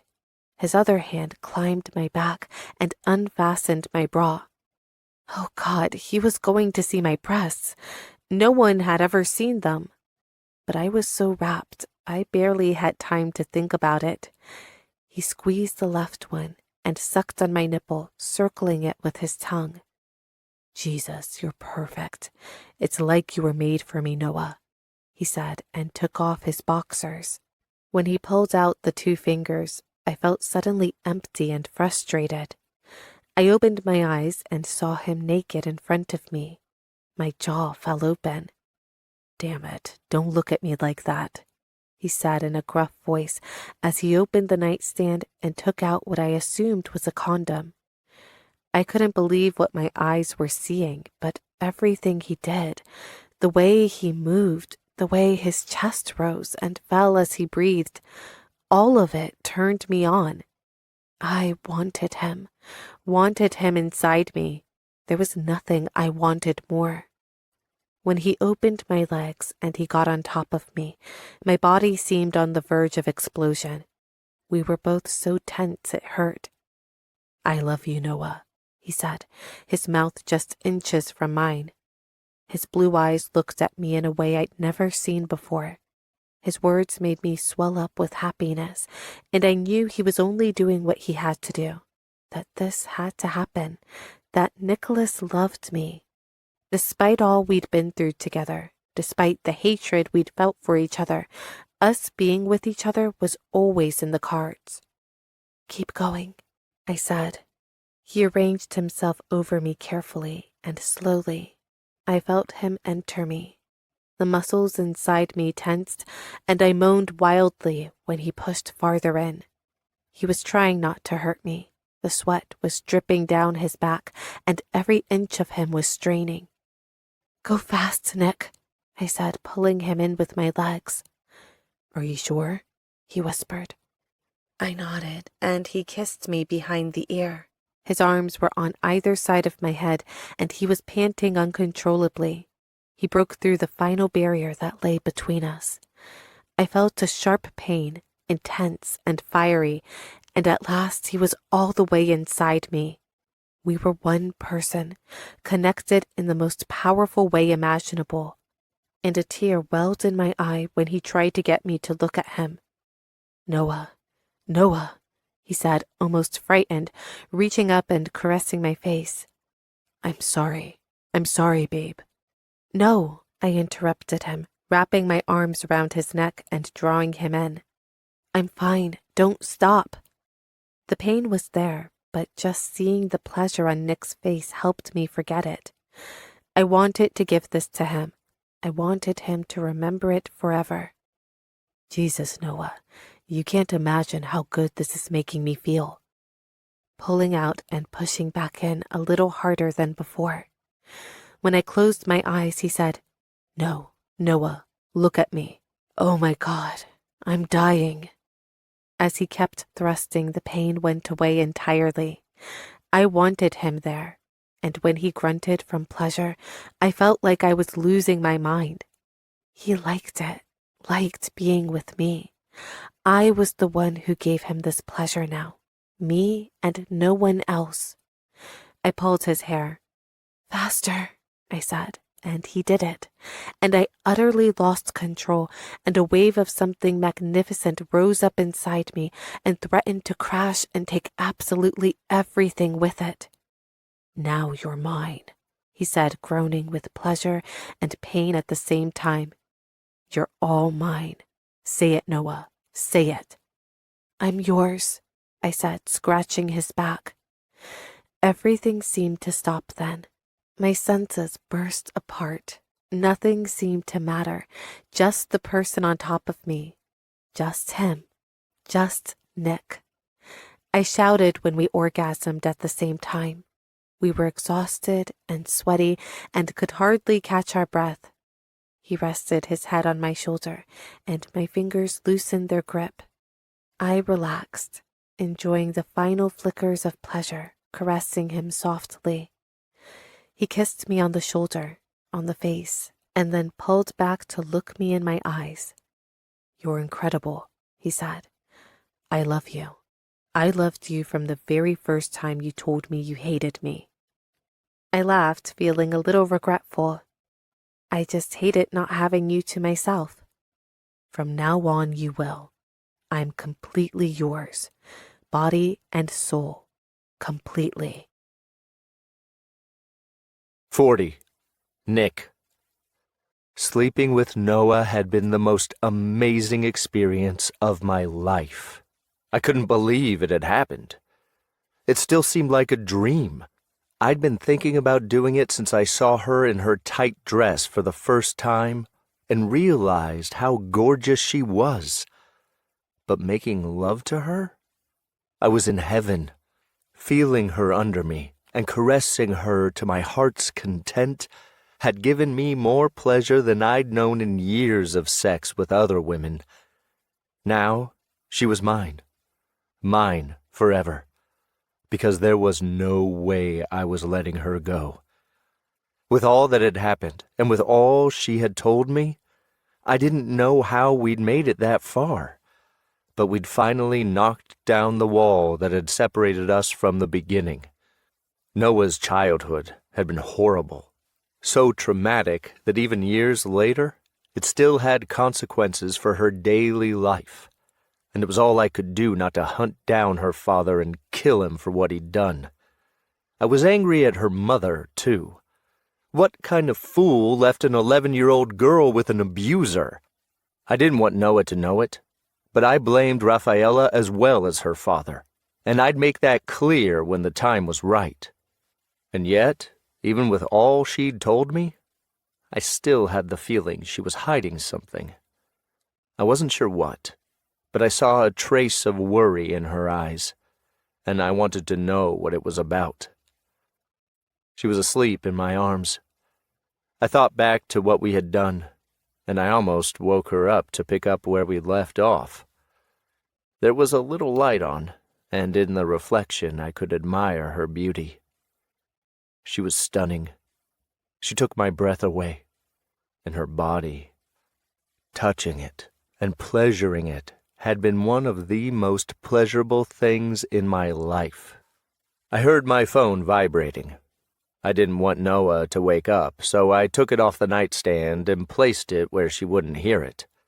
Whoever it was, they could wait. When I pulled her in tight, she opened her eyes a little groggy. "Hey," she said in that soft, pleasant tone she'd been using with me for exactly one day. "Have I told you how incredibly sexy you are?" I asked, getting on top of her, happy to see her awake. I'd been wanting to kiss her for at least an hour. She kissed me back as only she knew how, and hugged me close. "You all right?" I asked. I'd been as careful as possible. I'd never worried so much about hurting someone, but after what I'd heard about Noah's past, I didn't want her to feel even a scratch. "I'm hungry," she said, laughing. Her cheeks were pink, almost feverish looking, but that was normal, since I hadn't let go of her all night while she slept next to me. "Me too," I said, kissing her cheek and her throat on that special spot that drove her wild. She laughed and tugged at my hair so she could look in my eyes. "Hungry for food," she clarified. Why could that smile of hers drive me so crazy? "Fine, let's eat," I said, pulling her toward the shower. We got in together, and after we were done, I gave her a t-shirt and put on a pair of track pants. I couldn't be more thankful my father and her mother were out of town for the weekend. "What are you in the mood for?" I asked as we went downstairs and she sat at the island. "You know how to cook?" she asked incredulously. "Of course I do. What do you think?" I said, smiling and grabbing her hair into a bunch to pull her head back and kiss her. "I meant something edible," she said. That was the best sound in the world, the perfect tone for a perfect morning. "I'll make pancakes so you won't complain," I said, letting her go. "I'll help you," she said, jumping up and walking to the fridge. We cooked together. I made the batter and she made a strawberry smoothie for both of us. Then we sat at the island and ate side by side. It was exquisite when I poured syrup on her and then licked it off. I'd never done anything like that with anyone, and it made my breakfast much more appetizing. Things were finally the way they should be. Noah was mine, she was happy, and I was too. After years without trusting a woman, I had chosen one who was complex but perfect.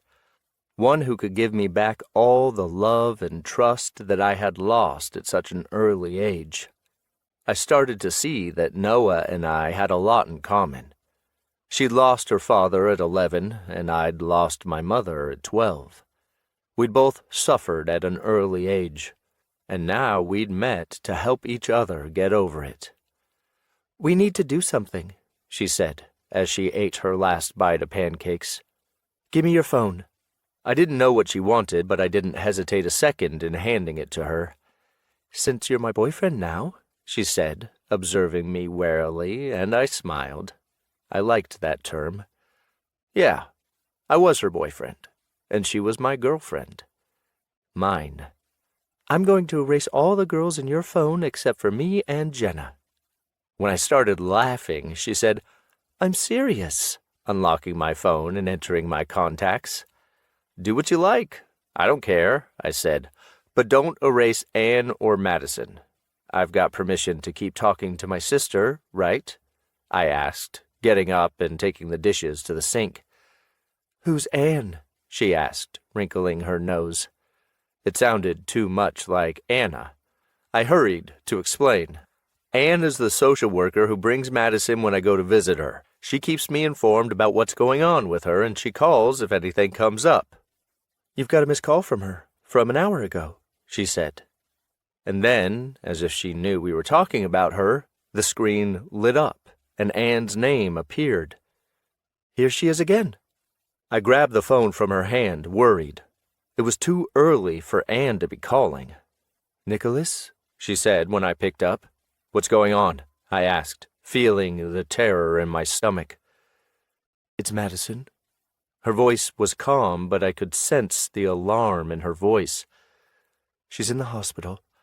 It looks like they forgot her insulin over the past 24 hours, and she's had an attack. I think you should come." I was squeezing the phone so tightly it almost shattered in my hand. "Is she all right?" I'd never been so scared in my entire life. "I don't know anything about her condition," she said. I nodded and hung up. Noah's face was pale. She stood up and walked over to me, asking in a nervous voice what was wrong. "It's my sister. She's in the hospital. I don't know what the deal is exactly. Apparently she hasn't gotten her insulin. I need to go." I took off running for my room. Noah followed, but the only thing that mattered to me was my 5-year-old sister and the fact that the people taking care of her were too stupid to give her the medicine that kept her alive. "I'm coming with you," she said. I looked at her for a few seconds and nodded. Yes, I wanted her with me. My mother would be there, and I hadn't seen her in 3 long years. 41. Noah. I'd never seen him so worried, or just one time if I counted the night he'd found me screaming in the closet. He looked the same now, sad and frustrated. We were in his car. He was driving with his left hand and holding my hand with the right, just over the gear shift. I had no idea his worries could affect me so deeply. I wanted to wipe away that sorrow and make him smile the way I had those past few hours. But I knew it was impossible. Not many people could make Nicholas Lester break down and give everything, but I knew his sister was one of them. What little he told me about his mother was enough for me to know that he hated her, or at least preferred never to think about her again. Not giving his diabetic sister her insulin was the perfect reason to hate her even more. We drove in silence. It saddened me that after being so happy, so together, everything had suddenly crashed and burned. But at least he kept kissing my hand once in a while, or stroking my cheek. He was gentle, and each of those caresses stung even as they consoled me. Sleeping with him had meant something, and it was the only thing I could think of when I felt his skin touch mine. We didn't even stop to eat. When we got to Vegas 6 hours later, we went directly to the hospital. Madison Grayson was on the 4th floor of the pediatric wing. As soon as we found out, we took off running. In the waiting room, we saw 3 people, a couple and a portly woman. The latter walked over to the door when she saw Nick, looking at the woman behind us. "Nicholas, I don't want you starting a scene," she said, glancing from him to me and back. "Where is she?" he asked. In the meantime, the woman in the back of the room had gotten up and was looking at Nick with preoccupation. "She's asleep. They've administered insulin. She's fine, Nicholas. She's going to make a full recovery." I squeezed his hand. I wished he would calm down, but he was completely beside himself. He walked past Anne and straight toward the other woman. She was blonde, and when I saw her up close, there was no doubt in my mind this was his mother. "Where the fuck were you? How could you let this happen?" he shouted. The bald man next to her tried to get between them, but she stopped them. "Nicholas, it was an accident," she said, calm but her eyes full of grief. "Leave my wife in peace. We were already sick with worry before you showed up." "Fuck you."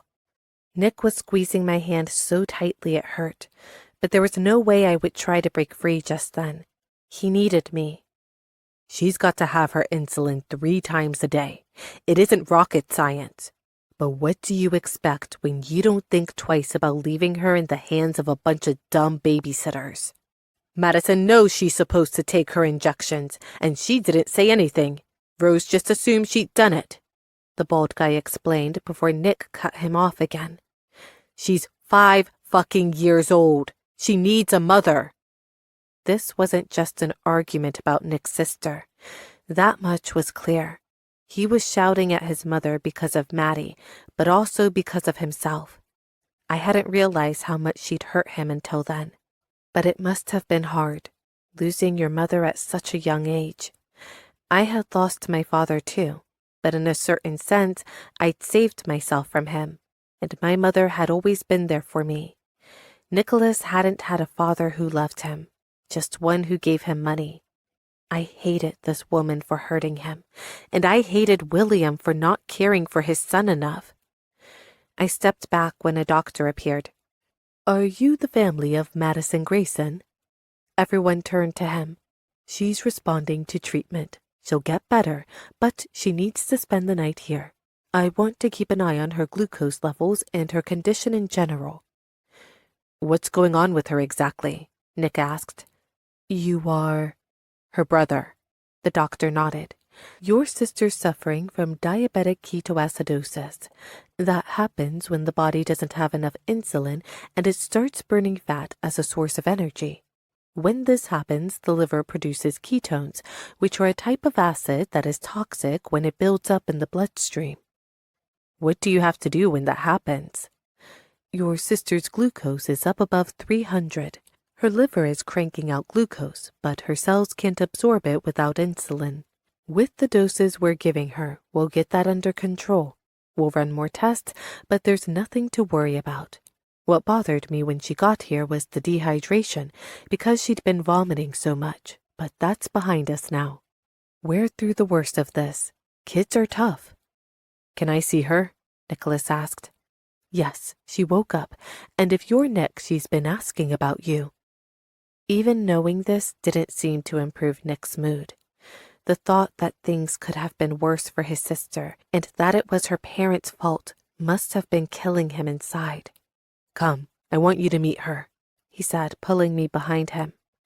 I'd supposed he'd want to go in alone, but knowing he wanted me there for something so important filled me with joy. When we entered Madison's room, I saw her, a tiny little girl, prettier than any I'd ever seen. She was sitting up on her bed. When she saw Nick, she reached up and smiled. Nick! She frowned from pain just as she said it. She had an IV in her arm. It must have hurt. Nick let go of me for the first time in hours and ran over to her. It was funny to see him hugging her, sitting there in that giant bed. How are you, princess? He asked. I wasn't sure what I felt just then, after seeing him so upset and then so relieved. The girl was gorgeous, but very petite for a 5-year-old. She was pale and had big purple bags under her eyes. She made such a sad impression that I was reassured to see her smile.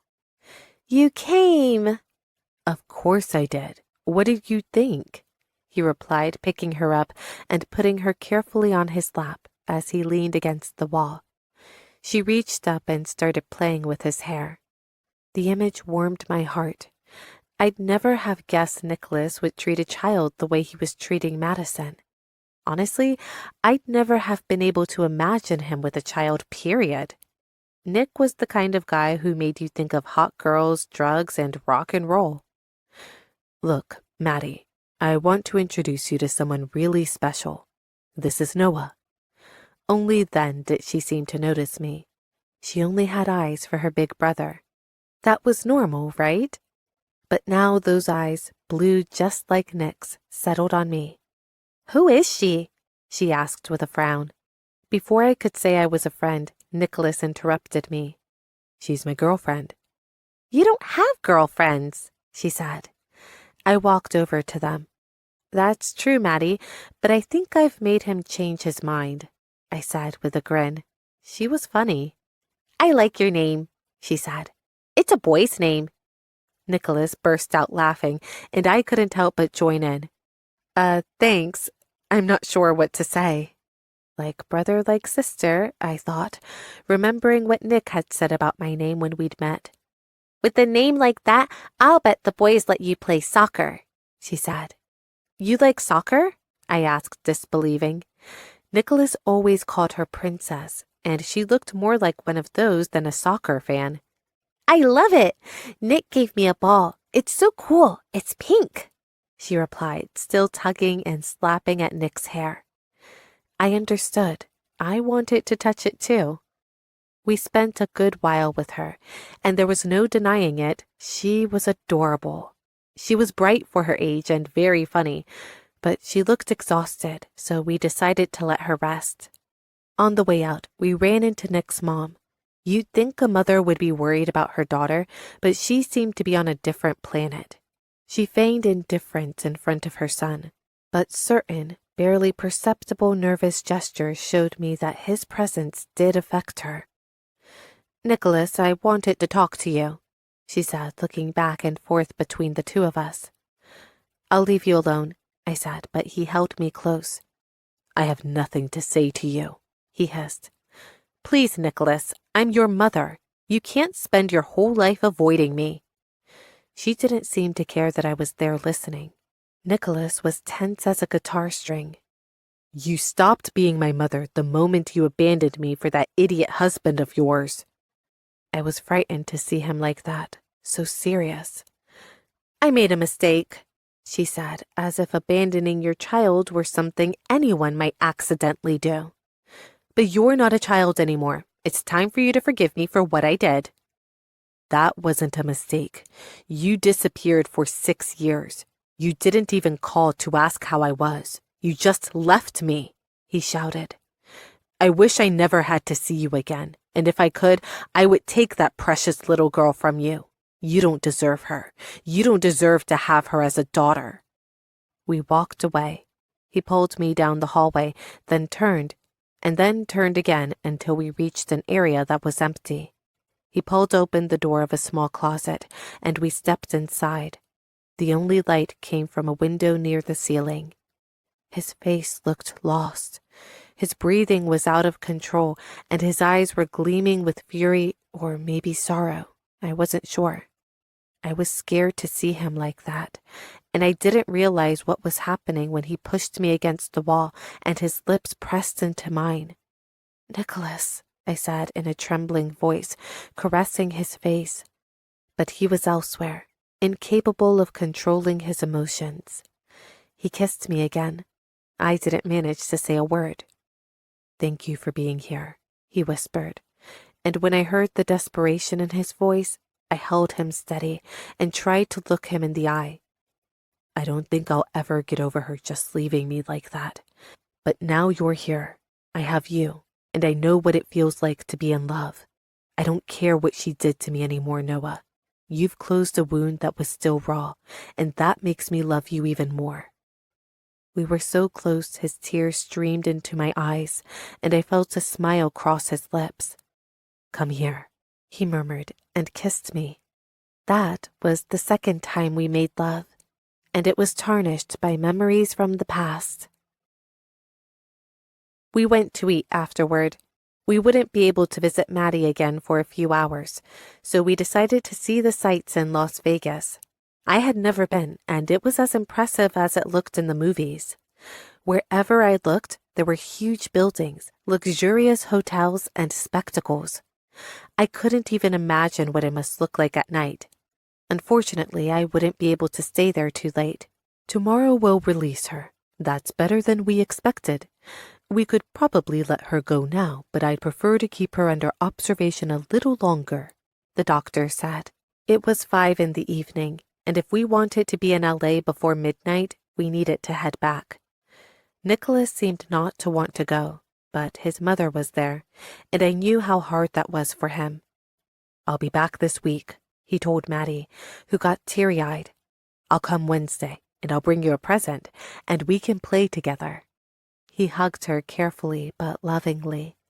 "In 2 days?" she said, pouting. "Just 2 days," Nick said, kissing her on her blonde hair. He looked destroyed, exhausted as we left the hospital, and he had good reason to. It had been a day full of emotion, and the day before had been too.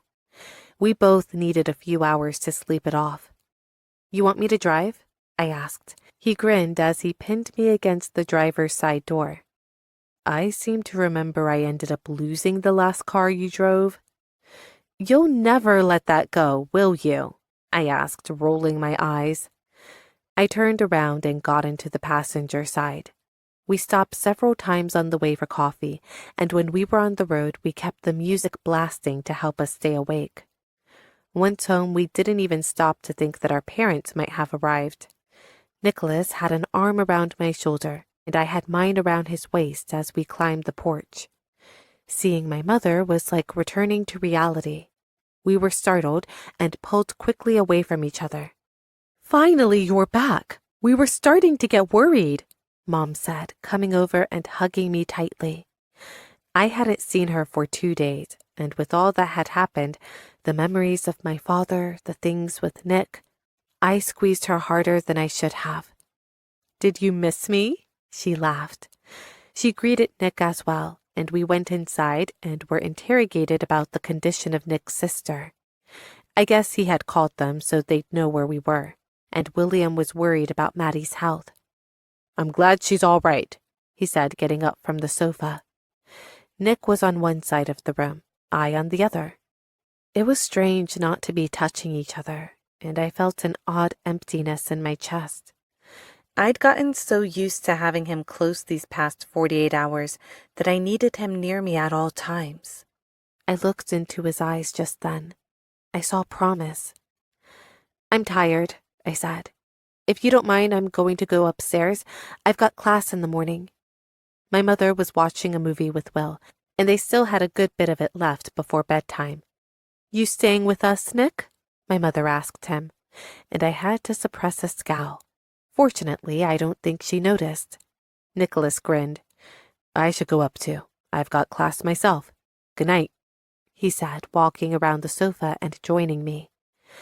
I didn't know if it was the feeling of doing something bad or just knowing our parents were down there and would lose it if they caught us. But when Nick pushed me against the wall in my room and stuck his hand under my shirt, it was the most exciting thing I could imagine. Come to my bed.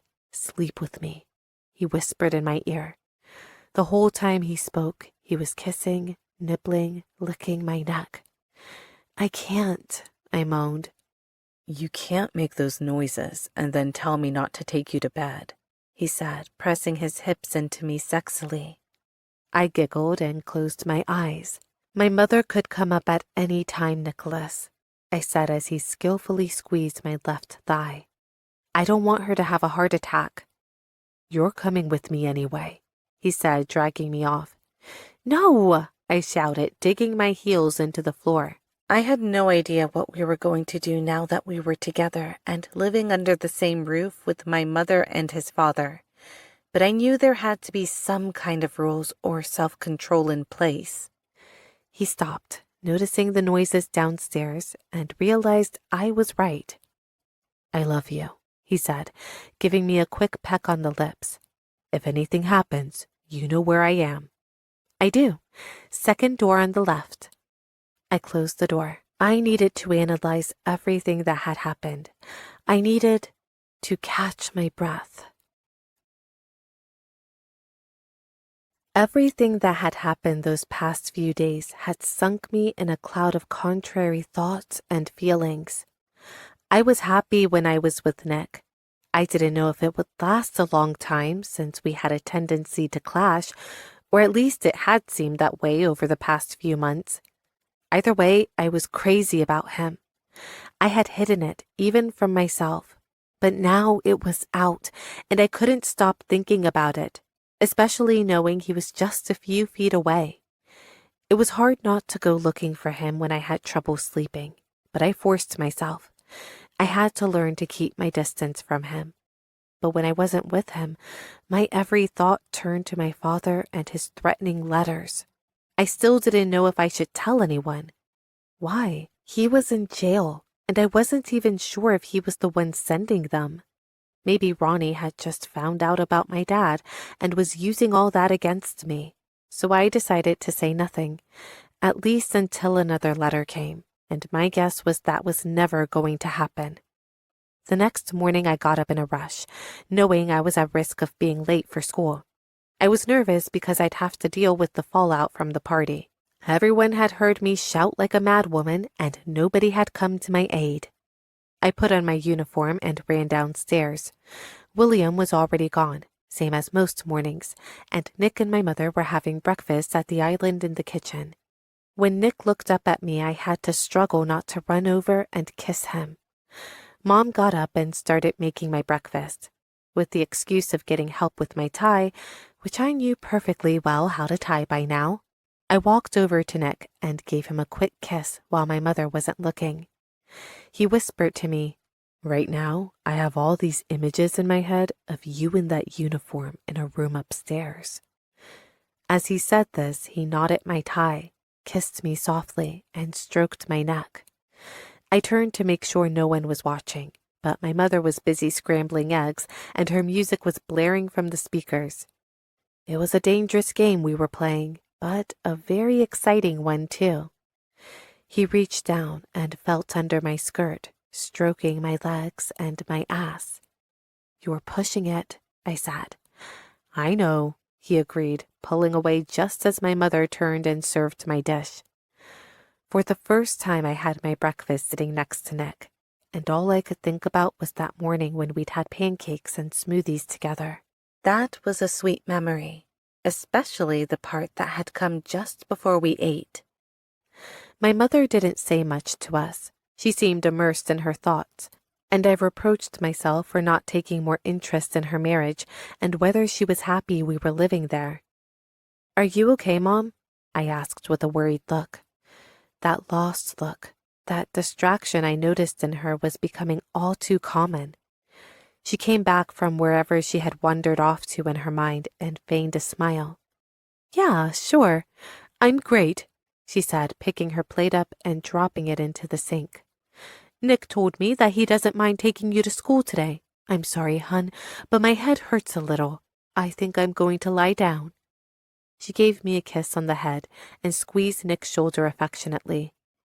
"She's being kind of weird, right?" I said as he finished his juice. He pulled my chair over to his. "A little, but I don't think it's a big deal." He put his hands on my knees and leaned in. "You ready to go?" His voice was seductive. His hands tickled me. I nodded. I guessed my car being in the shop wasn't as bad as I thought at first. 5 minutes later, we were leaving, but he did stop on a corner where no one could see us, cup my face, and kiss me intensely.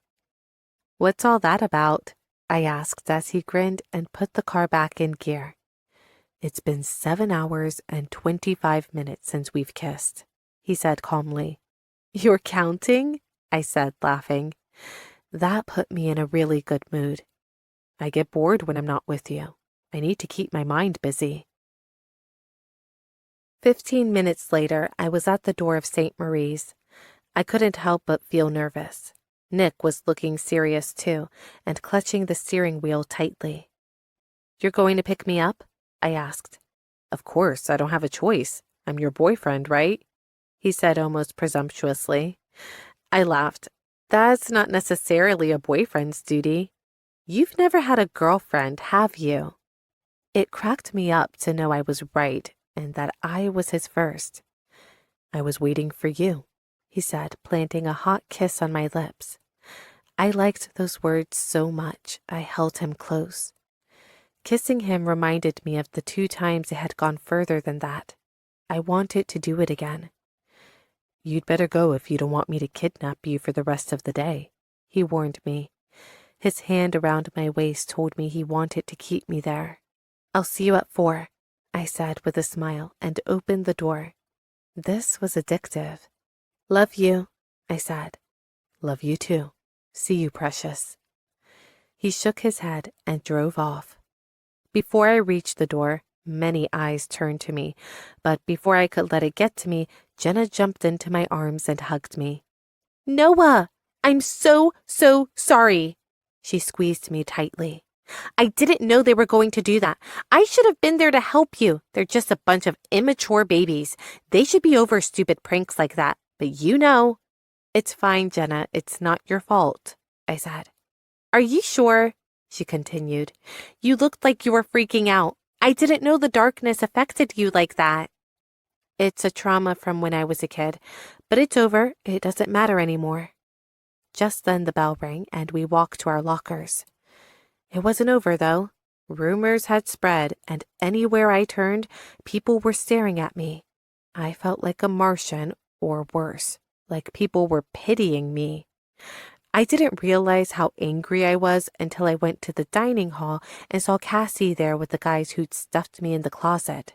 I was so enraged that I didn't even realize what I was doing until I was right beside her, throwing my strawberry shake in her hair. Everyone around us froze, and before I knew what I'd done, I heard the principal's voice behind me. "Miss Morgan, my office, please." Shit. 42. Nick. I didn't think all those dark feelings would catch up to me when I left the school, but they did. I couldn't stop thinking about how that girl I loved so much had been tortured, almost killed. For that reason, I went straight to my father's office. I wanted to know his thoughts about all this, but especially what could be done after finding out the woman I loved had been beaten and mistreated for years. I reached Lester Enterprises and headed straight for the top floor. Janine, my father's secretary, had known me her whole life. It had been her job to buy me birthday presents and take me to my friends' parties. She'd gone to my soccer games when my father was too busy working. She'd even chewed me out when I'd had bad grades on my report card. Janine was a kind of mother to me, but I'd never opened my heart to her. I'd never opened my heart to any woman until Noah showed up. But still, Janine and I were close. "Nicholas, what are you doing here?" she asked with a smile. She was a thin woman over 60. My father held on to her because she was hard-working and loyal as they came, and it wasn't easy dealing with my father at work. I knew. I was interning at his practice. "Hey, Janine, I need to talk to Dad. Is he in a meeting?" I asked, trying to keep myself from bursting in. "No, you can go ahead. He's looking over this afternoon's case." I headed straight back and opened the door without knocking. My father's dark blue eyes looked up from his documents and straight at me.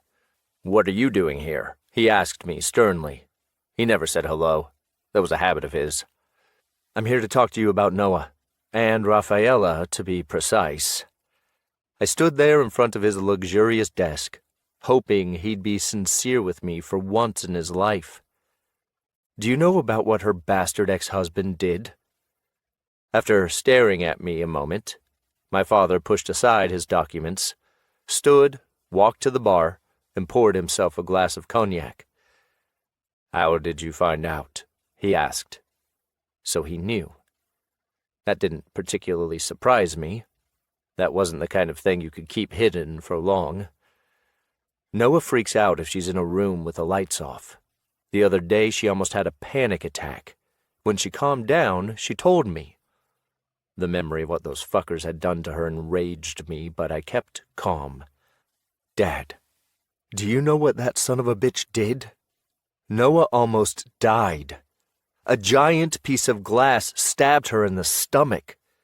She might not even be able to have kids." "I know," he said, sitting down with an expression of grief on his face. "You do?" I started pacing angrily through the room. "Her own mother left her alone with an abuser.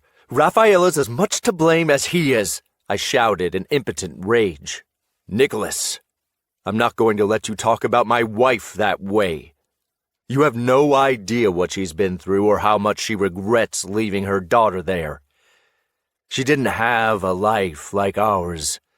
She didn't have money or anyone to help her fight for her child.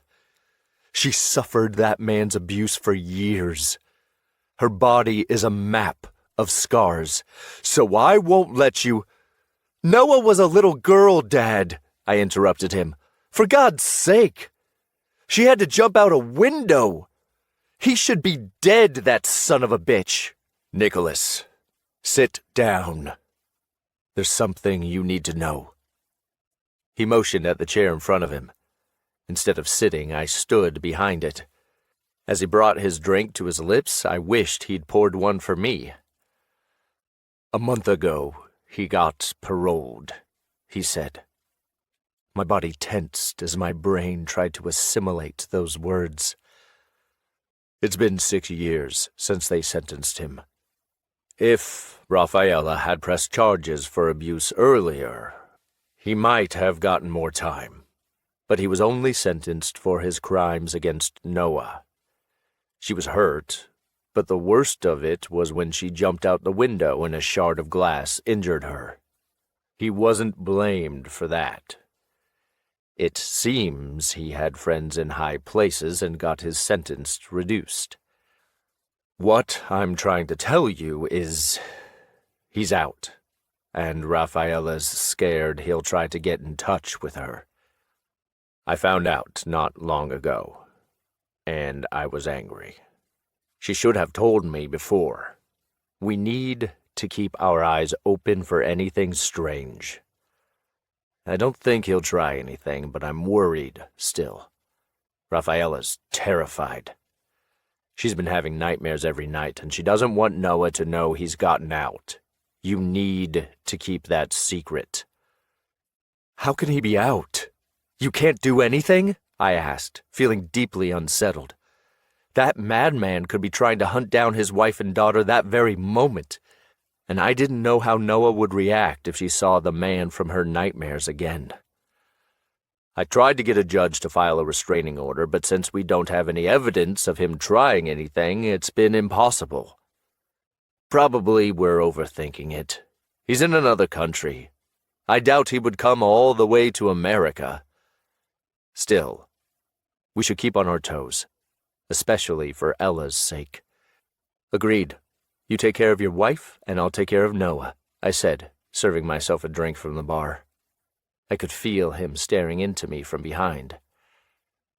Son, please tell me you haven't hooked up with your stepsister, he said, closing his eyes. Shit. Was it that obvious? I just want to take care of her, Dad, I said, downing my drink in one go.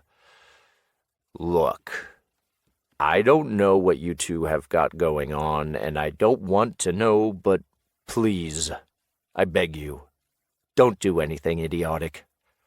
It's hard enough to keep Rafaela from losing her mind with what's going on.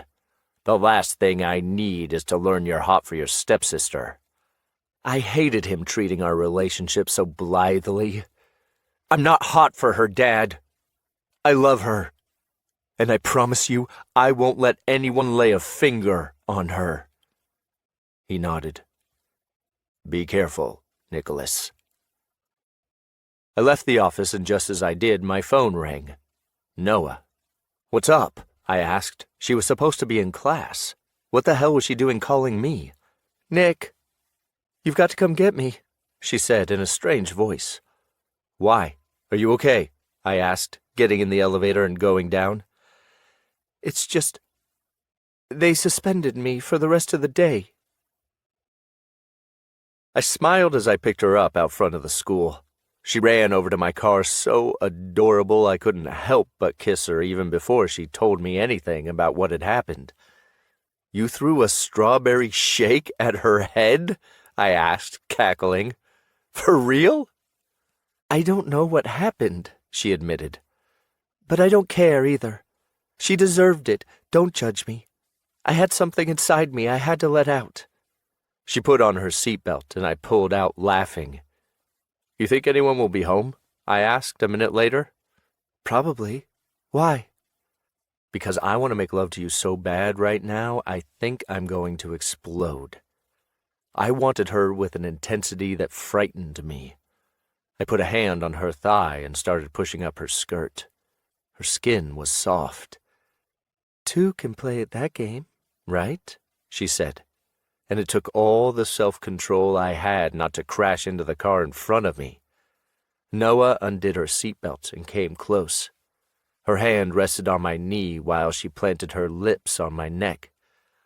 Come on now, Freckles, I said when I felt her tongue on my ear. I can't drive and do this at the same time. You started it. Her hand glided up my leg while she nibbled at my neck and jaw.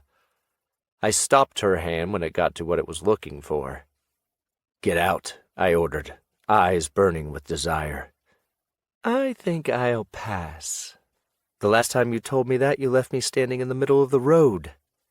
Get out or I'll do you right here, I threatened her. She returned to her seat. When I saw she wasn't listening, I got out myself, walked around to her door, and pulled her out. You're not thinking of doing it here? She asked, looking at the cliff and the seaside behind us. I ignored her and pushed her into the door of the car, forcing her to wrap her legs around me. She arched her back and closed her eyes. I kissed her ear, her jaw, anywhere there was bare skin. I wanted to see her, and with one hand I unbuttoned her shirt completely. Did I tell you how much this uniform turns me on? I said as I kissed her breasts. You and every other guy on earth, she sighed. Noah and her sarcastic sense of humor. I squeezed her tighter, and she sighed louder now. Fortunately, we were alone. Now I'm going to make you mine again, I said, looking her in the eye. You are mine, and I'm yours, she said, returning my stare. I love you, Nick. And I love you, precious, I said, sinking into her and enjoying how she responded to me. I love you like crazy, I said as I clutched her tightly, and we attained the most profound pleasure known. We spent the rest of the day at the beach, lying on the sand and getting to know each other better. "Who gave you your first kiss?" she asked, lying on her belly with her head resting on her hands. She was young, she was beautiful. I had to struggle not to touch her every second. "You, obviously," I responded, watching the wind tousle her hair and the sun redden her cheeks, making her freckles more visible. She rolled her eyes. "I'm serious," she said, ignoring a lock of hair that kept blowing into her eyes. I stretched my hand out and tucked it behind her ear. "You really want to know?" I asked. "Fine, but you're going to laugh." It was Jenna. "No!" Her eyes widened like saucers. "No way! Are you serious?" "We were kids. She was my neighbor and only friend, and we just wanted to see what it felt like. I thought it was weird, she thought it was gross, and she said she'd never do it again." Noah cracked up. I was happy to know it hadn't bothered her. That kiss had meant nothing to me. Jenna was my friend, one of my only true friends. "What about you?" I asked her, uncomfortable, not wanting to imagine Noah in any other guy's arms. "Well, when I did it, I wasn't that little, so I didn't swear I'd never do it again. Actually, I liked it." So who was it with then? My attitude was a little more serious than I would have liked, but she either ignored or didn't notice my tone. "It was with the lifeguard from the public pool. He was super hot, and we hooked up in the emergency room." I grabbed her and pulled her on top of me. "So you liked it, huh?" I said, trapping her so she couldn't move. "I loved it," she admitted, and I realized she was making fun of me. "Do you like torturing me?" "Honestly, I think it's hilarious. Yeah," she admitted, smiling and making me kiss her until we were both out of breath. "I'm going to have to teach you what it means to actually torture someone," I said, bringing my lips close to hers but without touching.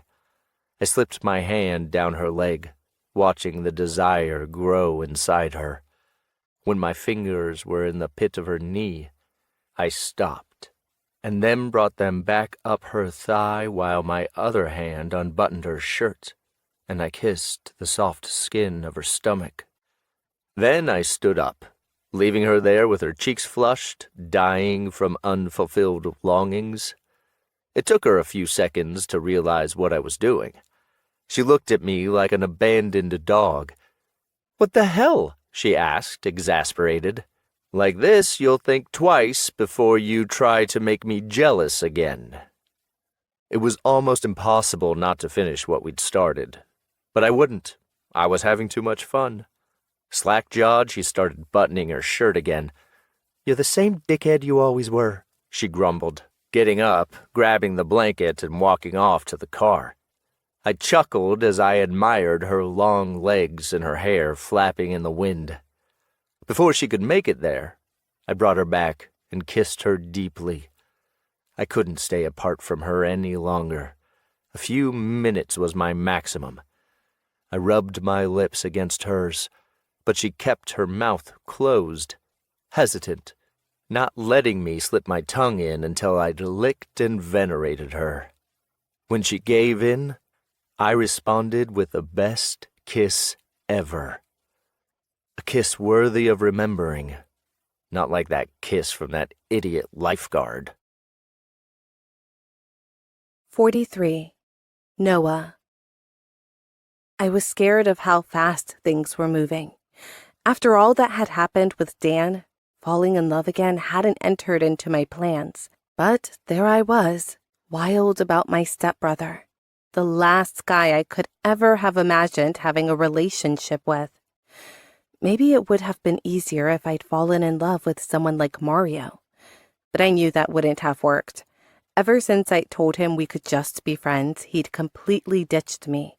Obviously, I wasn't interesting enough for him. With Nick, everything was excitement. He made me feel happy. I had no complaints. It scared me how badly I wanted to be with him. Even when we were just separated for a little bit, I suffered from his absence, which worried me. I couldn't keep my legs from trembling when I saw him, let alone when he kissed me or we made love. I was on a cloud, and if it hadn't been for the threatening letters, I would have been the happiest person on the globe. I knew I couldn't keep them a secret forever, but I didn't want to mention my father's name in front of my mother. She'd suffered from that man's abuse as much as, or more than I had, and now that she was happily married, I didn't want to stir up those memories. But what else could I do? My father was in jail for a long time, and it was practically impossible that he would do anything to me. That meant Ronnie had to be behind all this. He'd found out about my dark past somehow and had brought all this up to scare me and hit me where it hurt. And the only person capable of dealing with this situation was Nicholas. That night, after a party we were going to as a couple, the first time we'd done so, I was going to tell him. He'd be climbing up the walls and would upbraid me for not telling him before, but I'd been scared of his reaction and scared of what that gangster Ronnie might do. I tried to conceal my mood when we arrived at Nick's fraternity party and smiled widely when he came around to open my door. Since our relationship had begun, he transformed. The Nicholas who'd used to say girls could open their own door had disappeared, and a true gentleman had taken his place. I didn't need all those old-fashioned gestures, but I liked knowing I was the only person who received them. "Have I told you how hard it's going to be to keep my hands off you tonight?" he asked me, not letting me out for a moment. It was chilly out, and the tight black dress I was wearing hadn't been the most practical choice. I looked up at him, admiring those bright eyes and their long black lashes. I got lost in them and the warmth and desire they concealed. Nicholas Lester was the spitting image of a Calvin Klein model, and now he was all mine. "Well, you're going to have to," I said, wrapping my hands around his neck and playing with his hair. It was hard to keep my hands off that splendid body, too. "You know everyone's going to be staring at us, right?"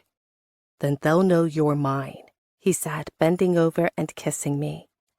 Every time he did it, I lost the thread of my thoughts. Nicholas was the one who always took the initiative, and for me nothing could be hotter. There in the darkness, just his fingers on my waist made everything inside me quake. Slowly, his tongue made its way through my lips, avid to caress mine with slow, sensual movements. Nothing like the frantic way we'd been kissing lately. I felt like I was melting. "Let's go home," he said, pulling away for a second. When I saw how bad he wanted me, any worries about the cold vanished. I smiled. "Our parents are home," I told him. We'd barely managed to be together that past week. My mother hadn't left me in peace. She was constantly talking to me, trying to get me to hang out with her, and William had needed Nick to be at his office almost full time. They seemed to be plotting to keep us apart. Nick grunted. "I'm going to have to find a place of my own." I froze. "What?" "I've been looking for a few weeks. Now that we're together, I think it's a good idea. I'm an adult, and my stipend at the firm is enough to pay for something decent. That way we won't have to worry about our parents." Theoretically, Nicholas moving would be for the best. Living with your boyfriend and your parents in the same house was weird, uncomfortable, but the mere thought of not having him there every morning, not seeing him before I went to bed, not knowing that he was at the other end of the hall, made me bitter and afraid. I felt safer knowing he was just a room away, especially after Ronnie had threatened me. "I don't want you to go," I said. I was being irrational but sincere. "You want us to keep having to hide, not even able to touch each other?" he said, rubbing his hand in a circle on my back. "You know my father knows about us. He won't put up a fight about me going. And then we could have all the time we wanted together. We could stop the whole brother-sister act if we weren't sleeping next door to each other. Your mother could even deal with it, I think, if she knew it wasn't happening a few feet from her room." "I know," I said, pulling him close. "But don't do it yet. I don't want you to go." I knew it sounded desperate, but I didn't care. Consternated, he asked, "What's going on, Noah?" He seemed to know I was hiding something. I shook my head and forced a smile. Nothing. I'm fine. I just like having you at home, that's all." Which was kind of true. Kissing me on top of the head, he said, "Me too. Don't worry. We've got time to talk this over. We should go inside. You must be freezing." I nodded, and we walked inside. This party was packed, just like all the ones we'd been to. There were soft, flickering lights, and people dancing and drinking in the near darkness. We soon found Jenna and Lion. Nick dragged me off to the kitchen where it was a little calmer. Some guys were playing beer pong. Nick and Lion jumped in. Jenna was happy to see us together, and for the first time in ages, I felt like a part of their scene. I knew almost everyone there, and even if some people were giving me dirty looks because of what had happened at the races, most of them seemed happy I was there. We had a great night. I didn't drink much. I was over that. I didn't need to. With Nick, I felt calm and secure. Plus, I hadn't received any letters for more than a week. But I got nervous when I went to check the time and realized I had no idea where my phone was. Shit. I looked through my bag and inspected the living room where I'd spent most of the night. Jenna was in the bathroom. Nick was completely immersed in his game of beer pong. Probably it had fallen out of my bag when I was getting out of the car. That was the last thing I needed, losing my phone and having to spend what little money I had on a new one. I walked outside and turned the corner to where Nick's car was parked. The music from the party died down as I continued down the street. It was freezing out. The sky was blanketed in clouds, and I realized I was probably going to see rain in Los Angeles for the first time. I missed that. I loved the sun, but I'd grown up in a place where rain and cold were the order of the day. I looked around the grass next to the car, but didn't find anything. I was about to go back in the house and ask Nick for the keys so I could see if I'd dropped my phone inside the car, but I heard someone behind me. A rational fear overtook me. I had the sense I was being watched. I turned around but saw nothing other than the evening shadows. Heart pounding, breathing hard, I started to walk back. But then the person emerged from his hiding place. It was Ronnie. "What's the rush, bae?" he asked, a smile on his grotesque lips. I stopped. I was ready to scream if I had to, or so I thought. But the fear that had overtaken me was so powerful that I wasn't sure if any sound would come out if I tried.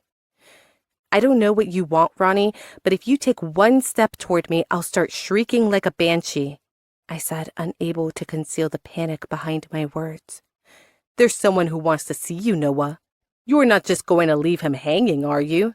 You got his letters, right?" I tried to turn around and felt hands grabbing me from behind, covering my lips before I could make a sound. "If I were you, I'd try to behave," Ronnie said, coming close as two men immobilized me. "Your papa's waiting for you, and we both know he ain't a patient man." He gestured to the two men behind me. They lifted me up while I thrashed around and tried uselessly to escape. They stuffed a damp, stinking rag in my mouth and covered it with duct tape. The last thing I remember seeing was the face of my father, the same man who'd almost killed me.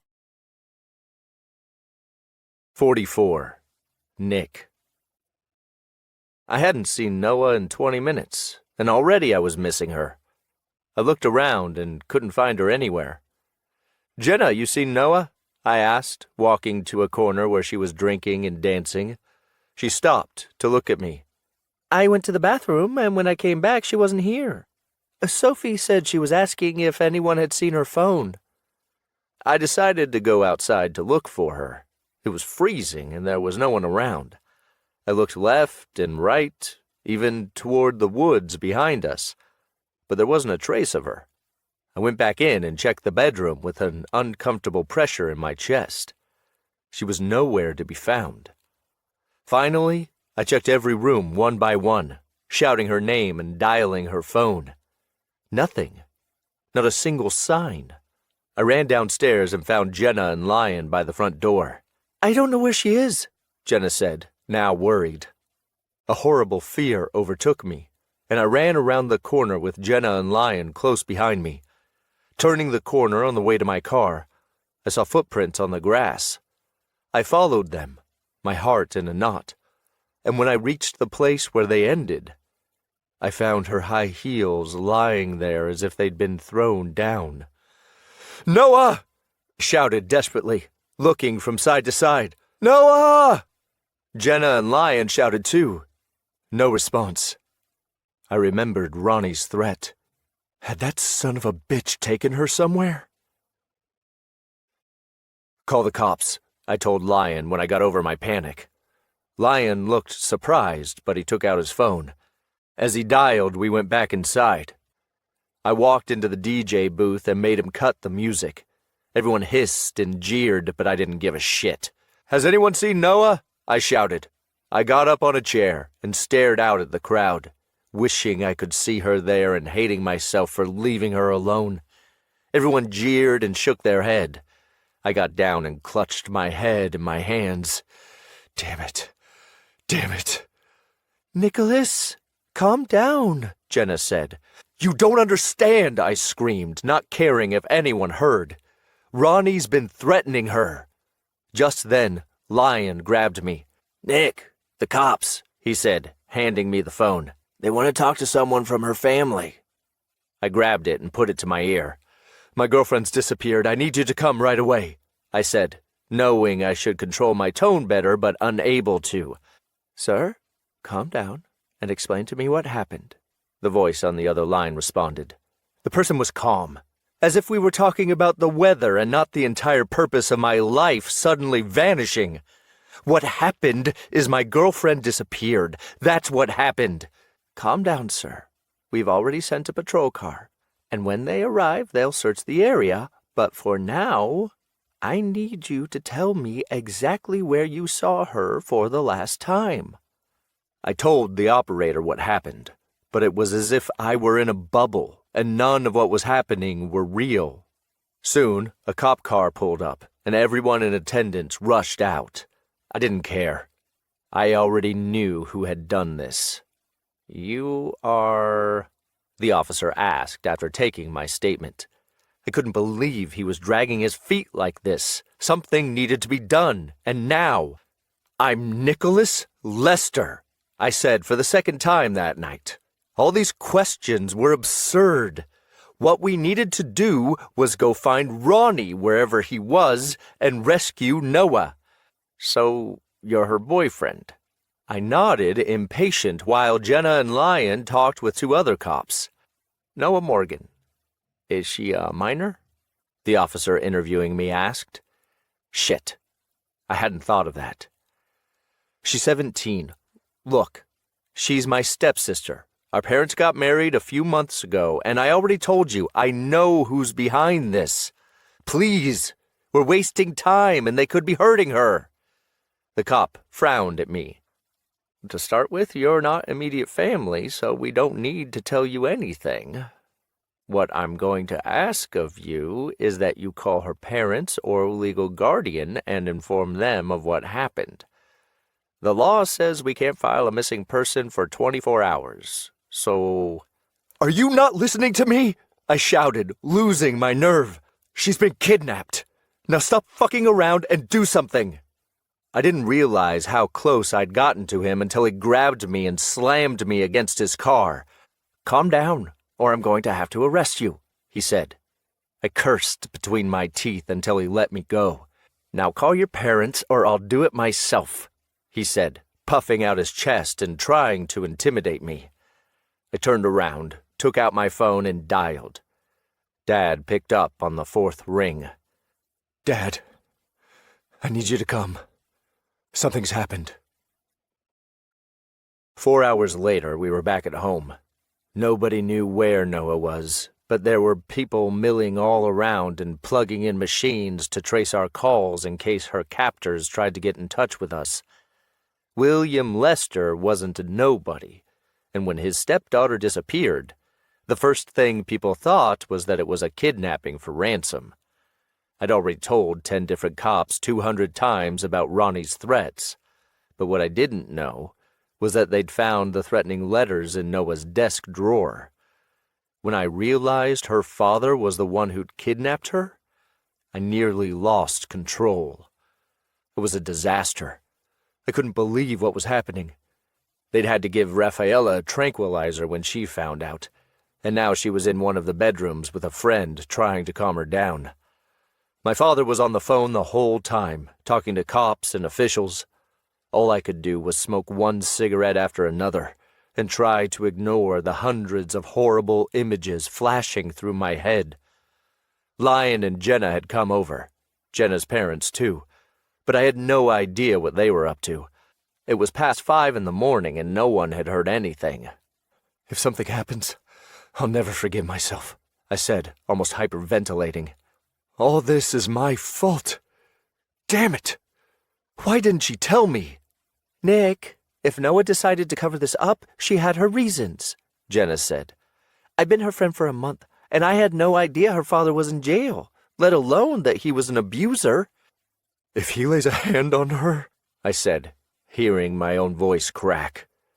I couldn't just sit there doing nothing. I wanted to beat my head against the wall, anything, just to get my life to go back to where it had been earlier that week. I'd been happy for the first time in years, and all of it was thanks to that incredible girl who for some reason had chosen me. Just imagining Ronnie touching her turned my stomach. I knew Ronnie was in on this. I'd bet my life on it. Just then, the phone started to ring. Everyone was running around like crazy. I went to Dad's office, where everyone fell silent when he picked up the phone when the police mentioned for him to do so. The speaker was on, so every word of the conversation was audible. "Lester," he answered. "Mr. Lester, it's an honor speaking with you," said a voice I'd never heard before. It was deep, cheerful, as if all this were amusing. "The man who took my wife and daughter to the other end of the continent so I couldn't find them. You're an intelligent man, yes sirree. Otherwise, you wouldn't have your business empire, and my wife would have never spared a thought for you." I looked to the left and saw Rafaela covering her mouth with her hand, repressing her tears and shaking her head. "Where's Noah?" my father asked in a tense voice. "We'll get to that. But honestly, the location of my daughter isn't your concern, Mr. Lester. All you need to worry about is how much money you can come up with to get back a person who, honestly, isn't even part of your family." My father looked over at me. "I'll pay whatever it takes, you bastard. But don't you dare lay a finger on her." That was exactly what I would have said, and I felt grateful to him. $1 million in used bills and 2 backpacks, to be handed over by you in person at midday, Noah's father said. "If you screw this up, I'll leave the consequences to your imagination. And come alone, Mr. Lester. That's an order." "I want to talk to her," my father said, tensely. "I need to know she's all right." "Of course, Mr. Lester." I heard her a second later. "Nicholas?" That was all she said. She sounded horrible. I couldn't help taking a step forward when I heard her on the other line. But right then, it went dead.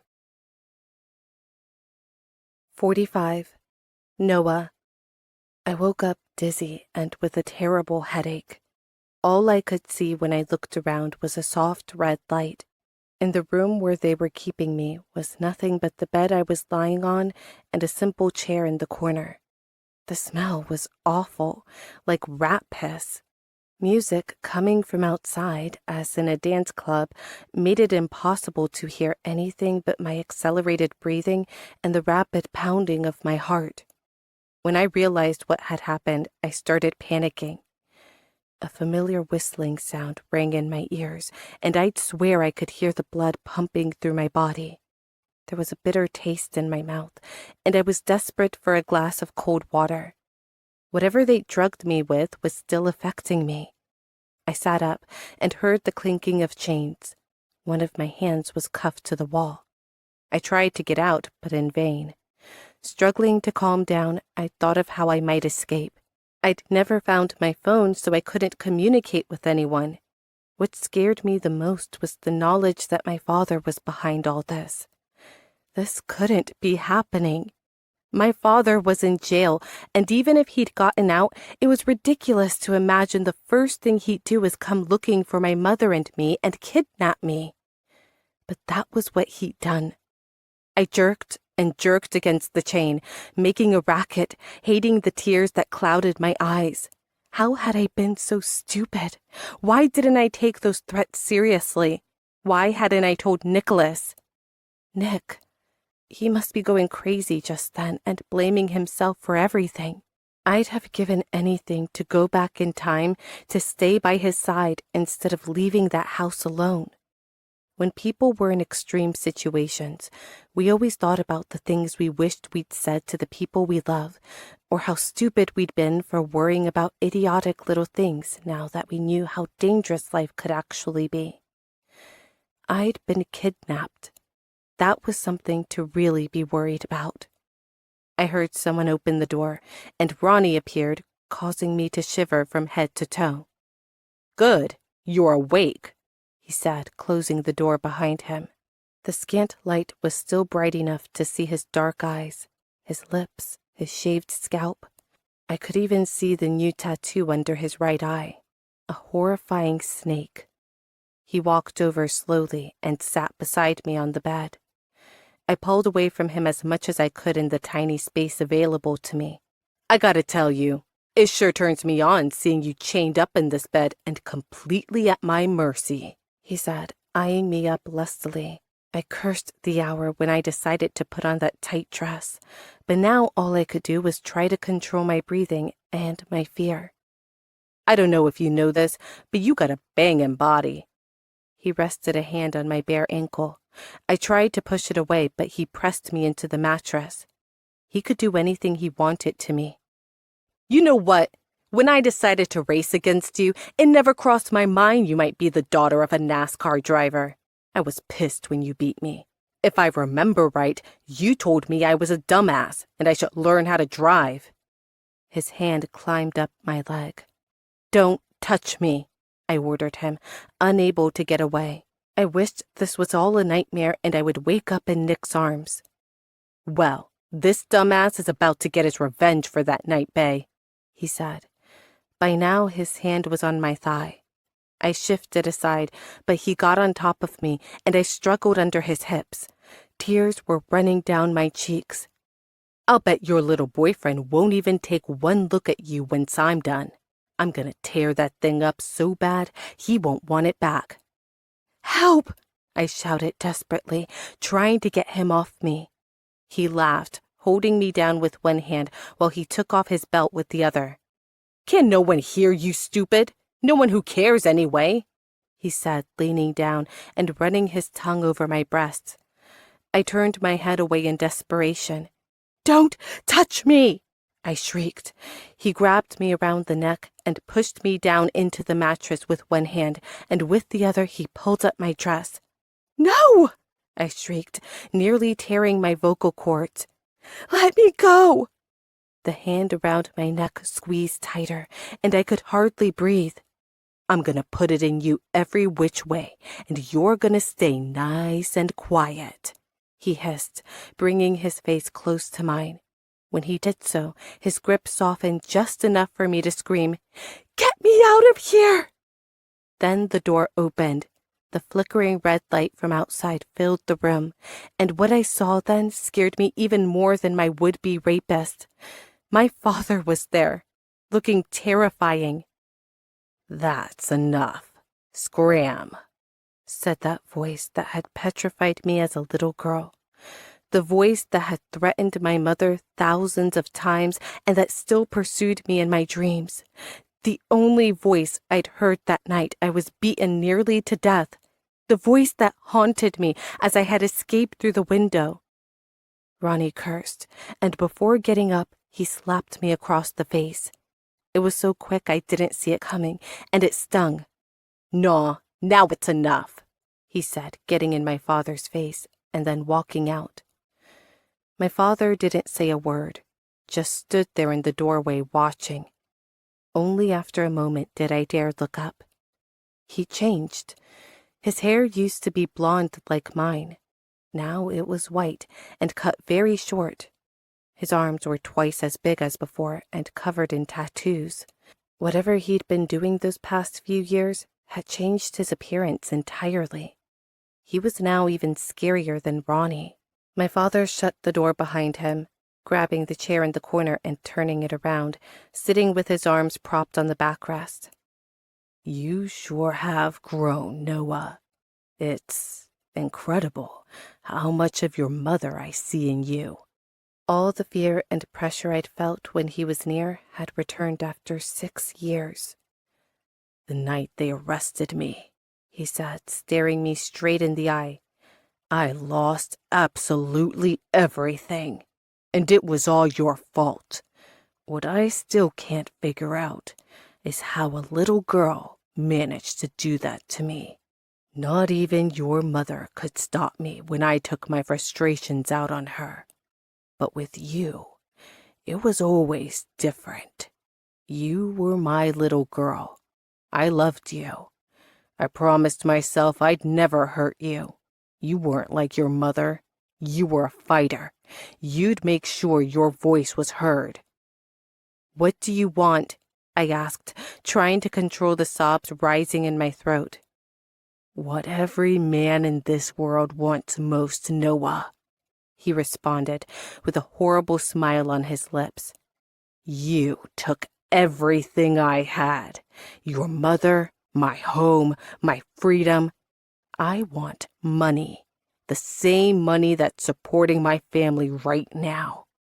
I thought it would be hard to find you all, but the only thing it took was looking that bastard up on the internet. And there you were, all standing there like a happy family. When I got here, I figured out your new brother didn't run with the highest class of people. I was following him, and I saw him and Ronnie get into a fight in a bar. After that, all I had to do was tell the kid my plan, and he was in." I couldn't believe what I was hearing. My father was crazy. Prison had damaged him. "I'm going to get everything I can out of that scumbag who stole my wife. Not to mention that little shit who's been feeling you up all week." So, he had been following me.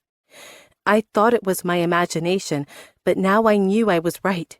They'd been planning this for some time, and my father had tortured me with those letters, knowing he scared me more than anything in the world. I looked at the face of the man who had given me life, but nothing more. I hated him. I hated him with every fiber of my being. If I ever had loved him, that love had vanished the moment he'd laid hands on me. "William Lester's 1,000 times the man you are. You're worthless. You think you're special because you can beat up a woman? I hate you. And you're so stupid. I'll bet the only thing you'll get out of this is another trip to jail, where you should spend the rest of your miserable life." I didn't even stop to breathe. I didn't care what he did to me. For a moment, he just sat there and listened, and his face showed a succession of feelings that finally ended in rage. He got up and slapped me across the face. It stung, but I wasn't going to let him know that. I never thought he'd touch me again, but even now that 6 years had passed and I'd gone to another country, he'd found me and was punishing me again. The second blow came right afterward, splitting my lip. I could feel the blood draining down my chin. Don't open your damn mouth again, he said, turning around and walking out. My nerves were frayed, and now the tears started to flow. I don't know how much time passed, but the physical and mental exhaustion of the previous few hours made me fall asleep. Then I was shaken awake and something was stuck to my ear. Talk, my father said in a rage. There was only one person I would have given everything to be with just then. I'd dreamed of him, and the mere thought that he might be listening made me want to cry until I had no strength left. I needed him. I wanted him to save me, to break through that door and wrap me in his strong arms. I wanted him and no one else. Nicholas, I whispered. A second later, they took the phone away and left me alone. 46. Nick. I was desperate. I couldn't take the pressure a minute more. That fear burning me inside was so intense that I wanted to tear my own heart out to keep it from aching. There had to be something I could do. We couldn't just let that bastard take the money and maybe not even give us Noah back. Surely there was something I wasn't thinking of, some detail, but I couldn't imagine what. Dawn was an hour away, and I didn't know if I could hold out without going to look for her in town myself. My house was full of people, and not one of them seemed to know what to do next. Some said my father should go hand over the money on his own with the police following close behind. But what if Noah's bastard father caught on and decided to do something to her? He was sick in the head. He'd crossed a continent just to kidnap his daughter and ask for a ransom. There was probably nothing he wasn't capable of. I got up from the chair in my father's office and went upstairs. I needed to be close to something Noah had touched, smell her clothes, be in her room. I was so scared I would have given my own life to know she was all right. When I opened the door, I saw her mother. Her eyes were swollen from so much crying, and she was hugging one of the sweatshirts Noah had put on 1,000,000 times. It had a Dodgers logo on it. I didn't know why the hell she had it. She wasn't even from here. But that was just Noah. Strange, perfect. And damn it, I loved her.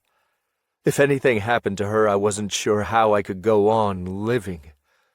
Rafaela looked over from the window where she was standing, and for a second, her eyes lit up. "I know what you've been hiding from me," she said, without any feeling whatsoever. I stopped, unsure how to reply. "I don't know what your feelings for her are, Nicholas, but Noah is my life. She suffered a lot. She doesn't deserve what's happening." She brought a hand to her mouth to silence her sobs. "It's been years since I've seen her as happy as she's been these past few days. And now?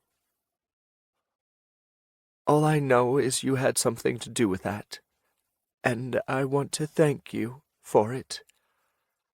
I shook my head, sitting on the foot of the bed in despair. I couldn't hear these words. I couldn't, not knowing it had all been my fault. I had taken her to the races. It was my fault she'd met Ronnie. But what I couldn't understand was how her father and that asshole had gotten together and plotted to kidnap the love of my life. Noah was always very mature, ever since she was a little girl. She saw things a person should never see, and she never backed down from anybody. With you, she seemed like a different person. Emotions began flooding over me. Fear, sorrow, desolation. I'd never felt so miserable in my whole life. My eyes grew moist, and all I could do was let the tears flow down my cheeks. Rafaela helped me up and wrapped her arms around me. Her hug felt strong. The hug of a mother. Rafaela might have made mistakes in the past, but she loved her daughter and would never abandon her. For the first time in my life, I felt like I had a family. She let me go, still holding Noah's sweatshirt, and stepped back. I made a promise to her. I swear to you I won't let anything happen to her. I'm going to find her. I said this as calmly as I could. She nodded as I turned around and walked to my room. Where are you, Noah? I paced back and forth while my thoughts assailed me. Not until I saw the miniature car Noah had given me for my birthday did it hit me. I grabbed it and looked at the note. I'm sorry about your car, for real. Someday I'll buy you a new one. Happy birthday, Noah. Buy me a new one. Technically, the car was still mine. It was registered in my name. I still had the title. When that hit me, I couldn't believe it. I turned and ran down to my father's office. He was in his chair talking to the police and his security chief, Steve. I couldn't help feeling excited. If I was right, we were going to be able to find out where Noah was. Dad, I said as I went in. He and Steve turned to me. They looked tired after a sleepless night, but both were alert and tense, ready for whatever had to happen. What is it? My father said. I think I know how we can find her, I said, praying I wasn't wrong. Around a month and a half ago, I lost my car in a bet. It's a black Ferrari. I bought it 2 years ago. My father grimaced. Nicholas, I don't have time for your bullshit right now, he replied, but I ignored him. Ronnie took the car, I continued, looking now at Steve. The car's got a tracking chip the insurance company installed when I bought it.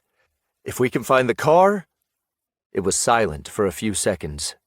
Then we find Noah, Steve said, finishing my sentence. 47. Noah. My entire body hurt after not being able to move for so many hours. I'd nodded off a few times, but never for more than a few minutes. I didn't know what was going on, but I knew I needed to get out. The incessant pounding of the music in the background was exhausting me, not to mention that claustrophobic room with barely any light. When light started shining through the window, I started to realize maybe no one would find me. And that made me cry again. Fear flooded my body. Ronnie was back. He was at the foot of the bed. He'd been tormenting me by turning off the red light outside the room. He'd left me in the dark for long minutes that were the most terrifying of my life. Knowing he was there with me in the blackness and could do whatever he wanted to me, and I couldn't defend myself, couldn't run. I heard the echo of his giggles in my head as I wept and begged for him to turn on the light. When he left, I tried to calm down for a long time. The music outside had died down, and all I could hear now was my own breathing. Then a noise came from upstairs. It sounded like a crowd of people was stomping overhead. People outside shouted, and I heard gunfire and more voices. My heart skipped a beat, and I went stiff. My father appeared at the doorway, sweating with a terrifying look on his face. He hurried over and freed me from the chain. Then I saw something that made me jerk away. He pressed the barrel of his pistol painfully into my ribs and told me as I froze, "Don't you dare move a muscle." "Please," I begged between sobs. That man was capable of anything. "Shut up," he commanded, pushing me toward the door and down a long hallway.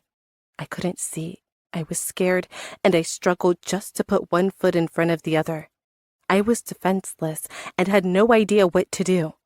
He went on pushing me until we reached another door. I could tell there were people around, but I didn't know how far away. When I heard someone shout, "Police!" my hope was reborn. Thank God, they'd found me. The light scorched my eyes as my father pushed me outside and into an abandoned parking lot.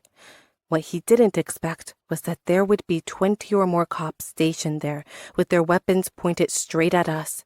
My father pulled me into him and brought the pistol up to my temple. "Drop the gun," someone shouted into a megaphone. Tears rolled down my face, and my eyes roved the scene, trying to find the person who could make all this make sense. "If they get me, I'm taking you with me, little girl," my father whispered in my ear. I said nothing. My voice failed me as I laid eyes on him. Nicholas was next to one of the police cars, and when he saw me, he shouted my name. My mother and William were next to him, and all I wanted was to be with the three of them for the rest of my life. They were my family. I knew that now.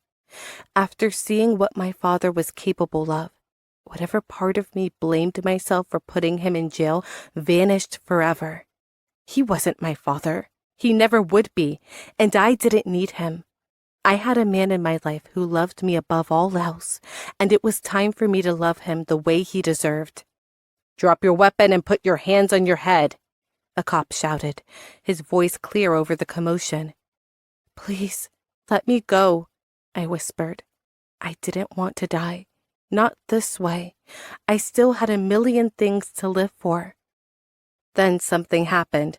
It was all very fast. My father said no, his weapon clicked, and it pushed harder into the side of my head. He was going to shoot me. My father was going to kill me, and there was nothing I could do. An explosion made me close my eyes. I waited for the pain to come, but it never did. The powerful arms that had been holding me let me go, and I felt him fall beside me. I looked right, and all I saw was red. Blood spread across the ground next to the inert body of the man who had given me life. The first thing I did was turn and take off running. I didn't know where exactly I was going. My mind was in a trance completely blank except for one thought: run, run. And I did it, and I didn't stop until my body struck something hard. Arms wrapped around me, and I felt a familiar body and smelled a comforting scent, and all at once I was calm. "Oh God," Nick said, squeezing me into him. He lifted me off the ground, and knowing I was in his arms, I realized I was going to be all right. I would never have to fear for my safety, as long as a man like Nicholas was there. I would never have to tremble in fear because he'd raised his voice. I'd never have to worry about what I did or said. He loved me more than his own life, and he would never be capable of putting a hand on me. He pushed me away slightly to look at my face, and I couldn't help but grimace from the pain when he touched my cracked lip. "Noah." He looked me in the eyes as he said my name. I saw agony in his expression, relief at the awareness I was safe, blind hatred at the knowledge that I'd been hurt. All I needed was to feel him there, and I didn't care that it stung when his lips touched mine. "There'll be time for that, babe," he said, cupping my face. "I love you, Noah. So much." I felt so many things when I heard that. The tears returned, and a shaking overtook my legs as the adrenaline that had been flooding my body started to drain away. My mother showed up and squeezed me tightly, taking me briefly away from Nick. I hugged her close. Again, I felt at home, but it hurt me too, knowing she'd had to suffer when our past had come back this way. "My baby," she said, her tears wetting my cheek. "I'm sorry. I'm so sorry," she kept repeating. "It's okay, Mom," I assured her, knowing what she needed me to say. William was there too. Our eyes met over my mother's shoulder. I nodded when I saw tears in his eyes. He came over and wrapped his arms comfortingly around both of us. When we were done with the embraces, I couldn't help but look back at my father.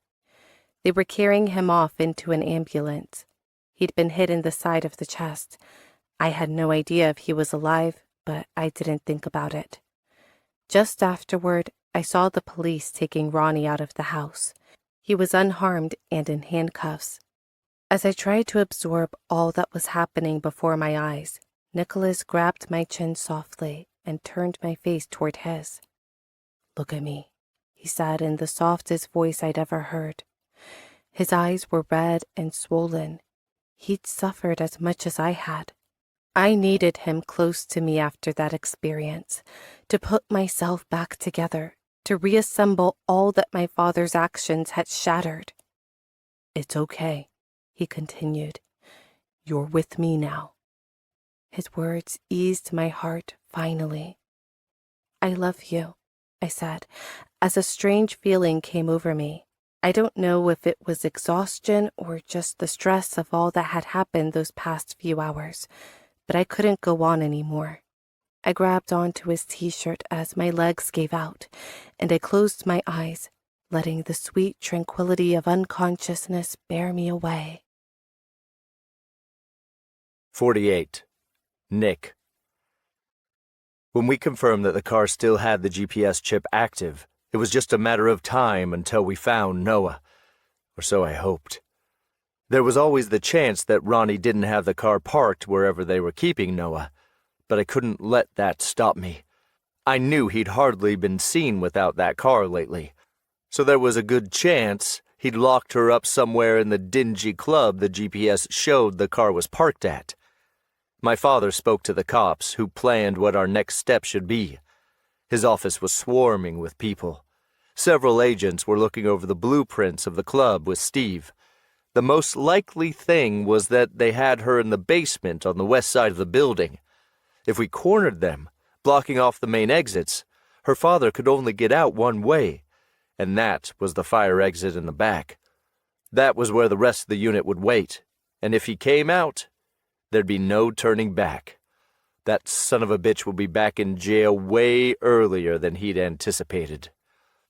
"There's always a chance he won't come out, though. That he'll block himself off inside," one cop said, pointing at the room where we assumed Noah was trapped. "Then knock down the fucking door," I shouted. I wanted to leave right then. Who knew what they were doing to her while we were sitting there chit-chatting? She could be wounded or even worse. "Mr. Lester, leave the work to us," the cop replied with an air of authority. I hated how they were talking to me, making decisions about Noah's life, but there was nothing I could do. I walked out and lit what must have been my 200th cigarette of the day. All kinds of people were gathered on the porch. Near the gate, beside the fountain, were at least 7 squad cars, and dozens of agents stood on the perimeter. The media was there, too, setting up cameras outside the gate. I wanted to puke. "He could kill her, William," I heard someone shout. I ran inside and saw the police rushing out of my father's office and toward their cars. Desperately, I looked at Rafaela, who was crying and clutching my father's arms. "Easy now, Ella. He's not going to do that. We know where they are. I promise he's not going to do anything," my father said, trying to calm her down. "What's happening? Where are they going?" I asked. "We were able to access the cameras at the club. They're there, Nicholas. The officers are headed over now." My entire body froze in panic. "I'm not sticking around here then," I said and turned toward the door. A hand stopped me. "You're not going, Nicholas," my father said sternly. What the hell was he saying? "I'm not staying," I shouted, pulling away from him and running down the stairs. Some of the cops were already gone, departing for a mission that might end my girlfriend's life. "Rafaela!" my father shouted behind me. As I turned, I saw Noah's mother coming toward me. "Take me with you, Nicholas," she said, crying uncontrollably but with steely determination on her face. I looked hesitantly at my father, who came up to us with the expression of a man frightened but completely under control. "I'm not going to let him hurt anyone else in this family," he roared, grabbing Rafaela's elbow. I knew he was just as scared as we were. Nothing like this had ever happened to us before.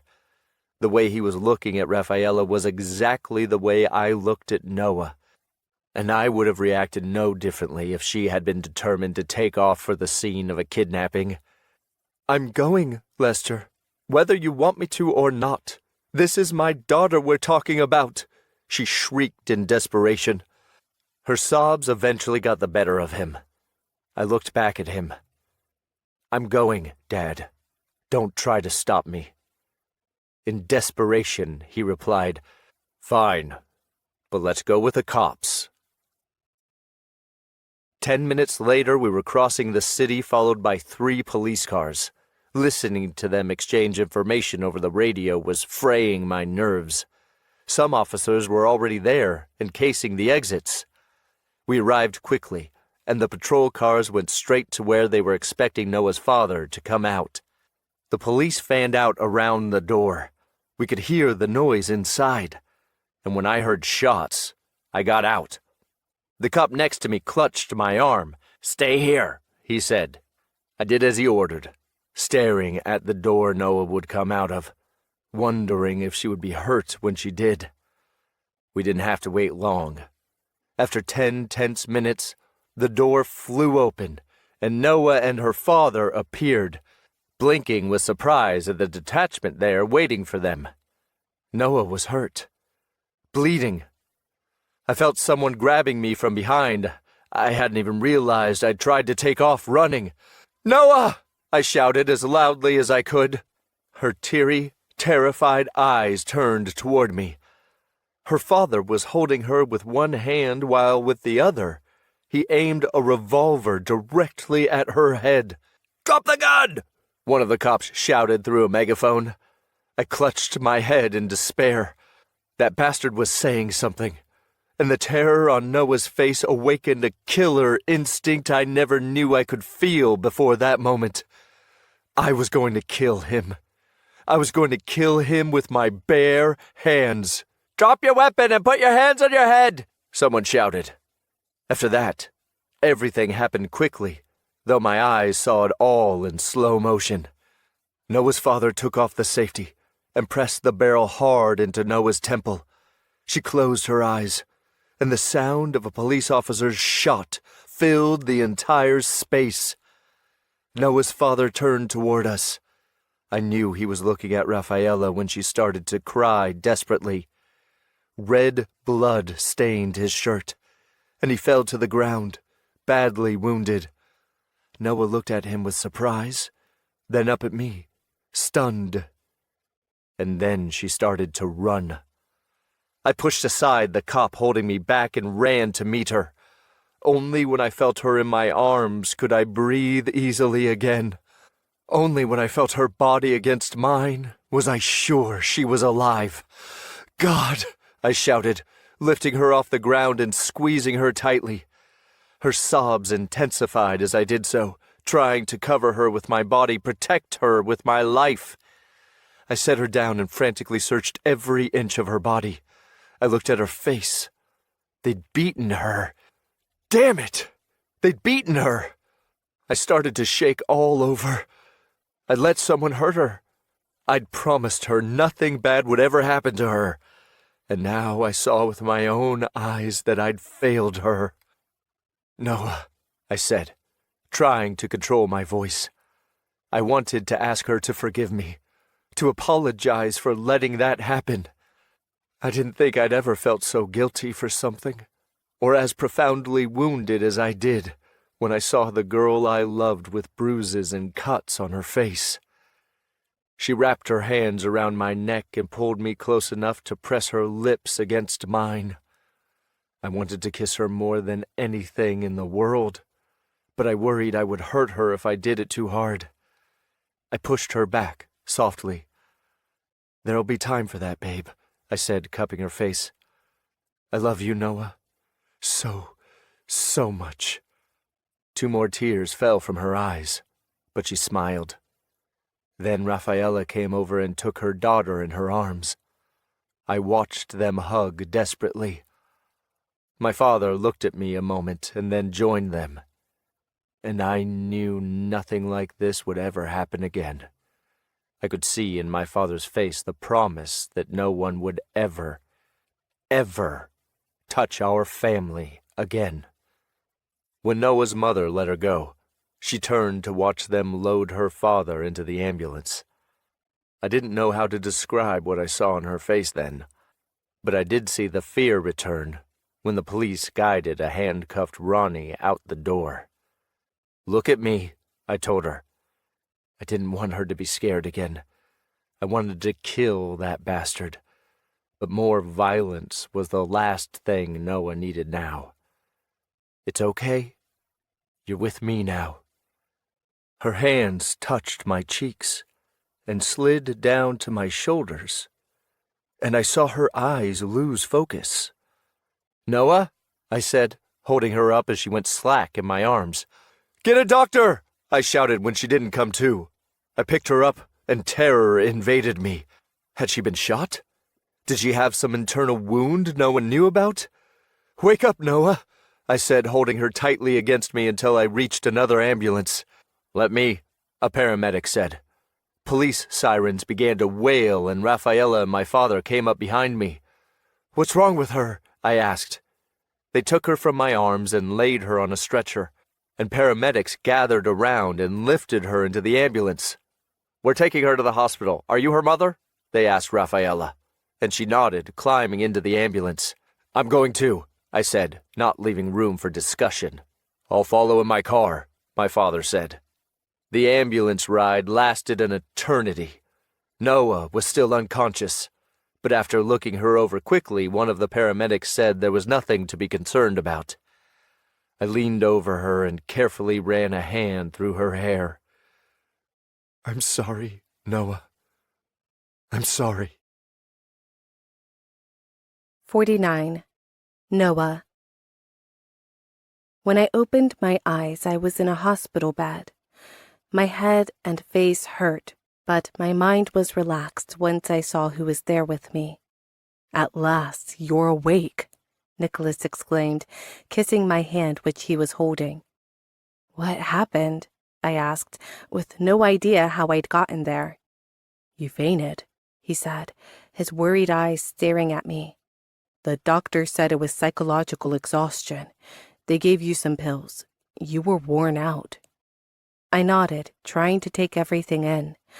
I remembered what had happened, the kidnapping, the blows I'd received from my father and Ronnie, the moment when I thought my father had shot me, when he'd fallen to the ground, bleeding. "What happened to him?" I asked. Nicholas knew immediately what I meant. He hesitated for a moment and then finally spoke. "He didn't make it, Noah. The bullet pierced his heart. He died before he got to the hospital." It was strange. Maybe there was something inside me that was broken, but I felt nothing, absolutely nothing. Just relief, an infinite relief, and a weight lifted off my chest, a weight I'd borne for almost a decade. "It's all over," Nick said, getting up from the chair by my bed and bringing his face close to mine. "No one can hurt you anymore. I'm going to take care of you, Noah." I felt my eyes watering. I never thought things would turn out like this. I never thought I'd be thanking my stars for bringing our parents together. 2 months ago, everything you represented was hell for me, and now... I got up on my knees in bed and touched his face, and he wrapped his hands carefully around my waist. "I love you, Nick. I love you like crazy." His lips kissed mine, gently but with the full force of the love that had grown between us. The kind of love that happened only once in a lifetime. The kind of love that touched your heart and never left you. The kind of love nothing else compared to. A love we sought, a love we may even have hated, but that made us alive. That made us need each other. That turned us into something the other person couldn't live without. The love that I had just found. Epilogue. Nick. A month later. "Don't you dare open your eyes," I warned her as I brought her to the middle of the room. Having her there gave me a joy I couldn't express in words. The change she'd made in my life was a new beginning in our relationship, but that was something I needed, and it would wind up being a good thing, enabling us to spend all the time we needed together. "You know I hate surprises," she reminded me, wriggling around. I smiled to myself. "You'll like this one," I said, posting myself behind her. "Okay. Now." I took off her blindfold. She looked astonished as she saw what lay before her. We were in the entryway of the penthouse condo I'd just bought, and she could see the doorways to the bedroom, the kitchen, and the living room. It wasn't big, just enough for one person to live comfortably, but it was a nice apartment. A family friend had decorated it to my taste, and it looked amazing. The brown and white tones gave it a homey, modern feel. I'd had a fireplace built in the center of the living room in front of the chocolate-colored sofa where Noah and I could watch movies and relax by ourselves. The kitchen was compact, but it had everything we needed, including an island perfect for 2 people to have breakfast together. There were thick rugs on the hardwood floors and a huge window with amazing views of the city. At the moment, the dark night meant the lights were glowing like a carpet of stars. Noah's mouth was open slightly as she looked around in amazement. "So, what do you think?" She shook her head. She needed a moment to find the words. "Is it yours?" she asked, walking to the sofa and resting a hand on the back of it. When she turned around, she had an expression I would struggle to describe. Confused? Worried, maybe? "I mean, I'm going to live here, but you're going to spend most of your time here with me. That's why I bought it, so we could be together without anyone coming between us," I said, walking over. I liked seeing her there. Her presence made it feel like a real home. A second later, a smile crossed her face. "It's amazing," she shouted, but I could see in her eyes that she was hiding something. I stroked her hair, tucked it behind her ears, and took her face in my hands. "What is it?" I asked. Her expression worried me. She shook her head and exhaled. "It's just that I'm going to miss seeing you every day," she said, leaning her head against my chest. I was going to miss her too. I loved getting up and having breakfast with her. I adored seeing her before she fixed her hair, always ready with a smile. And of course, I loved knowing she was safe and sound behind our locked door. All that would change now that I was moving, but it had to be that way. I knew that. Living with my father and being in love with his stepdaughter was madness. We almost never felt fully comfortable. We were almost never alone with each other. And now that I had my own place, I could see Noah all the time without parental supervision. "I will too," I said. "But it's something we need to do. I can't stand seeing you every day and not being able to do this when I feel like it," I said, kissing those perfect lips. "Or this." I kissed deeper, my tongue wrapping around hers with all the passion she awakened in me. She responded right away, and in a split second, desire had taken over my body. That was the effect she had on me. "Or this." I picked her up, and she wrapped her legs around me, giggling. "Or this," I said, tugging off my t-shirt with one hand. I groaned as I felt her hands on my shoulders and neck. I walked to what was now my new bedroom, with its huge bed and incredible views, dropping her on the soft pillows and unbuttoning her white shirt. "I think you convinced me. I like your new place," she sighed, letting me kiss every centimeter of her skin. "I knew you would," I said, reaching her lips. At that moment, I realized that this woman would be beside me forever. I loved her above all else, and she had rescued me from the black hole my life had been before I'd met her. It had taken us time to understand, but now we were together and would work to make our relationship grow. Our lives hadn't been easy, and that was why we understood each other so well. At a critical moment, in the eye of the storm, We had each been the other's lifesaver, and that was not something easy to find. A few hours later, when I had her sleeping in my arms, I realized something very important. The lights were out, the shades drawn, and Noah was sleeping with a look of utter relaxation on her face, without a trace of fear. I realized then that I had helped her too, that I also had caused a radical change in her life. That had been my fault.